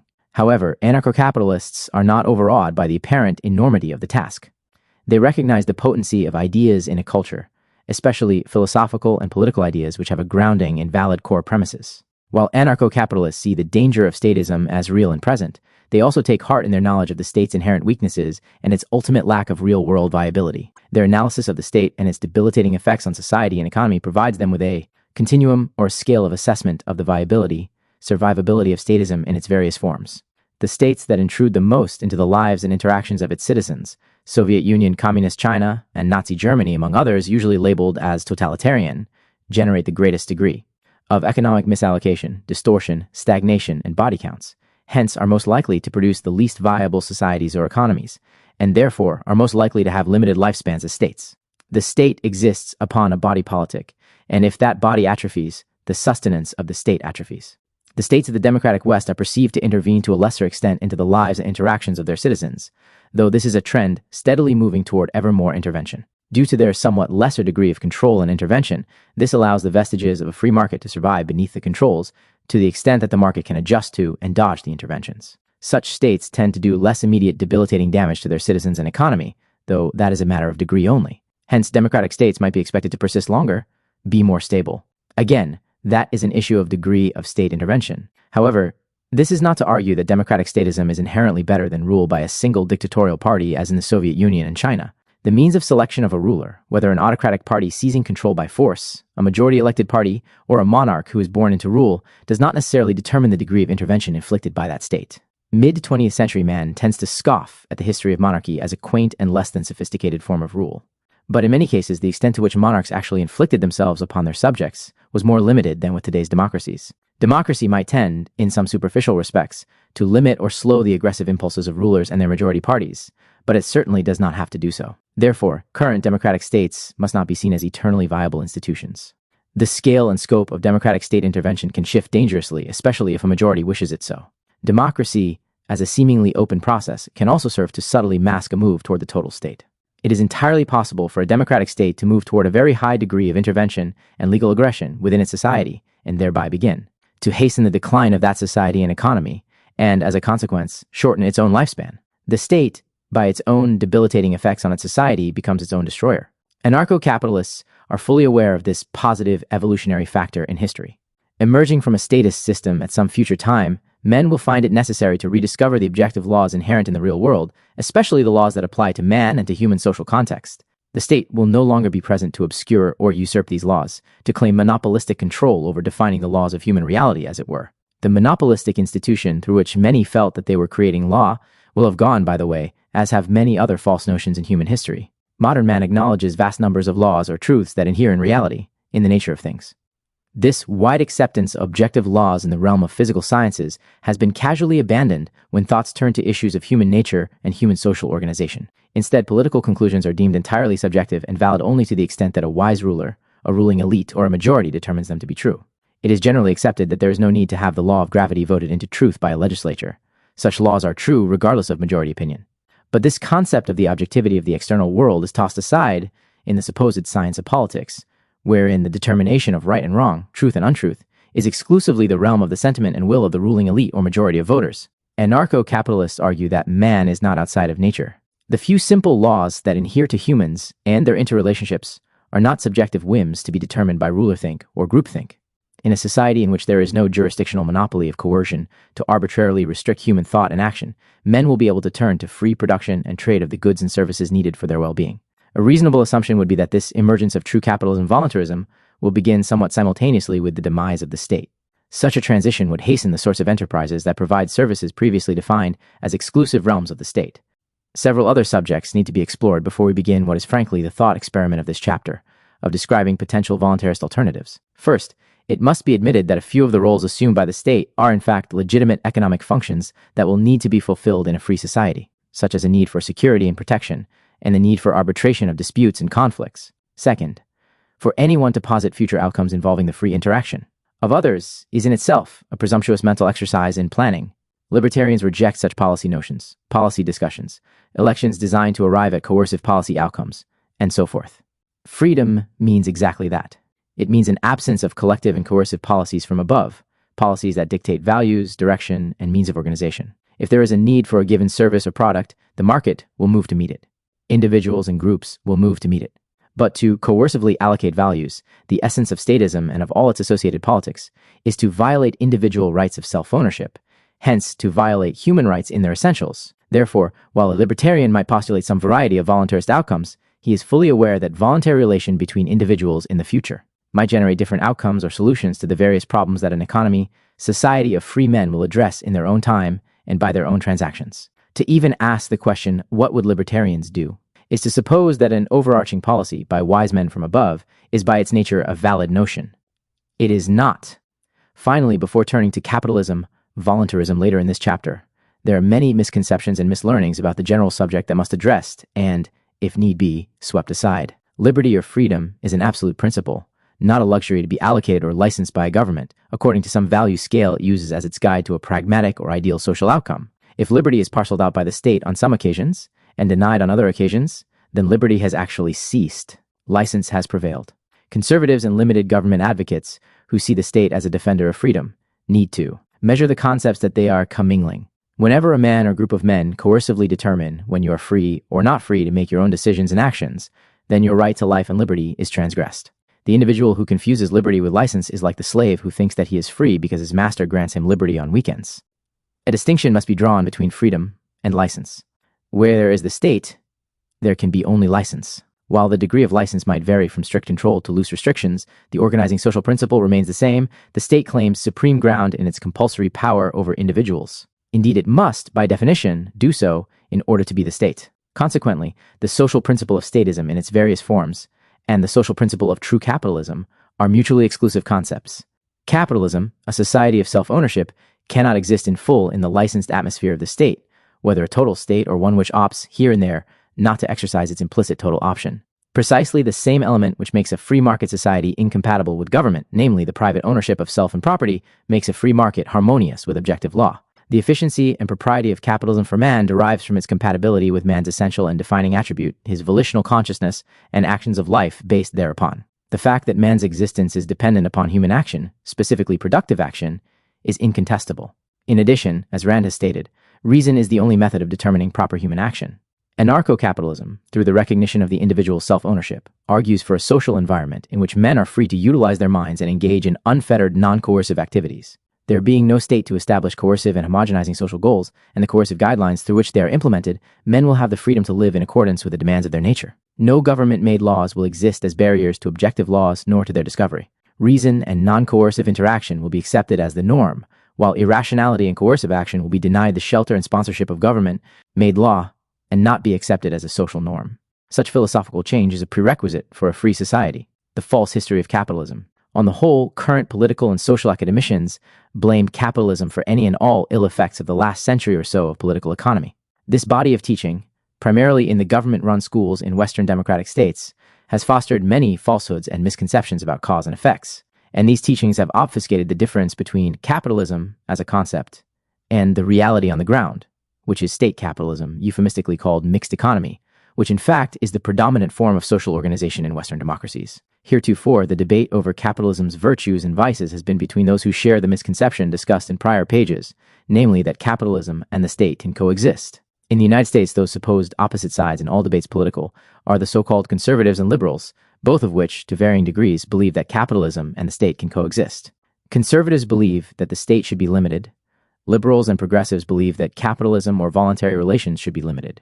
The anarcho-capitalists, unburdened by this false premise, take to task the specific charges against capitalism, showing that the harmful effects attributed to market forces, voluntary allocation of values, are instead effects of statism, coercive allocation of values, monopoly. The accusation most often made by the enemies of free market, an accusation that has attained the status of axiomhood, is that an unrestrained, unregulated economy leads to monopolies. Monopoly is the inevitable consequence of so-called laissez-faire. The libertarian responds, 1, that the historical basis of the charge is academically poor, 2, that there is no possibility in a free market for coercive monopolies to arise, and 3, that only government can give rise to coercive monopolies. It is popularly believed that around the turn of the century in the United States, laissez-faire did in fact exist and give rise to monopolies. Dye and Ziegler write in their text, The Irony of Democracy. As business became increasingly national in scope, only the strongest or most unscrupulous of the competitors survived. Great producers tended to become the cheapest producers, and little companies tended to disappear. Industrial production rose rapidly, while the number of industrial concerns steadily diminished. Total capital investment and total output of industry vastly increased, while ownership became concentrated. One result was the emergence of monopolies and near monopolies in each of the major industries of America. This summarizes the commonplace academic portrayal of economic life in the United States from 1900 to 1920, one of growing economic centralization with monopolies, trusts, and other such trade-restraining institutions fully at the helm. Politically, it is believed, the federal government and the progressive movement led an assault on the trusts, thus saving the country from unscrupulous barons of industry and finance, a colorful and politically emotive metaphor. This widely accepted view has recently come under severe attack from revisionist historians who cast quite a different light on that period. Gabriel Kolko, an academician of the New Left, argues in The Triumph of Conservatism that the tendency, rather than in the direction of monopoly, was toward competition and decentralization in the economy. Government and the progressives, far from constituting a bane to big business, provided it with its means of securing dominance in the ever-changing competitive market. Despite the large number of mergers and the growth in the absolute size of many corporations, the dominant tendency in the American economy at the beginning of this century was toward growing competition. Competition was unacceptable to many key business and financial interests, and the merger movement was to a large extent a reflection of voluntary, unsuccessful business efforts to bring irresistible competitive trends under control. Although profit was always a consideration, rationalization of the market was frequently a necessary prerequisite for maintaining long-term profits. As new competitors sprang up, and as economic power was diffused throughout an expanding nation, it became apparent to many important businessmen that only the national government could rationalize the economy. Although specific conditions varied from industry to industry, internal problems that could only be solved by political means were the common denominator in those industries whose leaders advocated greater federal regulation. Ironically, contrary to the consensus of historians, it was not the existence of monopoly that caused the federal government to intervene in the economy, but the lack of it. As Kolko reveals, the economic path which big business initially pursued, trusts, mergers, etc., failed to abate the demanding and competitive nature of the marketplace. Big business's desire for economic security, without having to continually struggle to earn that security through productive means, coupled with its rejection of the benevolent chaos of voluntary market methods, led it to politics, the only alternative to voluntary economic means. If economic rationalization could not be attained by mergers and voluntary economic methods, a growing number of important businessmen reasoned, perhaps, political means might succeed. The federal government, rather than being a source of negative opposition, always represented a source of economic gain. The railroads, of course, had used the federal and local governments for subsidies and land grants, but various other industries appreciated the desirability of proper tariffs, direct subsidies in a few instances, government-owned natural resources, or monopolistic privileges possible in certain federal charters or regulations. For all these reasons, the federal government was a natural ally. The guarantee of control and invulnerability which big business sought in the marketplace was not to be had through mergers and trusts. Such efforts were to no avail. The smaller competitors with their innovation and mobility left big business in continual torment. Only by coercive political means could the corporate giants attempt to maintain the status quo, with themselves holding the high ground. There are several problems surrounding the traditional discussion of monopoly which are often overlooked by both the opponents of free market and its supposed defenders. The historical problem, above, the confusion over definition of concepts, and the failure to distinguish properly between. Political economy, state is ascendant, and a market economy, self-ownership is ascendant.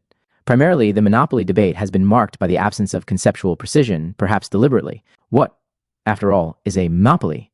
The term is often used in a vague and emotional manner, so as to short-circuit rational discussion for the purpose of arriving at a certain conclusion, usually the conclusion that supports state intervention. But emotions and the lack of definition do not lead to knowledge. Analysis of the linguistic roots of monopoly, monos, one, and polein, to sell, yields the only seller of any given good. 5. Though intelligible, this definition is excessively broad in scope. For example, each individual is the sole owner and seller of his labor. Therefore, everyone is a monopolist if we use this definition. The loose manner in which the term monopoly is employed today eludes any precise definition. However, by the general tone and context, we may infer that it is generally understood to mean that situation in which a single firm or single owner is dominant in a given industry. The question then arises, what is an industry? Is there such a collective concept as an industry? My intent here is to briefly show the unsuitability of that catch-all notion to any set of producers of goods or services in the market. Manufacturer X produces all of the pantyhose sold in the United States. That assumption alone is ridiculous, but let's assume it. Company X has dominance, therefore, over women's pantyhose. But is not the pantyhose industry really only a subset of the overall hosiery industry?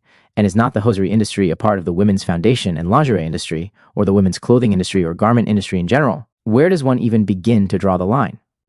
Consider another situation. Mr. A has just purchased a new automobile. He might have purchased the automobile as a necessary, everyday means of transportation. But the outside observer, who perhaps fancies himself a macro planner of economic policy, cannot be certain of the motivation or values being pursued by Mr. A. Only someone with intimate knowledge of Mr. A's value scale could even begin to ascribe the motive for his purchase of the automobile, and consequently the industry to which the manufacturer of the automobile belongs in this case. Murray Rothbard. It must be remembered that only consumers can decide whether two commodities offered on the market are one good or two different goods. 6. Is Mr. A's new car a sporting goods item? Rather than buying a fishing boat, he bought a rugged station wagon for his backwoods fishing trips, or a luxury item, rather than buying a cruising yacht. He purchased a Rolls-Royce, or a vacation tourist purchase. Rather than taking a European tour, he opted for a recreational vehicle so that he could visit scenic spots in the US. The point here is unlimited, in that each purchase by a consumer is not by any means chosen from a strictly defined industry group. Even true with such daily items as food selection. It's either pork tenderloin or hamburgers, or a pasta meal. All such labels, pork, beef, and pasta, being discrete industries that one might allege are monopolized by one or a few companies. In sum, the from-above approach to assigning the label of an industry and its connection to consumers is a notion with very serious failings and false or deficient assumptions. Even if we accept the knee-jerk simplistic concept of industry, we find that the ability of one producer to gain control of his industry and to use his control for the economic exploitation of consumer is impossible. Free market businesses always face one, and usually several, of the following forms of competition: direct, parallel, dollar, and invisible competition. Direct competition is that competition between two or more businesses which deal in the same physical good or service. Most people begin and end their concept of competition with direct. Parallel competition exists between two or more businesses that provide different products, services, but which fulfill the same essential function. For example, steel, wood, aluminum, and concrete compete as building materials. Dollar competition is the competition between all businesses, regardless of the service or product they offer, for the consumer's disposable income. Invisible or potential competition is described by libertarian thinker Robert Lefebvre. In almost every small town throughout America, there exists one grocer, or one drugstore, or one barbershop. None of these businesses has to concern itself with what its competitors across the street are doing, for these towns are usually too small to support more than one such business. But if you go into one of these small town grocery stores, for example, you will find that the service and the prices are about the same as in town that do have 3 or 4 grocery stores in them. In short, competition in one form or another is a fact of life in the market, to the extent that a free market exists in diminished form under the surface of a statist society. No market business can escape those competitive pressures, unless of course that business has influence with the state and can, with legal force, restrain the emergence of competition within its sphere, usually by means of regulations that are ostensibly designed to halt this or that supposedly negative social impact. Thus, politics provides large business with a potential means, extra market, to suppress emergent competition. In laissez-faire, businesses, we are told, can achieve and maintain monopoly. Through the practice of cutthroat competition and ruthless price cutting, it is interesting to note that this charge of cutthroat competition is usually made by those who simultaneously decry the supposedly non-competitive market monopolies. This is yet another contradiction of concepts and exhibition of conceptual imprecision. But as regards competition, what distinguishes unacceptable cut-to-throat competition from so-called acceptable competition? And then, where did the issue of monopoly go, if suddenly ruthless competition has come to the fore? Suggestion to anti-market academicians: define your parameters and stick to a consistent narrative at least, before leaping to conclusions and policies. unless of course deliberate ambiguity is the intellectual avenue of arguing for state intervention. Therefore, if, as a result of market competition, one or more businesses have to close their doors, does this constitute unacceptable competition? If this is the criterion, then the politically popular opposition to cutthroat competition is based upon a fallacy or a deliberate intellectual hoax. No one in the real world is guaranteed success in his endeavors. Why should a business, regardless of its size, be guaranteed anything more? If a company produces a product or service that attracts less than sufficient demand to sustain the business, then the business will fail in the market. Such is the nature of progress, change, evolution, and the uncertainty inherent in the real world. And such is the nature of any move toward any notion of the better. Any attempt to freeze that situation by means of state intervention in order to protect this or that allegedly special industry is merely a process of freezing time and progress in its stance. It is conservatism in the most extreme use of that term. It is the homogenizing and collectivizing of progress by the metrics established and handed down by the state. It is an effort to rail against the reality, and it is enforced, of course, all quite legally. Man's well-being qua man, the concept of well-being is that of a continually progressing state, depends upon productive human thought and action. In the context of man's present knowledge and level of well-being, a producer of stone tools is regressive as far as productivity is concerned. Rational men will not purchase his products other than as art or relics because of the relative non-utility of the implements.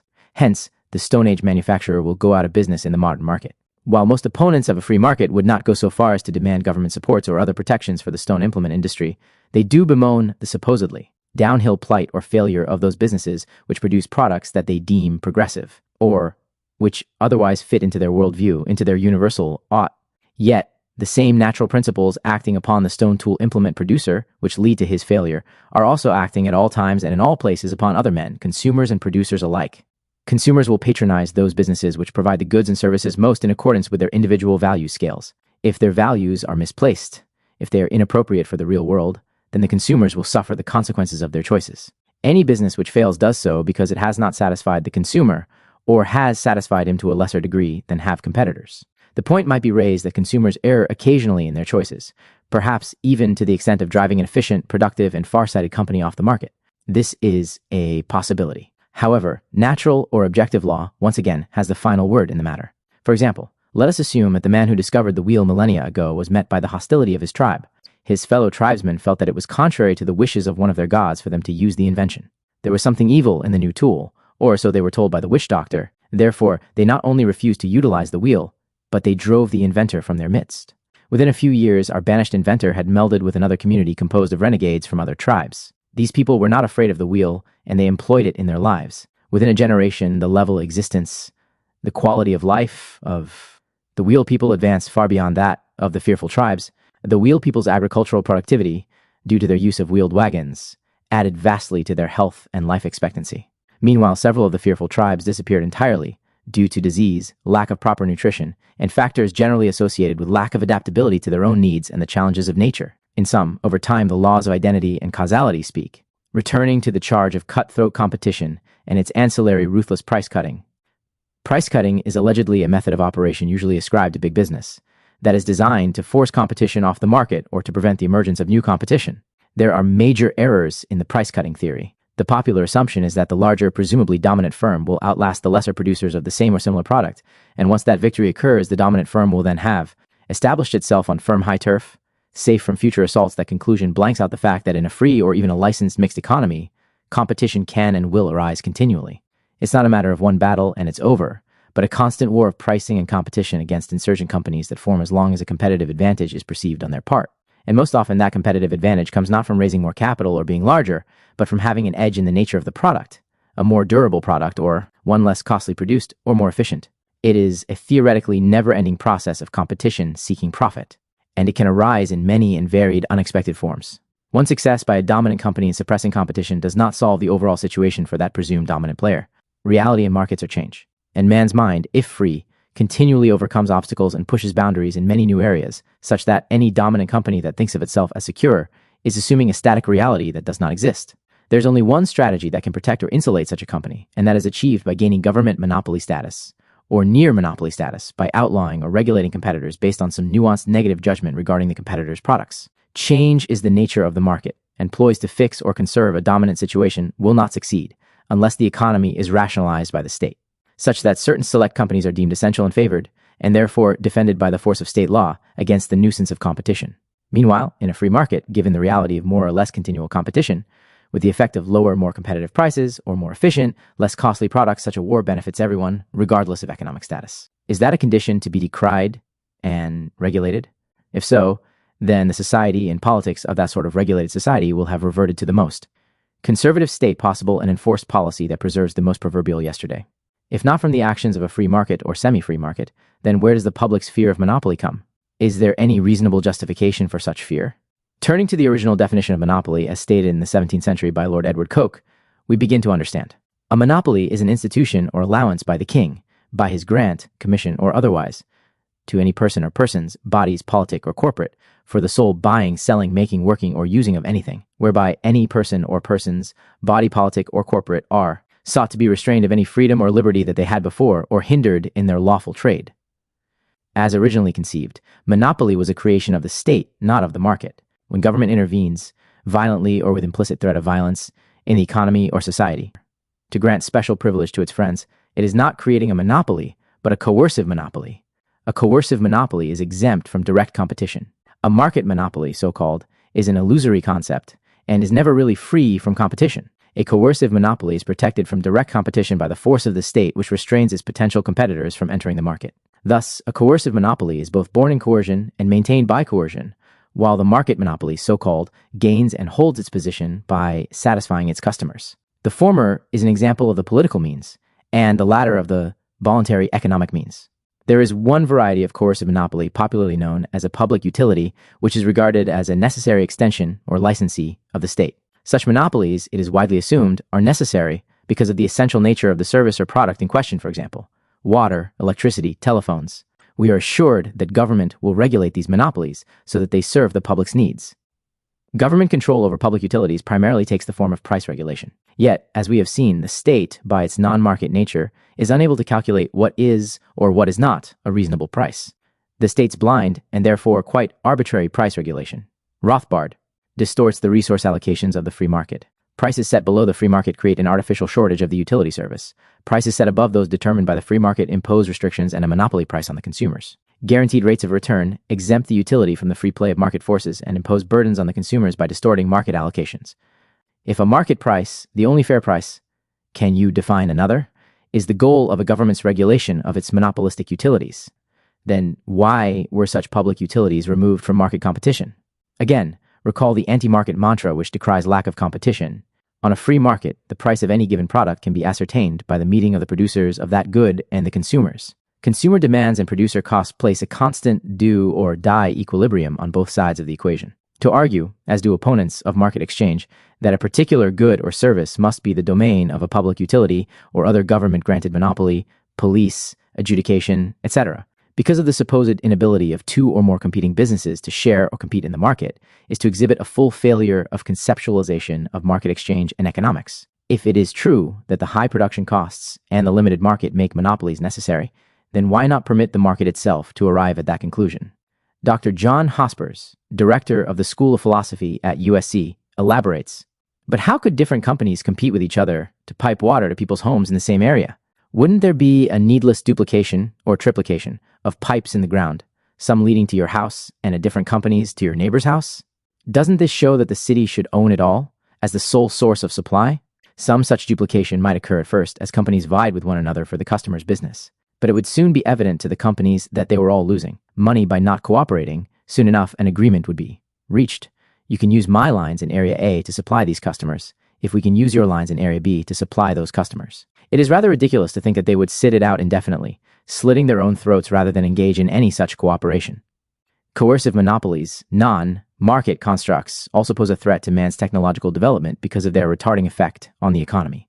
The stagnation of transportation is an excellent example. Serious innovations in transportation have been relegated to exhibits at fairs and to the pages of scientific, science fiction, and hobby magazines, rather than to the drawing boards and production lines of industry. And while bloodshed on the highways continues, the massive government road monopoly has built around itself vested interests, such as the automobile, oil, auto repair, and auto insurance industries. These industries and others have an interest in keeping transportation control and development under the de facto control of the state.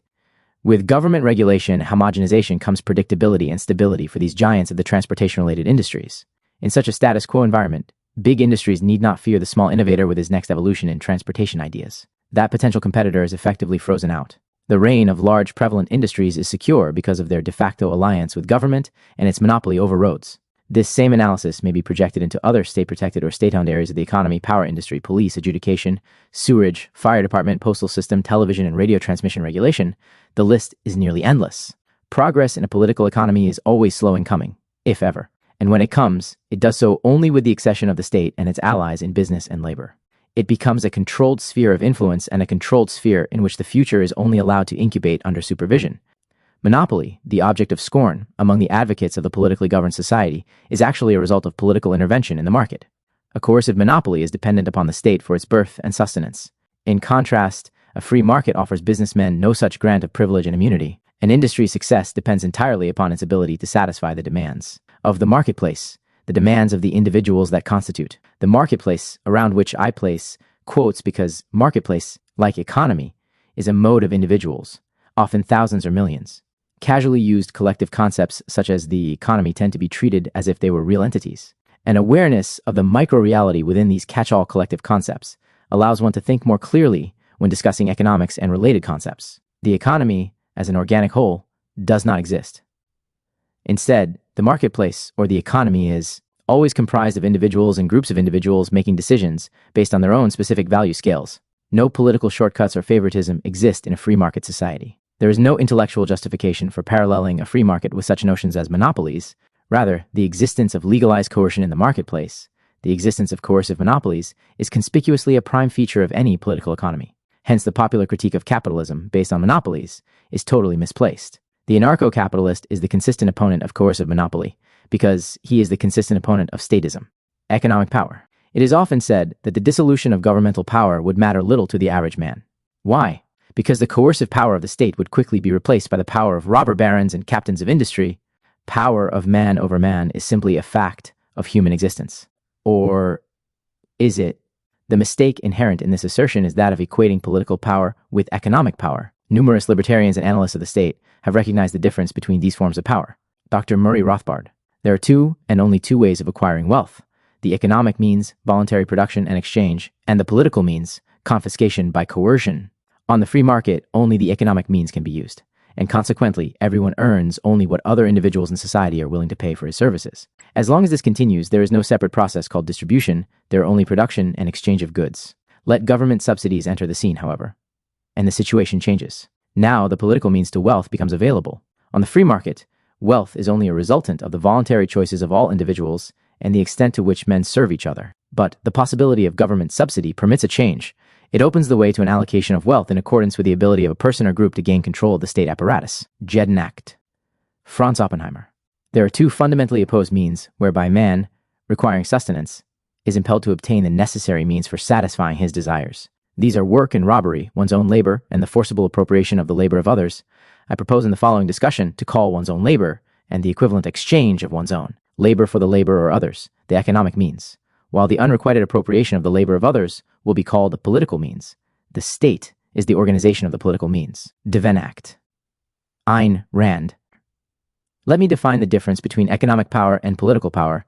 Economic power is exercised by means of a positive, by offering men a reward, an incentive, a payment, a value. Political power is exercised by means of a negative, by the threat of punishment, injury, imprisonment, destruction. The businessman's tool is values. The bureaucrat's tool is fear. Trenact. The widespread failure to distinguish between political power and economic power, which, by the way, is a mistake common among so-called left libertarians, not only advocates of statism, follows in part from the mistaken notion that so-called big business today is exemplary of economic power. To the contrary, many large corporations have acquired and maintained their size and power through an alliance with the political power of government in the form of monopoly, or at least privilege, such as government contracts, outright subsidies, protection against domestic competition via strategic use of regulatory agencies, and restriction of foreign competition through tariffs. Economic power may also be expressed as man's power over nature, and political power as the power of man over man. The demands placed upon man by nature can only be satisfied through productive effort, economic means, production, and exchange. Politics provides nothing toward the satisfaction of these natural demands. Politics can only redistribute that which has already been created by economic means. The capitalist jungle in which only the fittest survive must be reconsidered in the light of this distinction between economic and political power. A jungle is characterized by sheer violence and force, by the relationship of the victor and the vanquished where one gains at the expense of the other. However, in the free market, as Rothbard explains, one man gains only through serving another, though he may also retire into self-sufficient production at a primitive level if he so desires. It is precisely through the peaceful cooperation of the market that all men gain through the development of the division of labor and capital investment. To apply the principle of the survival of the fittest to both the jungle and the market is to ignore the basic question, fitness for what? The fit in the jungle are those most adept at the exercise of brute force. The fit in the market are those most adept in the service of society. See Tarnacht. There is a newly popular concept of power and control which has been put forth by Robert Dahl and Charles Lindblom in their book Politics, Economics, and Welfare, in which they argue that there is a technique of human control which is basic to all social organizations. Spontaneous field control, according to them, is sometimes the most tyrannical control to which a person is ever subjected in his entire lifetime. 15. When an individual interacts with others, his actions produce signals indicating to others the rewards or deprivations which the actor will bestow on them, depending upon their response to his action. Thus, the response is functionally dependent on the original act. The original actor thereby controls the response of others. In less academic terms, examples of so-called spontaneous field control occur daily: social ostracism, effective advertising techniques, norms set by higher-ups or peer groups, and so forth. According to Dahl and Lindblom, libertarians fail to consider this type of control, or power of one man over another, when they advocate voluntary society. Anarcho-capitalists have considered this type of control and have concluded that it is non-coercive and therefore not contrary to liberty and human well-being. A man is the victim of coercion when he is confronted with force or the threat of force. Contrary to popular belief, there is nothing coercive in social ostracism or in professional advertising, provided, of course, that social ostracism does not include physical aggression and that the advertising is not fraudulent. Epistemologically, man is not the hapless recorder and responder to the signals of others. Man does have free will, see Chapter 1. He does have the facility to evaluate the reasonableness of the opinions and signals of others. If an individual succumbs to advertising or to the opinions of others, he has done so of his own choice or by his own default. The concept of field control is merely another nuanced version of anti-free will or determinist theory, and collapses under the same dead weight as do other determinist theories. If a man is controlled and manipulated by the opinions, signals, etc., of others, then where did those individuals, those giving off the signals, get their opinions? Logically, if we accept the field control notion, then those at the beginning of the process must have also been manipulated into holding their opinions by still other individuals, ad infinitum. But who initiated the first act of field control to get the process underway? And by what means? When a specific act of spontaneous field control indicates a deprivation, coercion is still not involved if the value which is deprived rightfully belongs to the original actor. It is not coercive, aggressive, or tyrannical for an employer to indicate the possibility of dismissal to an employee if the employee does not perform in accordance with the employer's standards. He is not taking value that belongs to the employee. He is merely threatening to end his business relationship with the employee. Another case: you have been associating with a friend for several years. You value his friendship and have an awareness of where you place his friendship on your scale of values. The friendship is ordinarily placed on that scale. However, this friend has now placed a new demand on you for his continued friendship. He persistently urges that you join a political group of which he is a member, a group which holds views that you do not approve. In Dahl and Lindblom's eyes, this constitutes a signal from your friend by which he controls your response. The deprivation will be his dissolution of your friendship. But contrary to the field control theory, you are in total control of your choices. What occurs in your mind in response to this new development? Your friendship with this person has been ordinarily placed on your value scale. Similarly, at some point in the past, you placed the political group on your value scale. Thus, your friendship with this person and your valuation of this group are weighed against one another in your mind.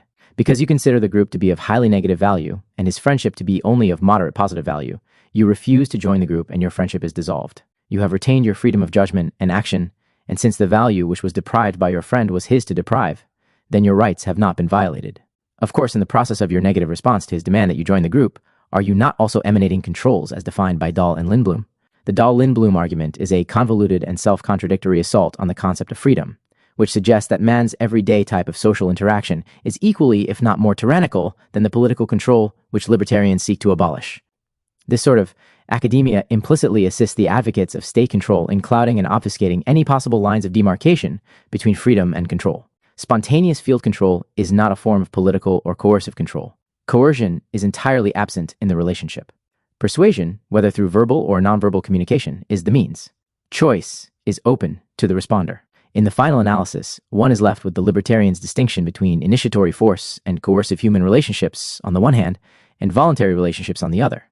And this is the distinction between the political means and the economic means. Attempts to blur the stark distinction between those two modes of human interaction is and remains a futile intellectual exercise by theorists who implicitly support the concept of coercive human society. Government and society. The new libertarians' contention is that government is unnecessary and harmful for human society. That which is beneficial in human society and human history has come from free human interaction and existed despite the dominance by the state. These social interactions, trades if you will, are each microcosmic situations in which products, services, and other personal or spiritual values are exchanged. These relationships are and must be determined by the individual or group of individuals involved, reflective of its own unique value scales. And these positives of human society have existed and will persist, regardless of the degree of state control over them, albeit then in stunted form. They constitute the natural order of human society. The state has and will continue to retard human progress and be a detriment to those beneficial aspects of human society due to its coercive homogenization and allocation of values, its implicit antagonism toward individuals' pursuit of their own values, and its many distortions of the economics of human society. Hobbes used the appropriate term when writing his defense of the state. The state is indeed a Leviathan. Anarcho-capitalist society. The anarcho-capitalist concept of society is founded upon objectivist ethics and the objectivist concept of rights. Thus it is with any consistent conceptual structure. From the fundamental levels of the system, one discovers the higher levels. Capitalism is defined by its proponents in terms of its fundamentals. Ayn Rand, capitalism is a social system based on the recognition of individual rights, including property rights, in which all property is privately owned.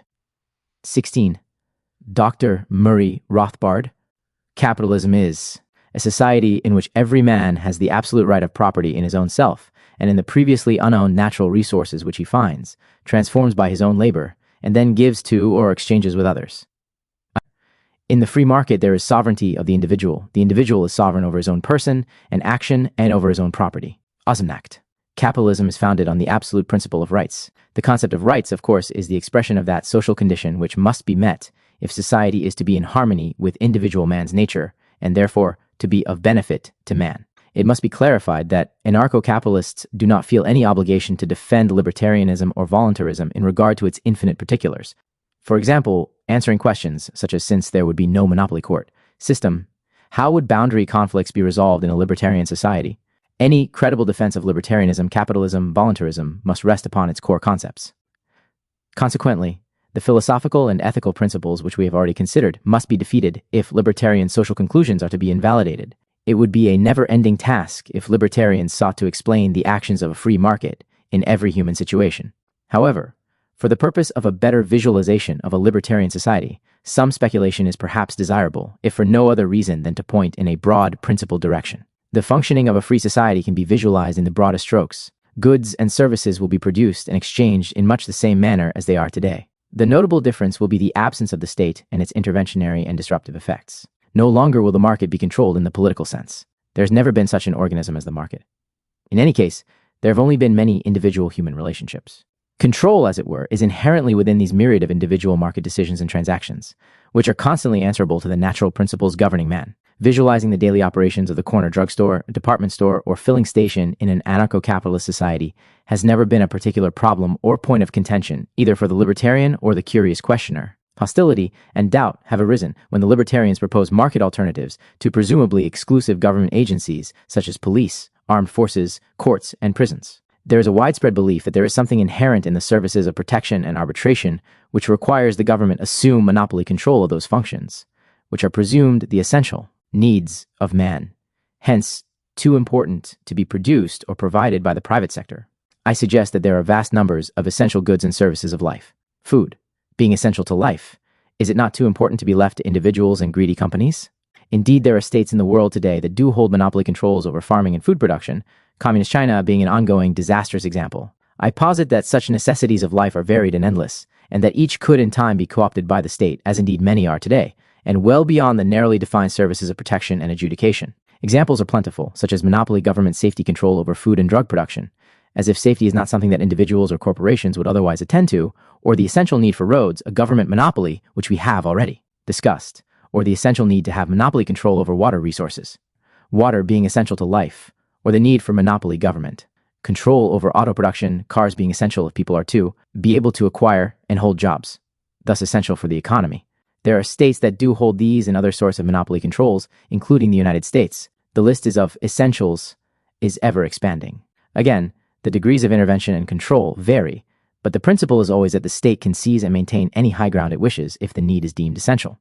And of course, over time, men have become accustomed to any government function as being some metaphysical fact of reality. Libertarians argue against the limited government advocates, including Ayn Rand, who hold as unassailable that the state must have monopoly control over protection and arbitration. And yet, in the same breath, the limited government advocates believe that the state is, by its nature, inefficient and ineffective in providing goods and services due to its non-market mode of operation.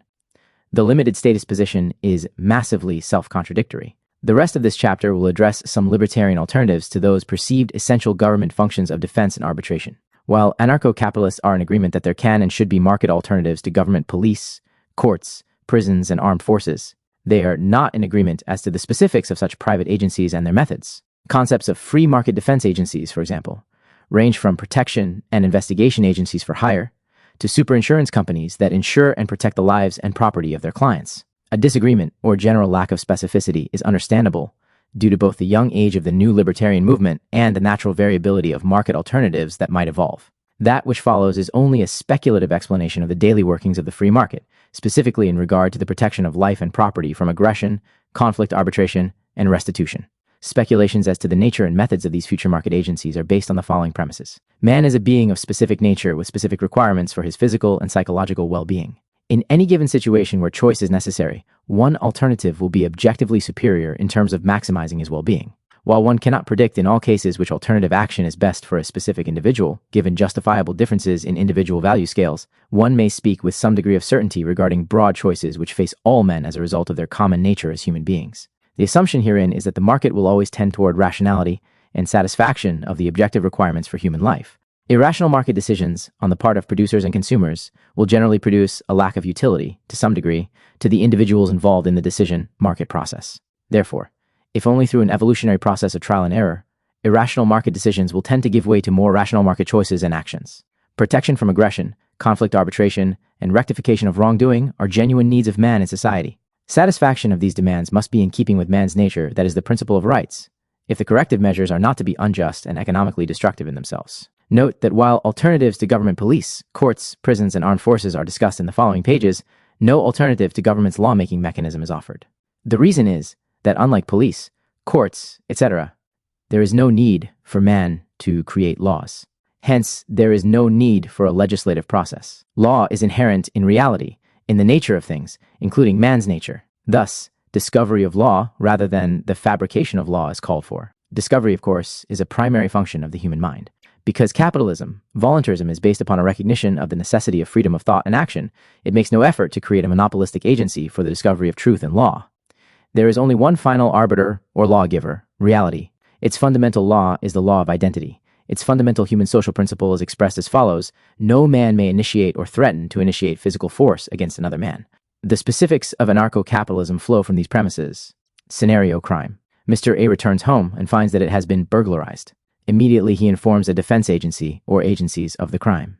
Agents respond in short order, and after a thorough examination of the scene and its circumstances, the defense agents depart and continue the process of identifying and apprehending the aggressor. It should be noted that Mr. A does not incur any financial obligation to the responders, since the apprehension fee charged by a defense agency is derived from the criminal rather than the victim of the crime.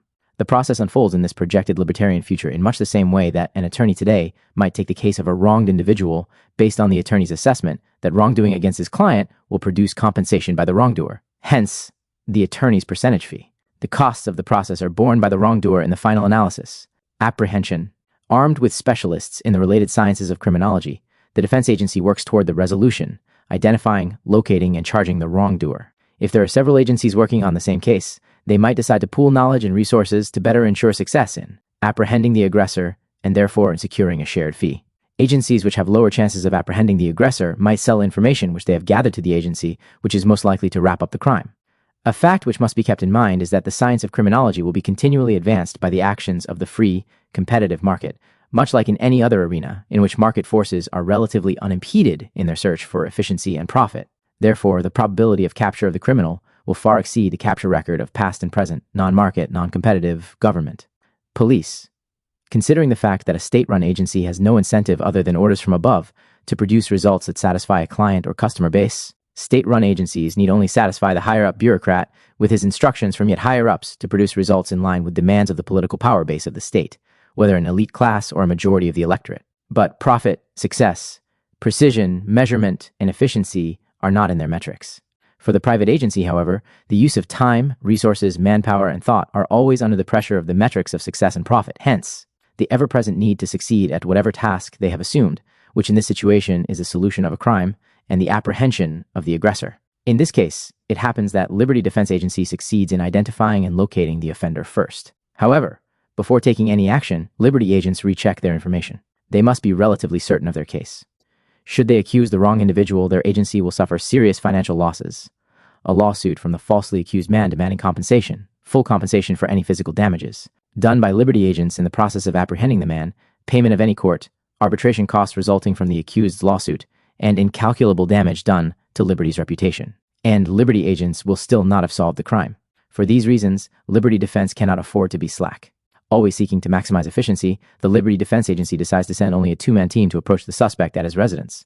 Analysis of available facts on the suspect reveals no record of crime or violence. Therefore, the agency sees no compelling need for the costly method of sending a team of a half-dozen men. Two Liberty agents approach the suspect's residence. Though armed with instant tranquilizer guns, they do not unholster their weapons. When the suspect answers the door, they present him with a bill, which states the nature of the charge and lists the financial claims against him, value of the objects that were stolen, compensation for inconvenience and distress to the victim, and the apprehension fee of Liberty Defense. The accused is now faced with a choice. 1. If he is guilty and realizes that the agency is likely to prove his guilt, the best choice for him would be payment of the bill on whatever terms he and the agency can agree. He will desire to avoid arbitration because if adjudged guilty, he will incur the additional costs of the court's arbitrator's services. The legal process will end here, before arbitration, if the accused agrees to pay the bill as presented. 2. If he is guilty but thinks that the bill is much higher than the crime warrants, he might decide to contest the amount of the claim in court, if he cannot succeed in lowering the claim through other means. 3. If innocent, he will want to move the charges against him through arbitration. Prior to taking the case to a professional arbitration agency, the parties might find it mutually beneficial to argue their cases in conference, such as is commonly done in civil suits today. Liberty Defense would be most anxious to engage in such discussions, for if it has accused the wrong man, Liberty would want to discover its error before entering costly professional arbitration. If the innocent man can prove his innocence at this informal meeting, reliable alibi, for example, he would be paid by the defense agency for his time and inconvenience, as stipulated in their pre-conference agreement. Once again, in a free market, the principle of mutual consent for mutual benefit plays out even between supposed opponents. Arbitration. We will assume for the purpose of further development that the parties decide on professional arbitration. Their first step will be to agree on an arbiter. Unlike the monopolistic judicial system in statist societies, a free market will offer men an abundance of arbiters from which to choose, just as a market offers an abundance of grocery stores, auto manufacturers, doctors, and so forth. The free market arbiter will be a professional, probably with a background or education in fundamental fields of logic and ethics. Specialization will undoubtedly occur as there will be demand for arbiters with expert knowledge in limited areas, such as contract, crimes resulting in physical harm, technological or scientific infringements, corporate espionage, and so forth. Paramount among an arbiter's virtues will be impartiality and integrity, which, if he lacks, an arbiter will not only fail in his task of arbitration, but also financially. In today's monopolistic judicial system, men must resign themselves largely to the assigned court with its particular assigned judge. If they have reason to believe that the judge is unintelligent, partial, or in some manner lacking in integrity, there is little that can be done unless they have sufficient political power or can publicly offer proof of their suspicions, which risks further biasing the judge should they not be able to prove his unfitness. In a voluntarist market society, this problem would be avoided, since the contesting parties, or their agents, must agree on the choice of arbiter. Further, the actions of the market will make it impossible or unlikely in the extreme for a corrupt arbiter to remain in business, meaning attract sufficient conflicted parties. Returning to our original parties, Liberty Defense and its client, Mr. A, and the accused burglar, let us visualize the working of the arbitration phase. The defense agency recommends to the accused that the case be presented before equitable arbitration agency. Liberty Defense has found with experience that this agency is both impartial and economically efficient. Note, a defense agency will be concerned with the cost of arbitration even when it is positive of its case and certain that it will not have to pay the costs. Why? If court costs are excessive, the guilty man will require more time in which to pay the defense agency's fee, since he must also pay for the high court costs. Therefore, the defense agency will almost always wish to defer to the more efficient arbitration services. The accused, having never before been faced with court action, is uncertain which agency he should choose because of his ignorance of arbitration. Agencies. He has a genuine market need for reliable information. Information regarding the impartiality, objectivity, costs, and past history of arbitration agencies will likely be readily available in numerous forms: consumer information periodicals such as Today's Consumer Reports, direct contact with consumer information services, or a check of the arbiters who have been given a seal of approval by a reputable consumer information and evaluation service. Profit-motivated consumer information agencies, of course, will base their continued existence upon the reliability of their information and evaluations.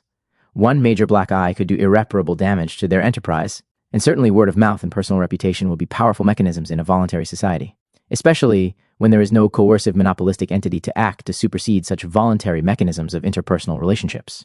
Through such information which the accused is able to gather, he finds that the Equitable Arbitration Agency is an honest and efficient firm. Its record reveals no favoritism toward its regular clients, such as Liberty Defense Agency. Such a record of impartiality would be expected and understandable in a free market.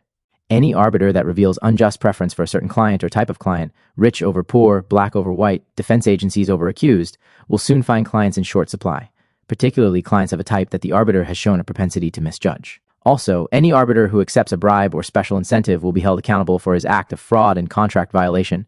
The contract of the arbiter is to be impartial. Liberty Defense and the accused decide upon the Equitable Arbitration Agency. At the appointed time, the contesting parties appear before Equitable's arbiter or board of arbiters. The procedure of a market court varies sharply from the appeals to emotion and prosecution versus defense contests of present courts. The primary goal of voluntary arbitration is to expose all relevant data so that the arbiter, who is relatively immune to emotional arguments, can arrive at a logical conclusion regarding guilt, responsibility, or innocence, lack of responsibility. In the course of the arbitration, evidence is presented and witnesses called and paid for their time as part of overall adjudication process costs. As in any rational dialogue, the burden of proof rests with the accuser. Based on all of the available information, Equitable concludes that the accused burglar is guilty as charged, but after evaluation, the financial claim against the burglar is determined to be excessive and is accordingly reduced. The arbiter grants the victim's claim with reduction and specifies certain conditions of restitution, for example, the degree of confinement, if any, that may be used to regain the stolen values from the aggressor burglar. The convicted man must pay to the victim compensation for loss, as well as defense company fees and the arbiter's fee. In this case, let's suppose that the convicted accepts the decision as final and decides against any appeal, and further, that he agrees to pay the amount of the claim, which he does not consider to be unreasonable. Restitution. Following conviction of the accused, or possibly even before, Mr. A, the victim, is approached by several restitution companies which offer to buy his claim against the burglar debtor if convicted. The offers vary from payment of a significant percentage of what the victim claims over a period of time or a lesser payment immediately. Rather than placing himself in a situation of having to collect reparations from the burglar, perhaps over a period of time, Mr. A accepts the best offer, satisfactory from the vantage point of his value scale. He recognizes that a restitution company is more efficient at working through a process of litigation than he is, and if he persists on his own in the legal process, he might risk never seeing full reparation. He offsets that risk issue with the offer from the restitution company, and signs over to them the property rights to the claim. At this point, the original victim is compensated, at least to a degree of his own choosing.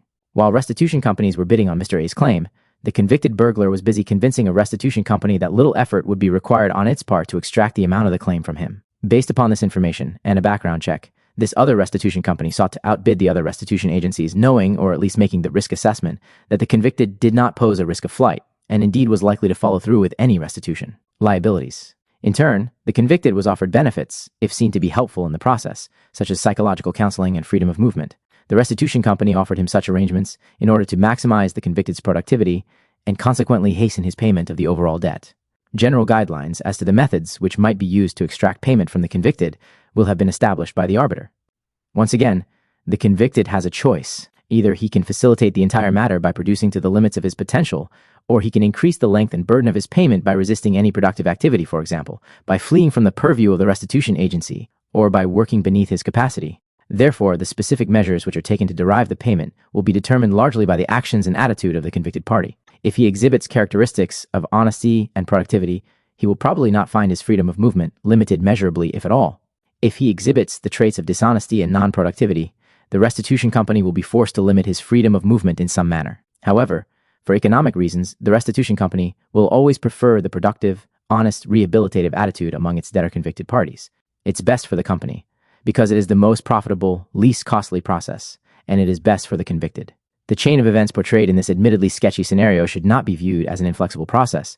The steps from crime to final compensation will not always follow the same sequence. For example, the victim might be able to gain restitution, compensation, before the case is presented to an arbiter. If the guilt of the accused is obvious, and if the accused realizes this, an ambitious restitution company, perhaps an affiliate of the defense agency, which apprehended the man, might offer to purchase the victim's claim prior to the arbitration proceeding, all this to avoid the costly arbitration process. The point is that the forces of the market will always tend toward efficiency, and the most efficient path in any given case will be determined by the specific features and players in that case. The situations and outcomes will vary and not be determined by some template imposed by the statist prosecutorial model. The market, in contrast, will adapt. The state, by its very nature as a non-market force, has no means of measuring for any such adaptation other than fiat will or pressures from those who wield influence over the state. And consequently, as is its historical record, its policy will be that of coerced homogeneity, an inability to adapt, and a plodding onward vista for human society, tendency toward non-violence. One of the more conspicuous features of a libertarian legal process is the non-violent, non-vengeful manner in which the criminal is handled throughout.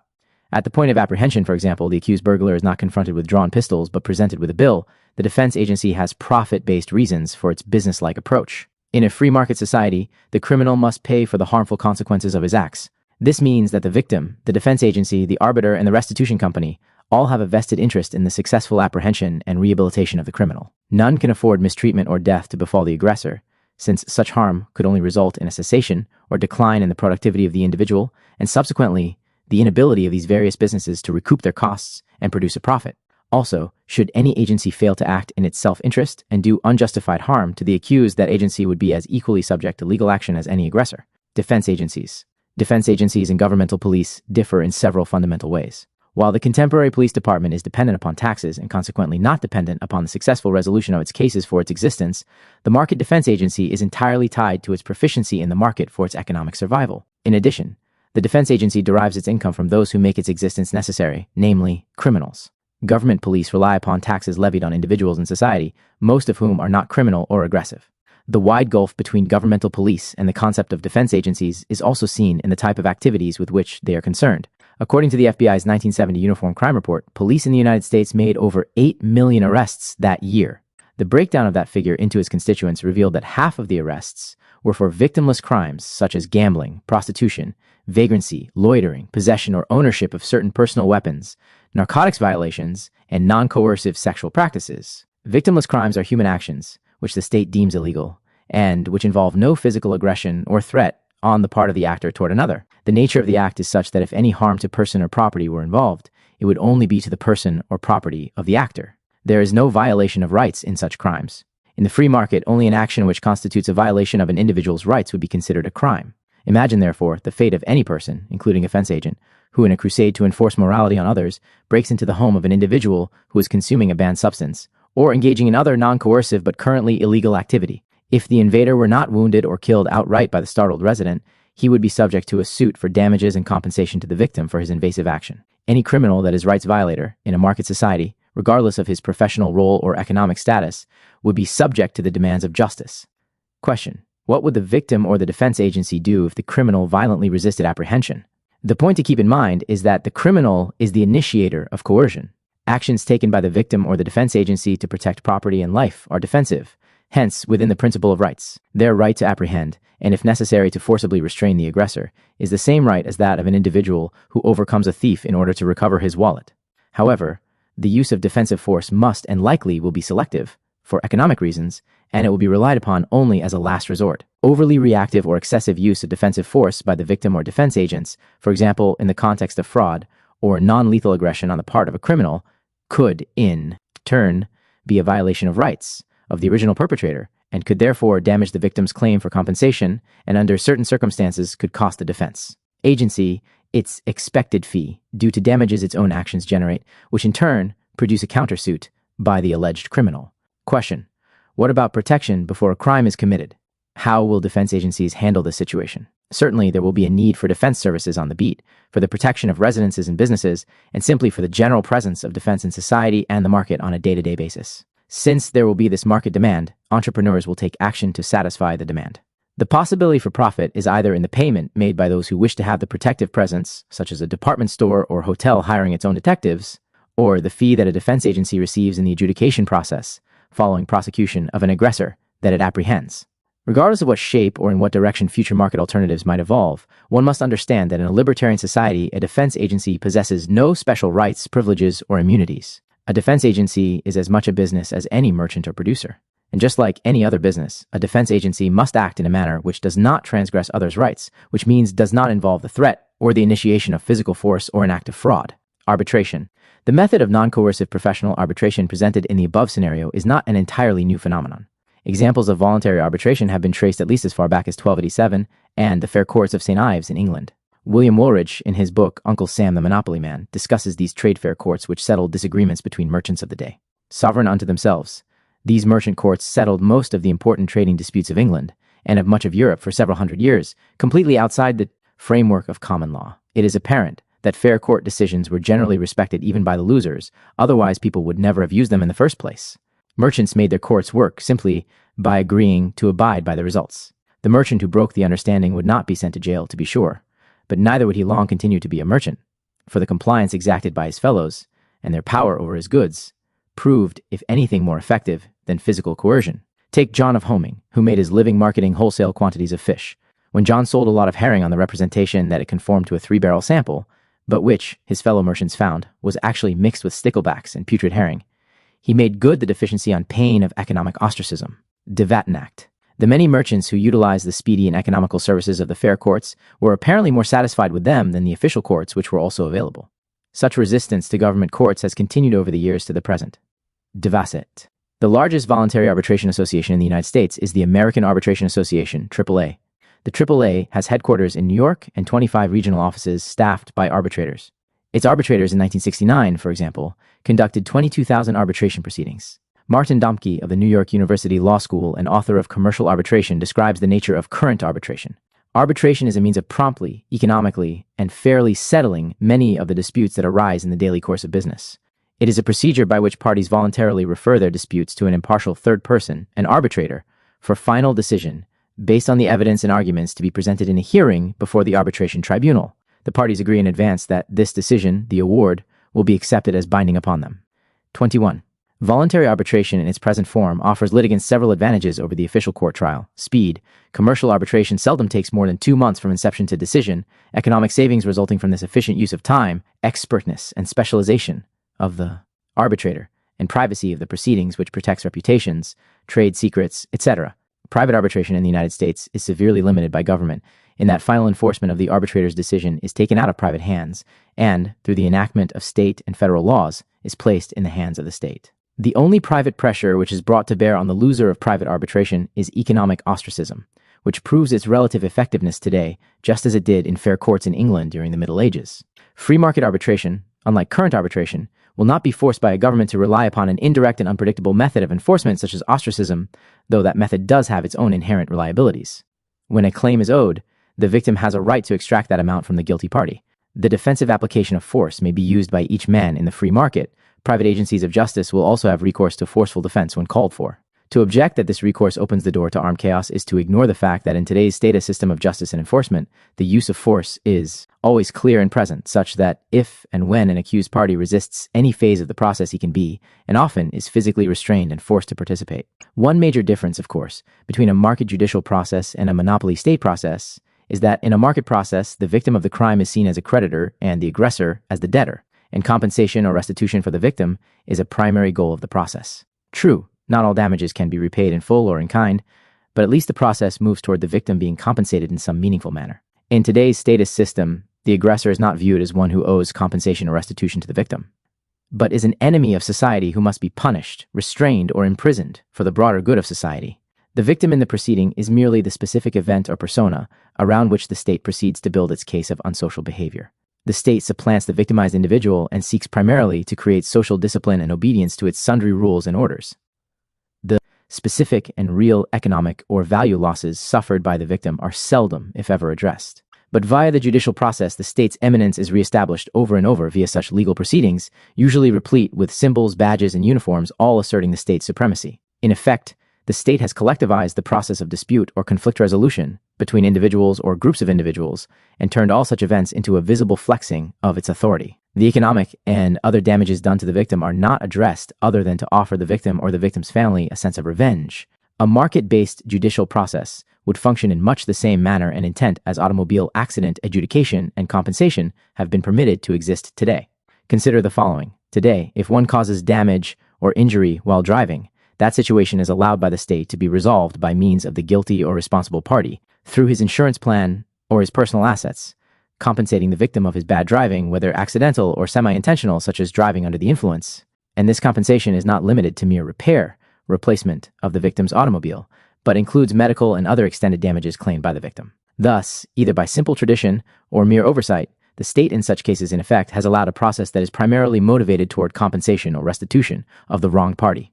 Why is not the goal in all other state-controlled judicial proceedings to allow the victim to be the primary beneficiary of the process and the aggressor or responsible party to be the one who provides compensation restitution? Again, I am left with the assumption, partly if not fully correct, that the state needs to frequently establish via pomp, process, and coercion that it is the legal monopoly of force in a given territory. If it shrank into being a mere fair arbiter of disagreements, it would cease to be the state. Hence the need for the recurrent process in which it assumes, posturing as the agent for society, the role of the victim, leaving the real victim largely uncompensated, and the aggressor largely not held responsible for the values that he has destroyed or damaged via his actions. Thus, even in supposedly non-collectivist political systems such as the United States, the nebulous notion of the collective is preeminent. A market-based judicial process would see such disputes and conflicts as between victim and the faulty party, each with its own factors to be addressed and measured in the arbitration process. Question: what happens if the convicted party denies the charges and refuses to comply with the arbitration outcome? He can appeal to another arbiter. Most likely the process will be contractually determined by both parties on the occasion of their agreement upon the first arbiter, or the choice of appeal might be left to the first arbitration company. The specific method used to determine the route of appeal is unimportant. The point is that some route of appeal is open to a dissatisfied party.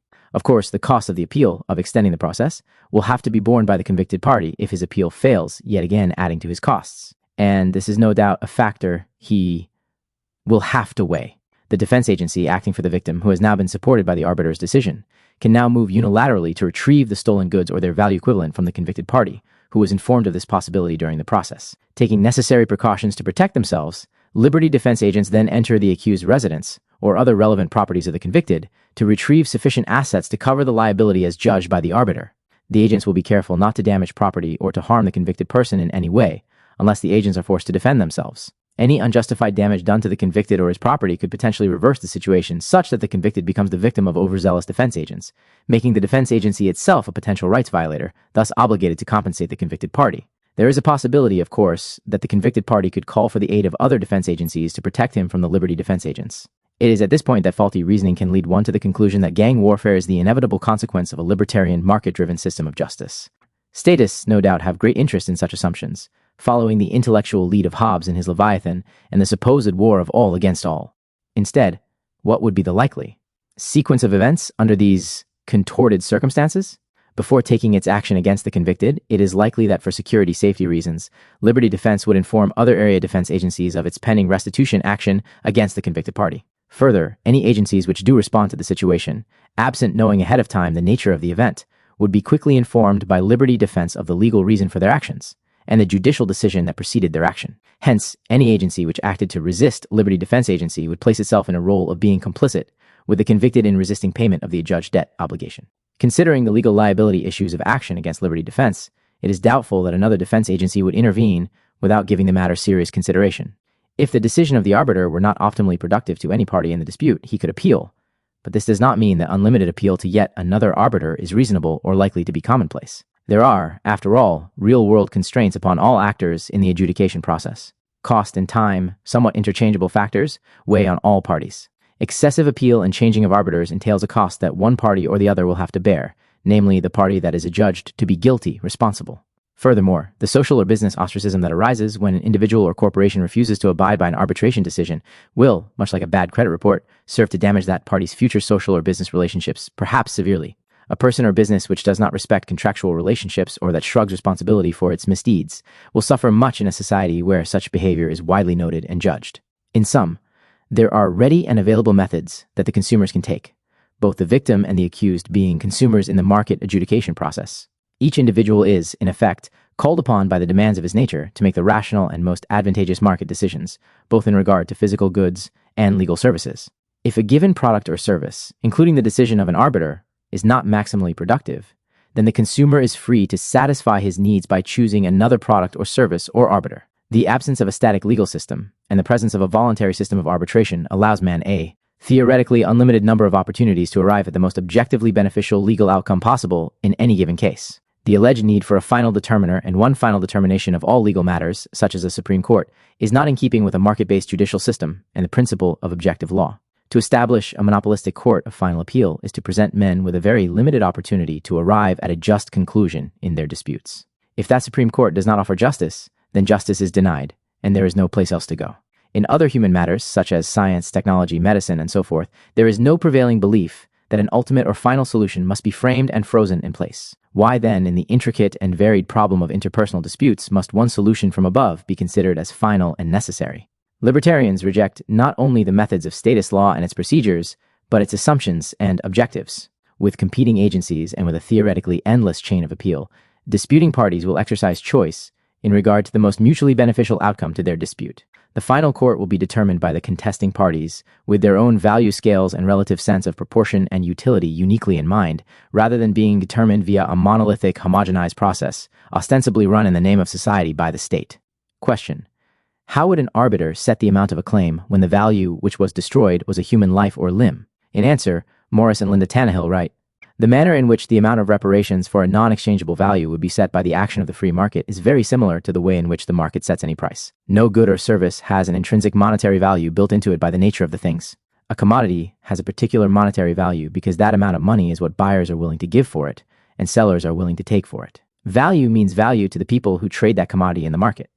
22. An individual who deprives another of the use of a limb has in a very real sense purchased that limb, in the same way that a reckless driver is responsible for damages done to life and limb in an automobile collision today. The victim will claim a certain compensation for his loss. If the accused is determined to be guilty responsible, then the arbiter will determine what amount the responsible party owes to the victim. The arbiter might determine that the amount is reasonable, or might determine another amount. Obviously, the amount will not be set far beyond the ability of the guilty party to pay over time, as that would destroy his incentive. If the guilty party agrees with the decision, he will not appeal. If he disagrees, he will appeal, realizing, of course, that if he fails in the appeal, it will add to his debt. It is through this, or a similar process, that the market compensation of such an irreplaceable loss can be determined. Obviously, no return to the prior status quo is possible. The only objective of the process is to recompense the victim or the victim's family to the greatest extent possible within the new realities. Statist law today puts such crimes and damages into the criminal realm first and foremost as a crime against an undefinable society and against the state. Hence, the current process relegates the victim to the rear of the process again, as merely a victim whose pains become those of the state and society. In the case of murder or manslaughter, the debt cannot be repaid to the victim. However, the debt can be paid in some manner and degree to the victim's estate. One might argue that the aggressor owes his life in compensation for the life which he has destroyed. However, just as it is not compensatory for a man to cut off his hand because he caused another to lose a hand, so it is not economical or compensatory for the murderer to die because he has killed another. To pay with his life's productivity, not his death, is the better and humanly possible means by which he might begin to compensate the victim's estate. There are two productive alternative possibilities which the aggressor debtor can propose to the victims as survivors. 1. He will work for the rest of his life to support the victim's family and pay the victims his debts, in which case he will pay the family a portion of the fruits of his labor and retain a portion to sustain his own life. Or 2. He might convince a restitution company to buy the claim from the family. The restitution company would then offer a sizable amount of money to the victim's estate. The victim's survivors would then decide whether it is of more value for the family to receive a portion of the debtor's income throughout his lifetime, risking the possibility of his untimely death or suicide and an end to the money flow, or to receive a sizable amount to be paid immediately. Should the victim's survivors accept the restitution company's offer, the murderer will then be indebted to the restitution company, the new owner of the claim. The assumption of the free market agencies that are involved in the adjudication and compensation of a murder case is not that a human life is worth a specified amount of dollars. The assumption is only that compensation is required, and that the most beneficial manner in which to determine the amount of compensation is through a market process. In today's statist guilt to society process, the victim is merely a symbolic signpost along the way. If the victim had no family or creditors, it does not mean that the aggressor will get off free. The victim's estate, which might now consist solely of the restitution owed the theoretical estate by the aggressor, becomes unowned property. Such unowned property can become owned property when an individual acts to claim it. In this case, the UN-owned estate may be secured by any individual or agency which succeeds in capturing and prosecuting the aggressor. Restitution company. A restitution company is more easily understood when considered as a species of loan company. A restitution company makes a loan to the aggressor when it assumes payment of his debt to the victim. The aggressor's debt is then owed to the new owner of the claim, the restitution company. Like any loan company, the restitution company has one overriding interest: a return on capital and a profit for the effort. While it would prefer to realize this return as soon as possible with a minimum of effort, some restitution companies will have to deal with the reality of some convicted aggressors who cannot be trusted to pay installments on their debt. These criminals will require some degree of confinement, in rare cases perhaps confinement, in a secure institution. The convicted aggressor, who might be confined due to his behavior and record, will probably be employed by a company which has a policy of hiring a labor force comprised of untrustworthy criminal laborers. Such a company would hire these laborers at submarket wages because of the expensive safeguards that the company would have to cover in order to control its laborers. Through such employment, even the hardened criminals would be able to discharge over time their debt and maintain their own economic survival. Naturally, any steps which the confined aggressor makes toward rehabilitation will be evaluated by the restitution company. If his progress is sufficient and measurable by whatever standards might be employed, then for obvious economic reasons the restitution company would seek to employ the debtor-aggressor in a more profitable and probably less controlled environment in order to maximize his productivity and consequent revenue flow. The criminal will thereby be able to pay his debt much more quickly if earning a higher wage. Once again, there is a unity of interest between an agency of justice, reparation, and the criminal convicted aggressor.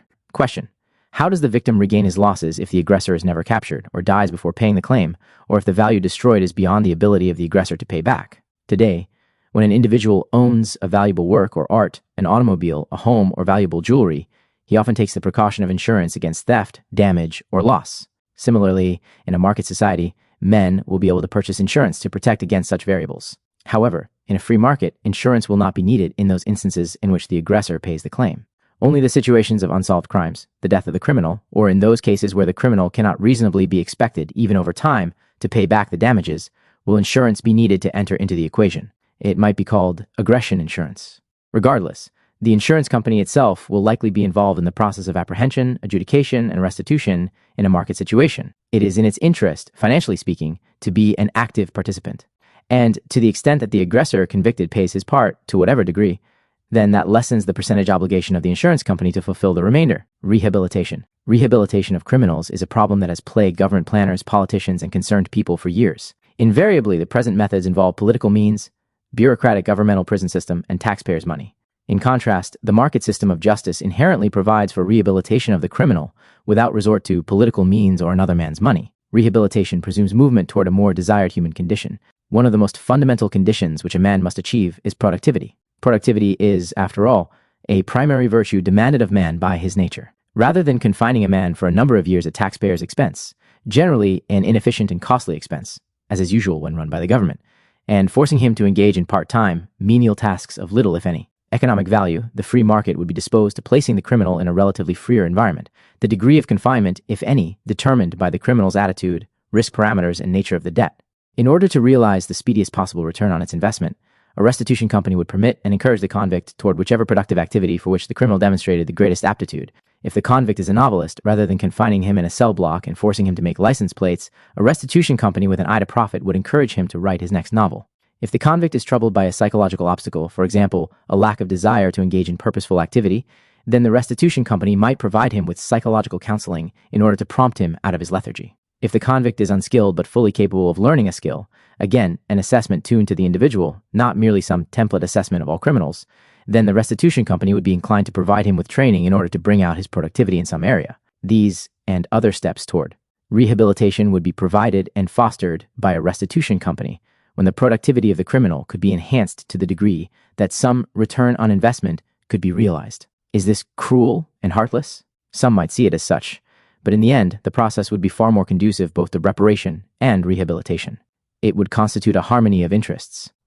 The only criminal debtor who would not attract rehabilitation, encouragement, or aid from the restitution company would be the individual who does not need rehabilitation. This individual would be the man who is already well motivated and producing, and whose crime is probably the result of momentary negligence rather than malice. However, most others, no doubt, would be in need of some degree of rehabilitation or assessment in that regard. Therefore, if for no other reason than their mutual desire that the debt be paid, both the convicted and the restitution company would be motivated to work toward rehabilitation. Defense against organized and massive aggression. Question: how will men in a libertarian society protect themselves from the rise of organized crime or defend themselves from the attacks of foreign states? Disapproval of coercion and the desire for its extinction is the anarcho-capitalist's primary motive for abandoning the state and embracing the market. However, there is no utopian belief on his part that all aggression will end where voluntary society begins. The abolition of government, or more likely, the devolution away from the state, will simply mean that no one may continue to excuse or attempt to justify the initiation of physical force on the grounds that it is a legal action of government. The absence of the state will also signify that efforts to deal with aggression will be pursued on a voluntary, competitive, and ever-progressing basis. Any emergence of aggression will attract an immediate reaction from rigorously competitive defense services. The number of responding agents or agencies and the degree of defensive force which they can bring to bear will be dependent upon the nature and extent of the aggression or threat of aggression. When the crime is limited, involving only one criminal, the response of a handful of defense agents at most will be satisfactory. When the crime is massive, involving hundreds or thousands of aggressors, obviously more defense capabilities will be required. If there is an insufficient supply of defense agencies available to respond to an unexpected and large aggression, then the demand for ad hoc agencies and coordination will be triggered. Sudden and new situations will require the sort of agencies that can adapt, and in a marketplace, adaptability and fluidity are to be expected, unlike in ossified statist bureaucracies such as the Pentagon. With a view to the potential profits made available by such a situation, many rapidly forming arrangements would likely be forthcoming to provide the forces or methods sufficient to deal with the situation. This might be labeled special situation or contingent defense, and no doubt such plans would be on the shelf of many defense companies at all times. The question of organized crime in a libertarian society is largely a non-existent issue in some respects. It is an issue that is out of context. Organized crime, in a very real sense, owes its existence to the state, specifically to governmental prohibitions, liquor, prostitution, gambling, drugs, firearms. Murray Rothbard. In many cases of product prohibition, of course, inevitable pressure develops, as in price control for the reestablishment of the market illegally. That is a black market. A black market is always in difficulties because of its illegality. The product will be scarce and costly to cover the risks to producers involved in violating the law and the costs of bribing government officials. And the more strict the prohibition and penalties, the scarcer the product will be and the higher the price. Furthermore, the illegality greatly hinders the process of distributing information about the existence of the market to consumers, for example, by the way of advertising. As a result, the organization of the market will be far less efficient. The service to the consumer of poorer quality, and prices for this reason alone, will be higher than under a legal market. Paradoxically, product or price control is apt to serve as a monopolistic grant of privilege to the black marketeers, for they are likely to be very different entrepreneurs from those who would have succeeded in this industry in a legal market, for here the premium is on skill in bypassing the law, bribing government officials, etc. 23. Were it not for governmental prohibitions, black market syndicates would be forced to peddle their goods and services in an open, competitive market. However, with their poor quality, high-priced products and services, and their less than stellar business reputations, it is doubtful those organizations would survive unless, of course, they evolved into efficient, non-coercive businesses. The problem of aggression from a foreign state has never been a particularly sensitive nor important issue to the new libertarians. Essentially, the anarcho-capitalists have responded in two ways to this problem. One position holds that any foreign threat will begin to disappear when the United States government or any other major state ceases to exist.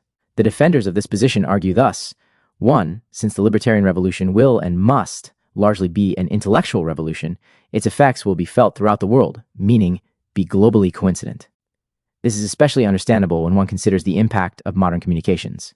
2. The abolition of the state will serve to hasten, if not spark similar waves of abolition, aided in part by the cessation of direct and indirect aid, heretofore provided by the U.S. government to many allied governments throughout the world.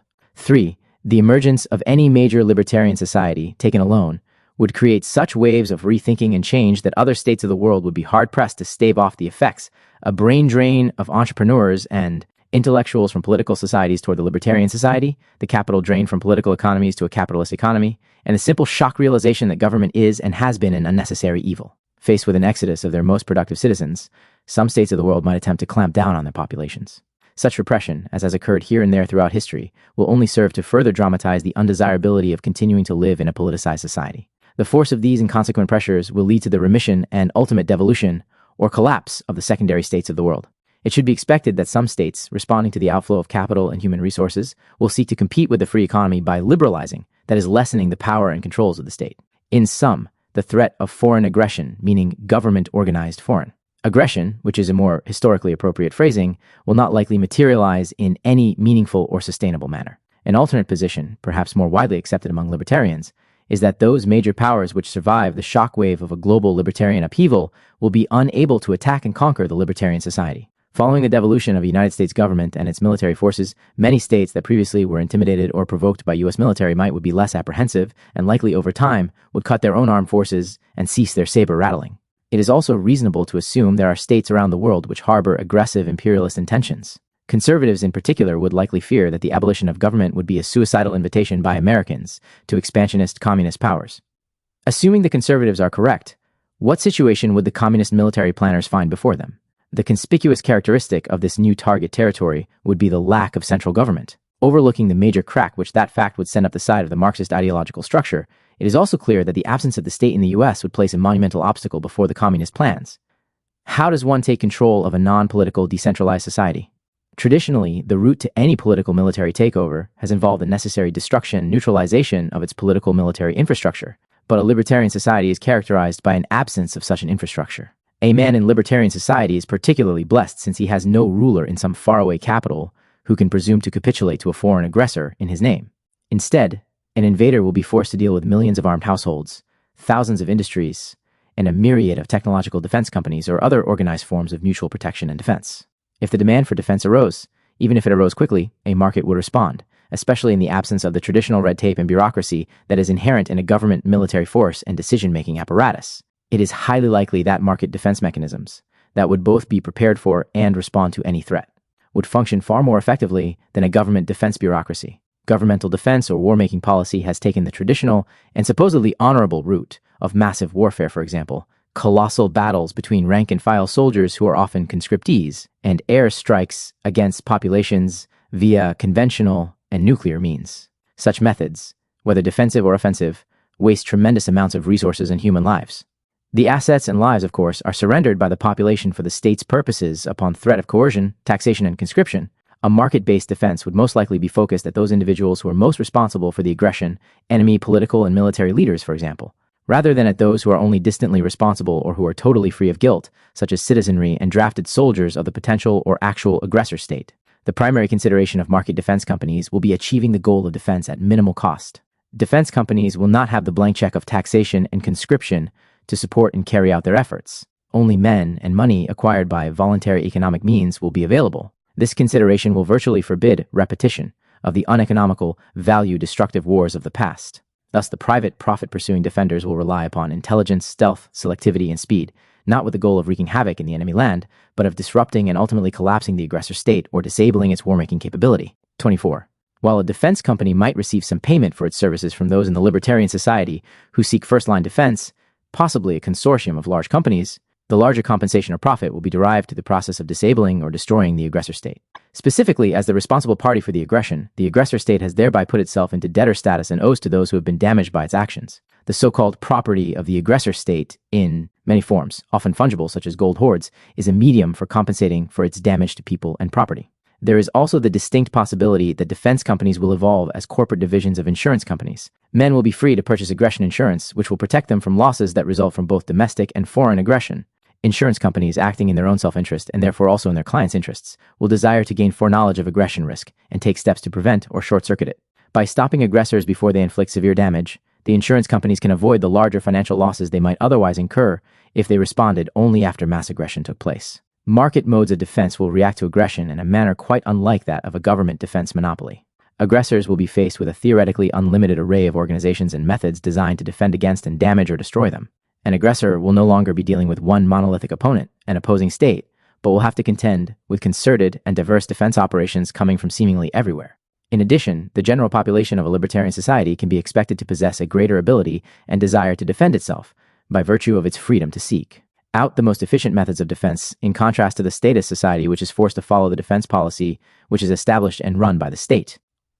The libertarian points this out to the conservative, who greatly wishes to maintain and fund the government-run defense establishment. The conservative is presumably a staunch defender of the free market, but on the important issue of defense, the conservative advocates what is effectively a socialist fascist view of the state as being the exclusive provider.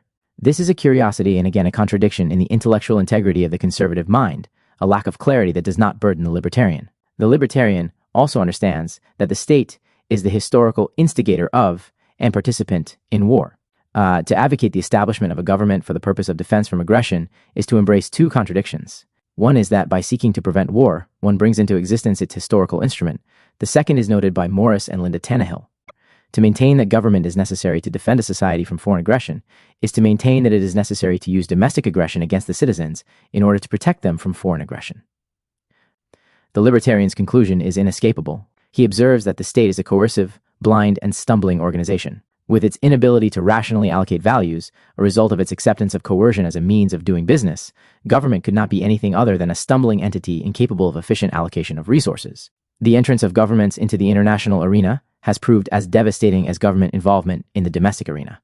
Historically, government has made international aggression a chronic reality, an efficient defense against aggression and impossibility. Libertarians have pointed to the only alternative to the inefficient, involuntary defense services of government. They propose the efficient and voluntary defense that can be provided by the marketplace.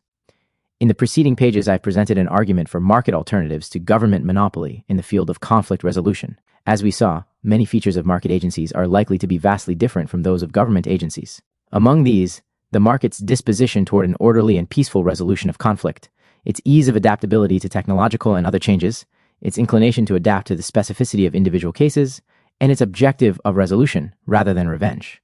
It is important to realize that these features are merely the practical effects of an underlying cause, that being the embracing of individual liberty rather than coerced homogeneity. The individual's freedom to control his life, allocate his own values, and discover the most efficient means by which to produce those values will permit him to achieve a maximum of material and psychic satisfaction. In the absence of the state, he will not be forced into a system of values allocated by men who could not possibly be marginally or fully appreciative of his identity as an individual, and consequently knowledgeable of his value preferences. In short, he will no longer be forced into a condition of chronic disutility. As a free man, any satisfaction or dissatisfaction which he experiences will be directly or indirectly of his own doing. When he discovers that he is not pursuing the proper course of action in relation to his value preferences, he will be free to adjust his actions. As the one who is most intimately aware of his values and the shortcomings of his actions, he is the obvious one to make adjustments, to do the fine-tuning, not the state. And when he discovers that he is acting appropriately, there will be no legal agency of aggression to disrupt or prohibit his non-coercive actions. With each individual free to act in such a manner as to maximize his satisfaction, it follows, given the nature of market interchange, that all of the participants in the market will benefit from one another's achievements. For example, the economic success which might be enjoyed by a monorail developer would be shared in turn by those who are directly or indirectly affected by the greater efficiencies of the monorail. New advances in criminology, in perimeter protection technologies, in communication within a defense agency would be secondary benefits to society at large, and not merely profit enhancers for the defense agency or other agencies in the marketplace that are involved in protection and arbitration. The practicality of applied libertarianism is a consequence of its recognition that each man's mind is his own tool of survival and his means of enjoying life, and that to implement this essential feature of what it is to be human means the freedom to exercise that faculty. Socially, this means that the initiation of physical force against another, including the threat of it and fraud, is not to be allowed. The libertarian regards coercion, not organization, even big organization, as the sole enemy of liberty. Human association, whether in the form of an industrial company or a commune, as long as it is free of coercion, is not an issue for the libertarian. Libertarianism is solely concerned with means, whether or not men are uncoerced in their exchange of values. We call one instance of free social interaction a free exchange. Exchange since two people would not interact unless some value exchange, spiritual or material, was intended or implied. Writ large, we call a pattern of free interaction a free market or free society. Hence, a libertarian society is simply a society of uncoerced exchange by individuals. To quote Murray Rothbard, true anarchism will be capitalism, and true capitalism will be anarchism. 26. Such is the fundamental redrawing of political issues which modern libertarianism has now begun. The old terminology of left and right, of communism, fascism, and democracy, is a terminology which has no relevance to the fundamental issues of human social organization. Those are simply debates within the intellectual halls of statism itself.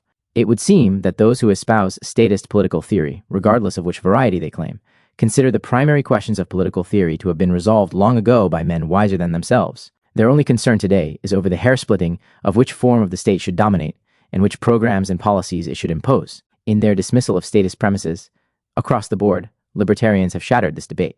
Notes: 1. Tucker, instead of a book, p. 456. 2. Dye and Ziegler, Irony of Democracy, p. 74. 3. Gabriel Kolko, The Triumph of Conservatism, Chicago, Quadrangle Books, 1967, pp. 4-5. 4. Ibid, pp. 58.59. See also Murray and Rothbard, War Collectivism in World War I, and Herbert Hoover and the Myth of Laissez-Faire in A New History of Leviathan, ed. by Ronald Ridosh and Murray Rothbard, New York, E.P. Dutton and Company, 1972, pp. 66 to 145. Fifth Rothbard, Man, Economy, and State, p. 590. 6. Ibid. Robert Lefebvre, Competition and Monopoly, Fundamentals of Liberty Home Study Course, Santa Ana, Calif., Rampart College, 8th Lord Edward Coke, quoted by Murray Rothbard, Man, Economy, and State, p. 591. 9th Rothbard, Power and Market, p. 56. 10. John Hospers, Libertarianism, Los Angeles, Nash Publishing Company, 1971, pp. 348, 349. 11th Rothbard, Power and Market, p. 126. 12th Oppenheimer, The State, pp. 24 to 27. 13th Ayn Rand, Capitalism, the Unknown Ideal, New York, New American Library, 1966, p. 41. 14th Rothbard, Power and Market, p. 168. 15th Robert Dahl and Charles Lindblom, Politics, Economics, and Welfare, New York, Harper, 1953, p. 99th. 16. Rand, Capitalism, the Unknown Ideal, p. 11. 17. Rothbard, Power and Market, p. 1. 18. Rothbard, Man, Economy, and State, p. 560. 19. William Wooldridge, Uncle Sam, the Monopoly Man, New Rochelle, NY, Arlington House, 1970, pp. 95-96. 20. For a further history of voluntary arbitration, see Wooldridge, Uncle Sam, the Monopoly Man, pp. 94 to 110. 21. Martin Domke, Commercial Arbitration, Englewood Cliffs, NJ, Prentice Hall, 1965, pp. 20 to 23. 22nd Tannehill, Market for Liberty, pp. 98th. 23rd Rothbard, Man, Economy, and State, p. 786. 24. A similar concept of a defense profession, conflict management, has been developed and proposed by Ed Butler in Revolution, Is My Profession, Los Angeles, Twin Circle, 1968. 25th Tannehill, Market for Liberty, p. 126. 26. Rothbard, quoted in New Banner, February 25th, 1972. Exclusive interview with Murray Rothbard. For conclusion. With the emergence of the new libertarianism, the prevalent view of man's fundamental political alternatives is likely to begin to lose its dominance, both in academia and in the public consciousness. The choice will no longer be limited to false options of the state of nature on the one hand, and politically governed society on the other, between the alleged brutal chaos of the war of all against all, Hobbes, and the supposed order and security provided by the state. Anarcho-capitalism argues that men can retain their natural freedom of action and spirit and still enjoy the benefits of an orderly social existence. As Proudhon succinctly expressed, liberty, not the daughter, but the mother of order. But in a more profound sense still, the notable distinction of anarcho-capitalism is not so much its radical political theory. That which marks the new libertarianism is its depth of concepts. It exists not merely as some spontaneous new political viewpoint, but it rests on an entire system of irrevocably linked ideas encompassing man and the universe. Its basis, below the political issues, is inescapably grounded in the more fundamental foundations of objectivism, Rand, and that is the thesis and intent of this work. Many among modern libertarians might today reject that conclusion. But my assessment is that the linkage of those ideas is essential and unavoidable. Anarcho-capitalism constitutes a turn to a political philosophy that rejects the expedient, subjective, and consensus-seeking power approach to politics that defines the so-called democratic era of statism and those prior. Anarcho-capitalism and its necessary objectivist premises, placed now properly in combination, rejects the subjectivism that undergirds both past and contemporary philosophical and political trends. It argues that there is a reality that man is both part of and can know that reality, and that man is by his nature a volitional being, and that core defining attribute is essential to the survival and life contentment of a human being. Furthermore, that attribute requires a social political environment in which man can be free, not be suppressed, shaped, spindled, and mutilated all during the non-coercive living of his life. Through history, men have found convenient arguments and mechanisms to suppress freedom, and the trail of history is both bloodied and atrophied due to that suppression. Anarcho-capitalism is but the political aspect of the broader objectivist philosophical revolution, and it has now emerged. Afterward, 2013.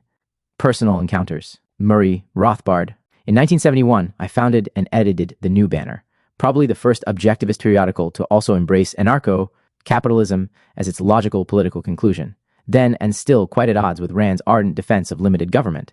The publication had a national circulation and was influential in the nascent libertarian movement of the early 1970s. In late 1971, I went to New York City to interview Murray Rothbard for the third issue of The New Banner. He and his wife Joey lived in a second-floor walk-up apartment on W88th St. I did not know what to expect, having only read his academic works and never having met him nor anyone who knew him. What I found was a delightfully cheerful man, bubbling over with excitement and humor. He was then the father of the new libertarian movement, which he is still considered, and by all contemporary standards, a radical. Rather than hating the state, which he did, and foaming at the mouth, he chose to make the state and its adherents, with their bromides and stillborn concepts, an object of fun. And in his lectures, recorded for posterity and available at the Ludwig von Mises Institute, you'll often hear him chuckle, as if at a private joke, when speaking about this or that government policy or statist belief structure. He subsequently communicated with me by mail, inquiring after my academic career, which I abandoned in 1974 in the middle of PhD work at the University of Hawaii. Rothbard had a paternal desire to see new libertarian academics emerge, and I no doubt disappointed him when I pursued a career in the financial markets as a gold specialist at E.F. Hutton's NYC International Commodity Division. Following gold's legalization in the U.S. in 1975. 2 years later, I submitted an article entitled In Defense of Pirateering to Rothbard's prestigious and long-lived periodical Libertarian Forum. He graciously accepted it and included it in the July 1977 issue, Vol. 10, number 7. My last written communication from him was in 1977. Rothbard died in 1995. His letters to me have been archived by the Ludwig von Mises Institute, Auburn University, Alabama. The New Banner's exclusive interview with Murray Rothbard is available on the von Mises Institute site in the bio of Rothbard, reference 35th below the bio proper, and all issues of the Libertarian Forum are also available on the same site or in a bound 2-part edition through Amazon. Ayn Rand. My wife and I moved into an apartment on E36 Saint in New York City in February 1975. I had long known that Ayn Rand lived somewhere in that part of Manhattan, but I'd never gone to any effort to track down the address, despite her major intellectual influence on me and my wife, Janet. The encounter, in Janet's words, in May 1976, Michael was working for E.F. Hutton at the lower end of Manhattan, and I was working for an accounting firm with offices in the Empire State Building. Our apartment was on 36th and 3rd in the Parker Crescent. The Empire State Building was on 34th and 5th. I could walk to and from work, and on most days, I did. On this particular Saturday in May, I had worked at the accounting office, helping to catch up on post-tax season issues. My bosses let me off shortly after lunch, and Michael had come to walk me home. Our plans were to go to the grocery store, D'Agostino's, and buy dinner. We eventually made it to the store, but I don't think we bought anything. This is why. On our walk home, we took 34th Street. We could have taken 36 as the cross street, but that would have put us slightly north of Dags, and we would have had to backtrack. Shortly after crossing Madison Avenue, I spied a group of 3 people standing outside in the cool air and warm sun of a beautiful spring day. One member of the group was a very tall, lanky man. He had gray hair down to his shoulders and stood with a stoop that came mostly from age, but also from a lifetime of bending down to accommodate his partner. You'll see what I mean in a sec. The 2 other members of the group were women. As we approached them, I thought to myself, that must be what Frank O'Connor looks like. I had read a description of the man, but had never seen him in person. Well, as we passed the group, I turned to get a closer look at one of the women. The older one, the one leaning on the arm of the tall, lanky man. There was something about her that made me pay attention. She was small and short, about my height, with a bob dyed a sort of dark auburn color. Nothing unusual there. Lots of elderly women hide their gray. She was wearing a dress and a mink coat. Again, no biggie. The weather was still cool, and I had seen plenty of New York women wearing them. Then I saw the shoes. Nonsensible ones. High heels, in fact. The kind that no woman her age should be wearing. I looked back up at her face. This person I had seen pictures of, she was Ayn Rand. I whispered my discovery to Michael. We were not sure what to do. What does anyone do when she encounters one of her heroes? We decided to take a chance and introduce ourselves. We probably acted like the starstruck youngsters that we were. Ms. Rand and her husband Frank O'Connor were extremely gracious, especially considering that we had interrupted their time in the sun. We stayed no more than a few minutes, I'm sure, but the minutes passed in slow motion. While we had approached Ms. Rand and Mr. O'Connor on the sidewalk, we left on cloud 9. We turned the corner from 34th onto 3rd and soon entered the grocery store. But we couldn't really concentrate on the task at hand. We went home without having purchased anything. Once we got back to our apartment, in our youthful brashness, we decided to invite the O'Connors to dinner. Michael typed up a letter, and we walked it over to their apartment building. Michael, in departing from our encounter with Rand, noticed the apartment building that they entered and dropped it off to their doorman with a tip. The label read, Mr. and Mrs. Frank O'Connor. The reply, declining our invitation, came several days later, and it was from the 3rd woman in the group, Rand's personal assistant, Barbara Weiss. We're disappointed, of course, but we understood. New Yorkers know better than to accept invitations to dinner from strangers on the street. Michael has the draft of our invitation to Rand, and her polite rejection framed together on his office wall. What a dinner it might have been. to explain in logical and loving terms how her philosophy led inexorably to a libertarian anti-statist conclusion rather than to limited government. It would have been momentous, but alas, it is only a dream of that which did not happen. Frank O'Connor died 3 years later, and Ayn Rand died in 1982. About the author, J. Michael Oliver has been a student of objectivism since 1965. He was very active in the small and emergent libertarian movement in the late 1960s and 1970s, a period in which diverse strains of libertarianism were gathering pace and solidifying their ideas. They bore fruit. In 1971, he was the founder and editor of The New Banner, a nationally circulated objectivist periodical that, while fully accepted Rand's philosophical premises, rejected Ayn Rand's limited government political concepts, concluding instead that anarcho-capitalism was the logical, practical, political position of objectivist philosophy. In 1975, he moved away from a would-be academic career in political philosophy and became a gold futures market specialist with E.F. Hutton. He continued as a future specialist with several firms until 1992, when he shifted to market analysis. By means of his own proprietary methodology of technical analysis, momentum structural analysis, he has provided timing and analysis research to mutual funds, hedge funds, and financial institutions for over 20 years. He currently resides in St. Louis, Missouri.